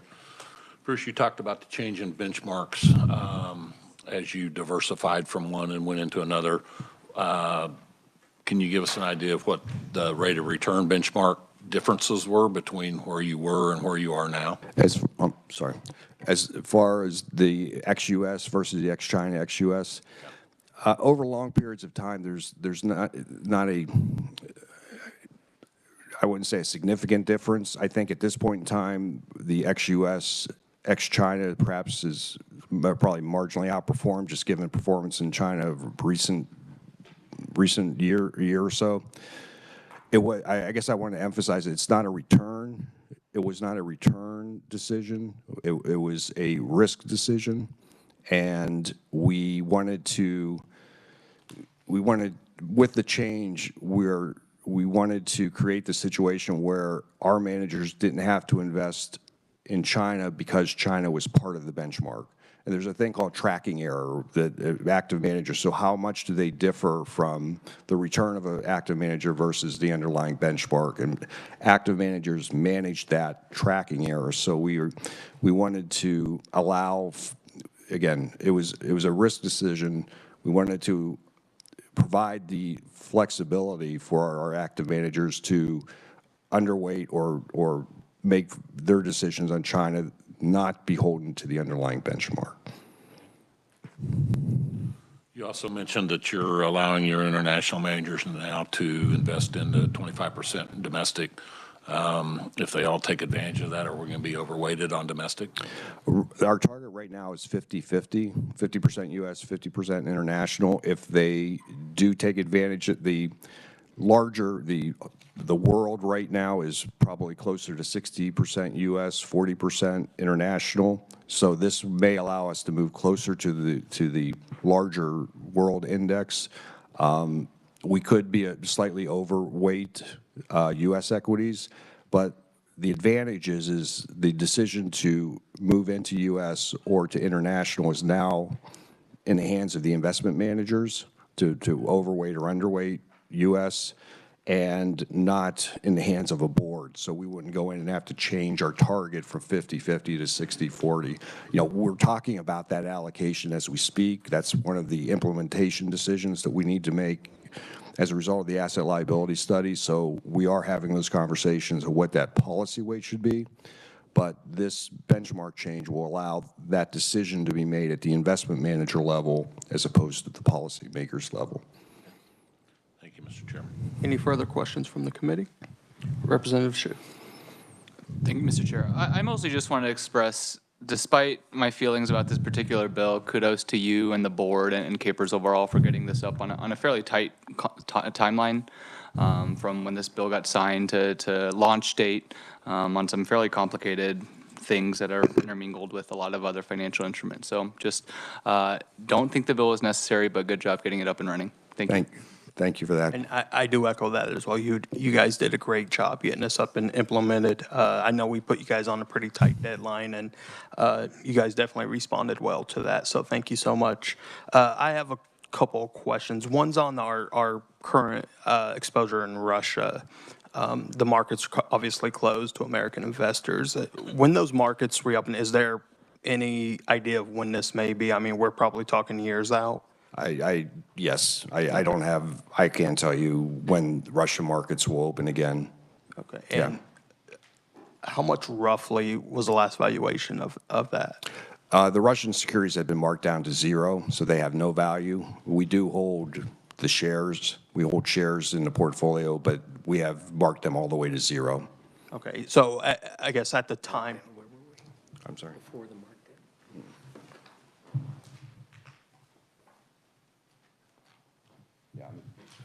Alan was suggest, let me see if I have the, before the markdown. Yeah.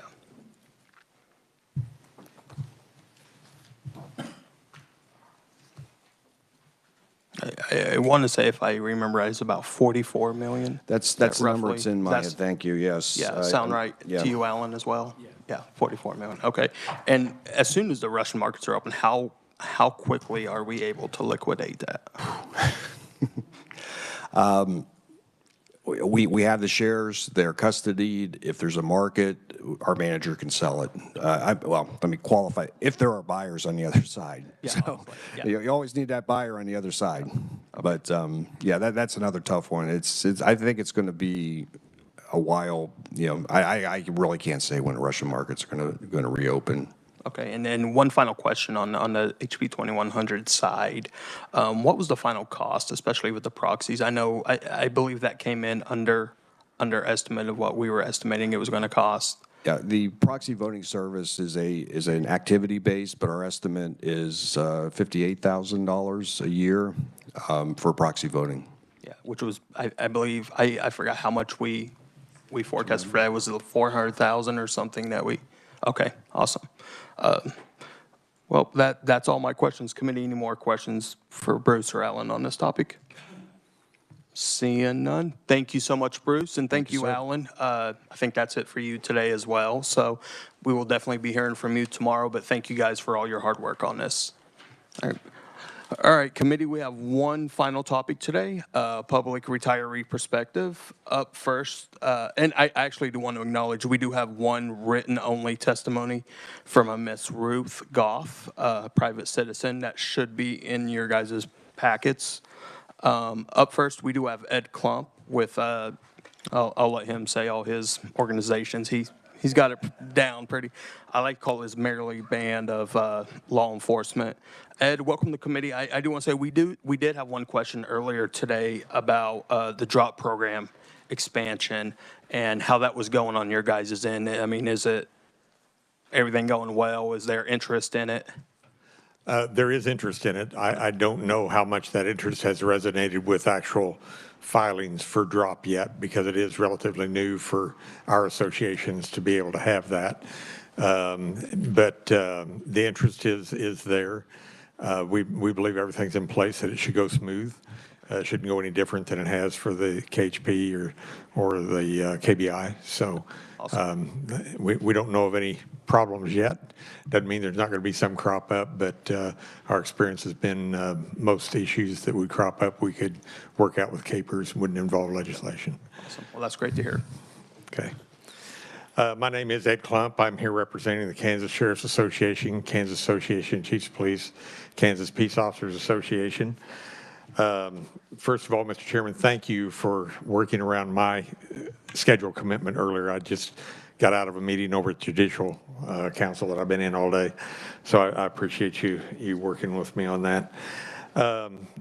First of all, the interest of our associations, I always like to talk a little bit about this in the capers issues. There's a widespread belief that all law enforcement's in KPNF. That's not true. About 3/4 of the law enforcement agencies in this state are very small agencies, and the vast majority of them are under regular capers. And they account for about 1/3 of the officers in this state are under regular capers. So about 2/3 of the officers are under KPNF. The other third is under regular capers. And of course, since January 1st, 2015, they've been under capers 3, anybody hired after that date. That's a topic we can talk about more tomorrow. So from the cost of living perspective, we have many of our retirees are retirees under capers or KPNF, both respectively. So both of those programs and the retirement benefits under those programs affect all of our members. During the first 36 years of CAPER's existence, there were 16 ad hoc cost of living adjustments made and 5 one-time additional benefit payments to retirees. In addition to that, there were adjustments between 1980 and 1987 where there was a 13th benefit check issued to the retirees. So they got an extra month pay every year. I believe that was paid in September. So this was the pattern, the normal and common practice during that time period of the retirement system. And since 1998, there has not been any permanent adjustments. And since 2008, there hasn't been any one-time payments made to the retirees. So the effect of that is that since 1998, the buying power has dropped significantly. And each $100 that those retirees were getting in 1998 has the buying power today of $52.96. So it's almost dropped in half the buying power they have from their KPERS retirement benefits. As member associations of the Kansas Coalition of Public Retirees, we worked jointly with the coalition for many years attempting to address this need for some sort of a cost of living adjustment for the retirees. And we continue to work with them on that front. We believe the current fund balances, along with the 28-year drought of any permanent cost of living adjustment, provides an excellent opportunity to take action in support of the public retirees covered by the various KPERS plans.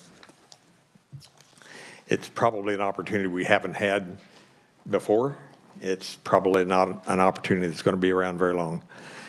In 2023, there were two bills introduced with a COLA proposal for KPERS retirees, Senate Bill 198, House Bill 2252. Those both remain in committee. Neither have had a hearing, so they're both still alive. In speaking with various legislators last year during the session about those bills, it became very clear to us that we're working on this issue, that the fiscal note on those bills had resulted in some confusion. Maybe not any fault of the fiscal note itself, but it's one of those things you have to read all the details to really get a fix on what's going on. But what we learned is many of the people thought that the overall cost of that COLA was actually an annual cost. Well, the overall cost is $263.2 million, I think it is, 263.6 million to the state. And what the fiscal note relates is that there's actually three ways to pay that. Obviously, you could pay the whole amount up front, and then there wouldn't be any additional increase in employer benefits to be paid. Amortizing that total cost through those increased employer contributions, or you could amortize the total cost paid annually from the state with payment in the initial year being $23.5 million. And so there's different ways to approach that, and of course there could be any combination of that. We're also aware that this plan, if this were to become effective, there is a cost to local governments as well. And that cost in the fiscal note relates that it would increase the employer contribution in regular KPERS by 0.21%, and in KPNF it would increase those employer contributions by 8.6%, and that the total amortized cost would be around $8 million a year collectively for for both regular KPERS, KPNF, and for all of the local jurisdictions that are in a KPERS retirement system.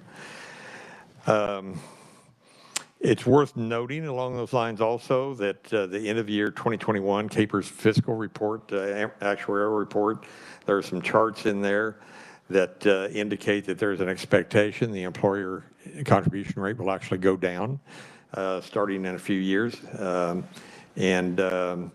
So there's a chance, and of course those are all estimates, as we all know, and that's all based on the UAL, and we know that the UAL is highly dependent on what the investment returns are, among other things, and so it's a best guess, and that best guess was at the end of 2021. I have not seen the end of 2022 report yet to see what they're estimating there. But there's a chance that those increases that would be made if the cost of the COLA was amortized would actually be absorbed by that, and there would still be a reduction. It just wouldn't be as great a reduction in the employer contribution. So if those downward trends play out the way they're predicted or close to that, then there's a chance that even with that additional employer contribution to pay for the COLA, there would actually be a reduction in what employers are actually paying. But that is just an estimate and that's speculation, so we'll leave that for what it is. And I have in my testimony there on the second page, I have those figures in there if you want to read them. I'm not going to stumble through them here. There's also been a misconception among many that public defined benefit retirement plans do not include cost of living adjustments. However, review of public defined benefit plans indicates that's not true. Many have statutory cost of living adjustments every year. Many of them have statutory cost of living adjustments that aren't every year. And there's 15 others that, like Kansas, have implemented ad hoc cost of living adjustments that are approved by the legislature, at least one, maybe two. Actually, the legislature has delegated that to the board overseeing the retirement plans. So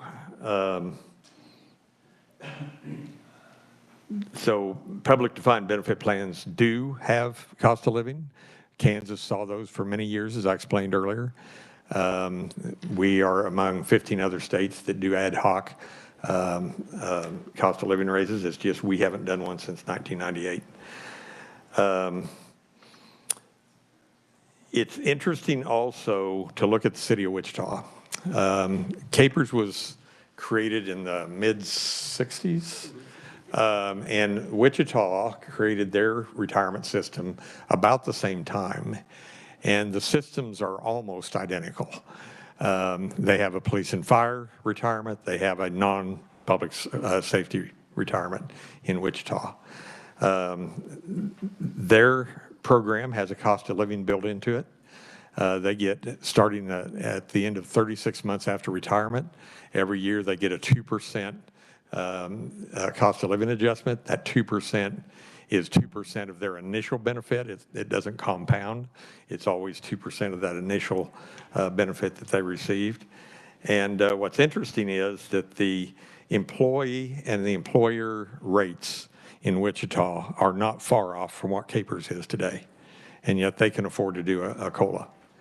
The secret is Wichita, since its inception, when the actuary said you need to pay X number of dollars into your retirement fund, that was the first thing they put in their budget, and they paid that every year. And guess what? Their fund is over 90% funded today. That's the difference. If we were properly funded, which we appreciate all the efforts the legislature has made the past few years to try to catch up on missed payments, now what we got to catch up on is all that lost investment revenue that didn't come because the money wasn't there earlier. If we were to get in that boat, then we would have a fully funded system, or nearly so. 90% is considered the gold bar range, and these things would be a lot easier to do. So it is possible to do that. Wichita's is, like I say, very similar program to Capers and KP&F. It is a defined benefit program, pretty much the same retirement benefits age-wise and things like that.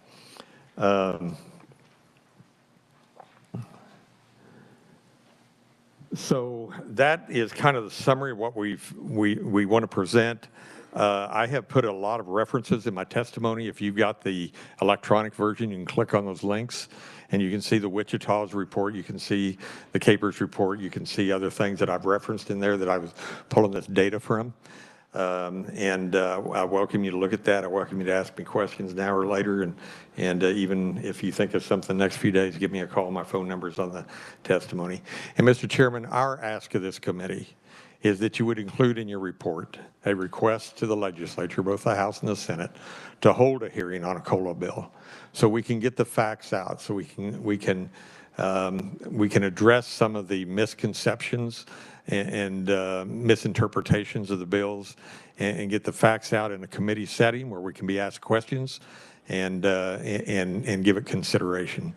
And that would be a huge boost, I think, to a fair consideration of this and try to come up with a good, balanced cost of living of some type for our retirees who desperately need it, and balance that with the fiscal costs of doing that. So with that, Mr. Chairman, I'll answer questions when the time's appropriate.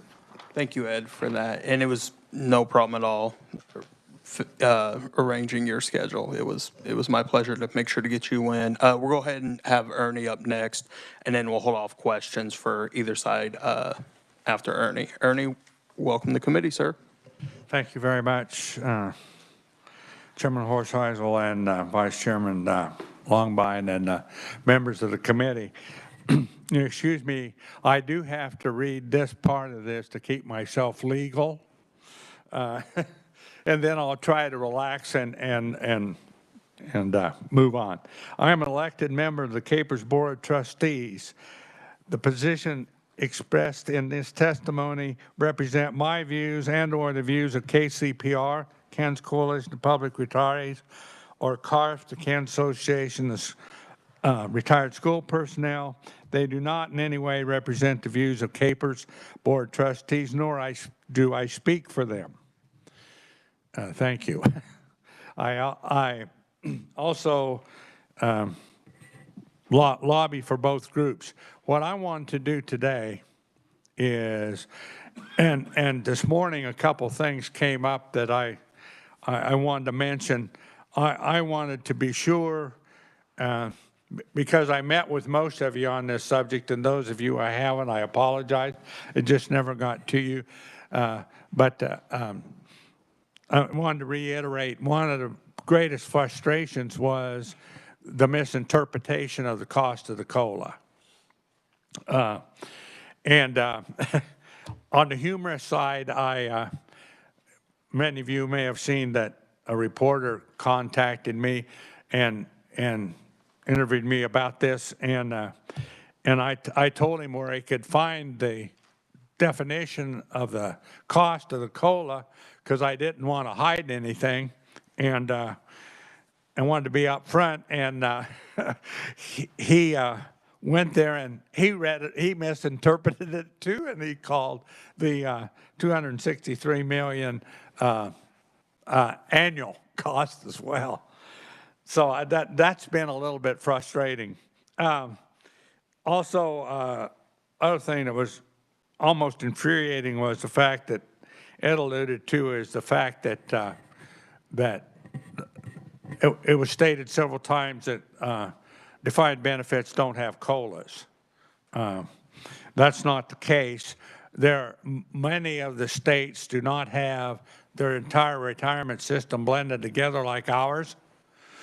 And so in the 50 states and District of Columbia, there are over 100 public pension systems. And a great many of them have automatic COLAs tied to CPI or other annual financial reporting. And some of the ad hoc do as well, like ours. And like Ed said, there are at least 14 other states that have ad hoc like ours. Another thing I discovered, well, I knew anyway, but being a teacher, Ed is gains his knowledge through reading, and I'm an oral learner, and so the cost of what we said, the loss of buying power is different.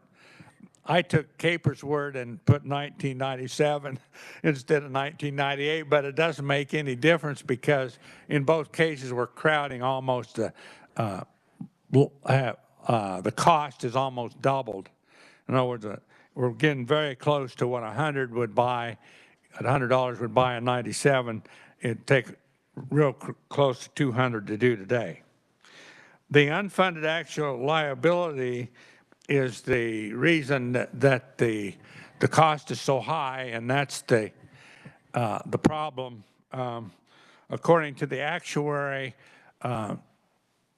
Capers was underfunded for 25 years, for a period of time since 94 to 2019. And that's why that is. I also heard this morning, I wanted to mention, when the old teachers' retirement system in 1971 was rolled into Capers. The legislature chose to put in, did not fund it up front.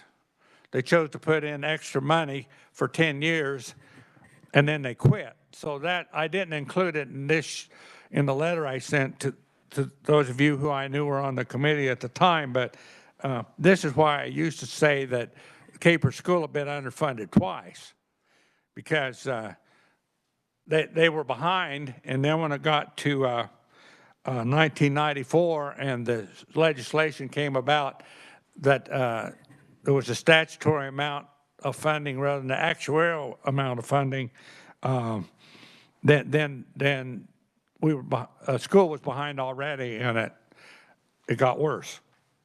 I also have been told numerous times, by numerous legislators, that they really would like to get rid of the UAL before they did something about the COLA. I asked Capers, and they told me that we are losing 3,400 retirees a year.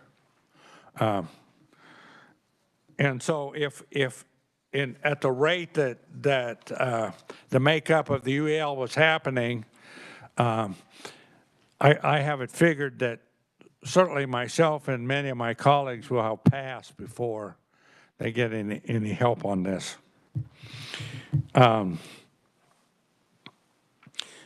Another frustration that came about this year, I can tell you why this is public information, I'll tell you why this happened, okay? The Capers board was advised and ended up voting to reduce the expected return to 7%. Also, when they did that as well, they re-amortized, it was voted to re-amortize some of the items. This made a number of the legislators upset because several of the various departments got to reduce the amount they were putting in every year as well. And they didn't think that was right, and they didn't think to ask why that was done. The reason that was done one example is the present contribution, and this figure is in your notes from today. 23.1% is what the employer pays for KP&F.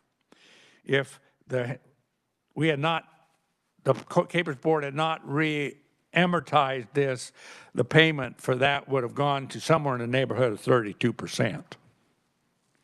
So that's why that was done. And of course, we would hope that wouldn't be held against us.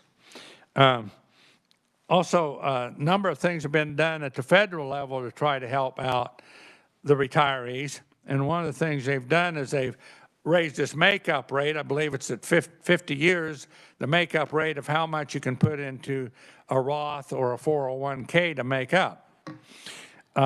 There's two problems with that. My friends that are still in the investment business tell me that, first of all, 50 is too late.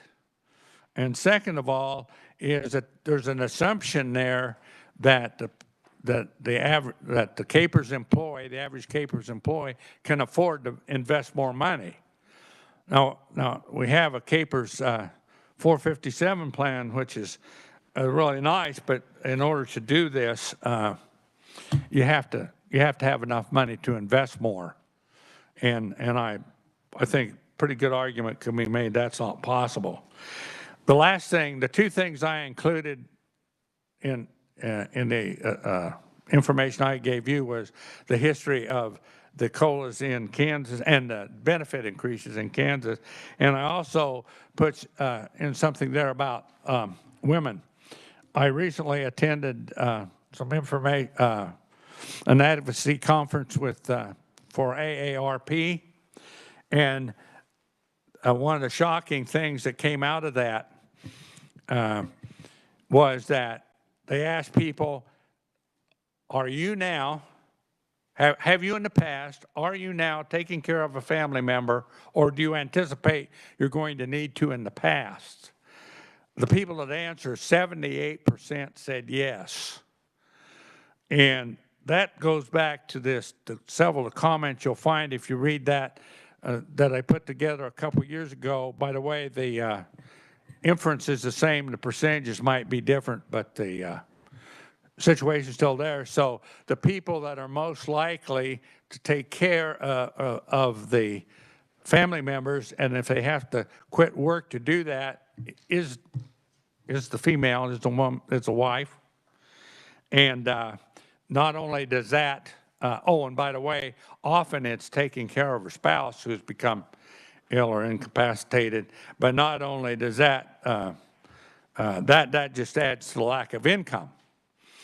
And I'll just scoot over to tier 3 in a minute. That's the one, and it's going to be gone over completely tomorrow, but one of the problems is with that program is that unless you're a lifelong worker, 30-year worker, you're really endangered by that system. And of course that this personal care thing that I'm talking about that I learned recently, that impacts the ladies as well. So I think when you turn to something like that, the people that are most in danger of having being negatively impacted by not having the COLA are the ladies. And I think I'll stop there. And I thank you. I want to thank you. It's been years. It's been granted to us before, but it's literally been years for the retirees and the public employees have been allowed to make comments. And I truly want to thank you all for that. Appreciate it. I appreciate that from you too, Ernie. Thank you so much for your testimony today. Committee, do we have any questions for Ernie or for Ed? Senator Fagg. Thank you, Mr. Chairman. This could go to either one of you, a couple, just to help me understand. When you talked about Wichita and they retire, do they have the option of taking 50% of that like we do at the state? This who? Well, so you retire and with Capers, you've got some options. And one of the options is you can take some money. Absolutely. So my question is, does Wichita have that option in their deal? I would have to look at that. I didn't dig that deeply into all of their various options they have when they retire. Okay. I'm aware of some because I have a son who's a police officer down there. But I know their benefits generally are align with KPNF and Capers, but they're not identical. Okay. Thank you. They do have drop, if you're interested in that. What's that? They do have drop. Oh, yeah. In fact, they have a retroactive drop if an officer is, and it's for all employees, it's not just public safety. If they're going to retire, say in December, they can actually agree to a retirement benefit figured up to 5 years ago and still get benefit from that, what they would have earned in that time period. But that's another story another day. Senator Fagg. Couldn't remember my other question. Now I do. We almost got lucky. Okay. Or I did. When you talk this COLA, how do you be fair with people in like tier 1, 2, and 3, people that took half their money out, half of them that didn't? You know, that to me, that could be a very complex issue. Well, one of the things with the PLSO is that actually impacts Capers almost in a positive way. Because once you take that PLSO, that money out of there, then they don't have to pay you that percentage of that money for life anymore. So that's actually a benefit for Capers because that stops reduces some of the end cost. So where I'm still having a little trouble with that one. If the senator here took all his and said, here's my defined payment, and the next senator takes half of it in cash and does, the other half in defined payment. How do you work COLAs through that kind of thing? The option is a separate issue. The option is a separate issue. You would determine the benefit increase would be on the monthly income. Okay, so that money would be that any PLSO would not be counted into the effect. Mr. Chairman, if I may. Yes, sir. I think what you're getting at here is how's that equitable to those people? And like Ernie said, it's a choice they made at the time. And then they had another choice once they withdrew it, and that is, what did they do with it? Did they spend it, or did they invest it? And if they invested it, then they've had the advantage of, that building over time like any investment would. The two bills that are out there, those COLAs are based on a percentage of the actual benefit being paid by CAPERS. So it would strictly be on what their actual monthly benefit is that they receive every month from CAPERS, not on any part of that they chose to withdraw, whether it's 50% or some part less than that. All righty, seeing no further questions. Thank you so much, Ed and Ernie, for your testimony. Appreciate it. Committee, that concludes our business for the day. Great discussion today. We are back at 9 a.m. tomorrow for a more holistic conversation on CAPERS 3. So we'll see everybody in the morning. Can we just leave our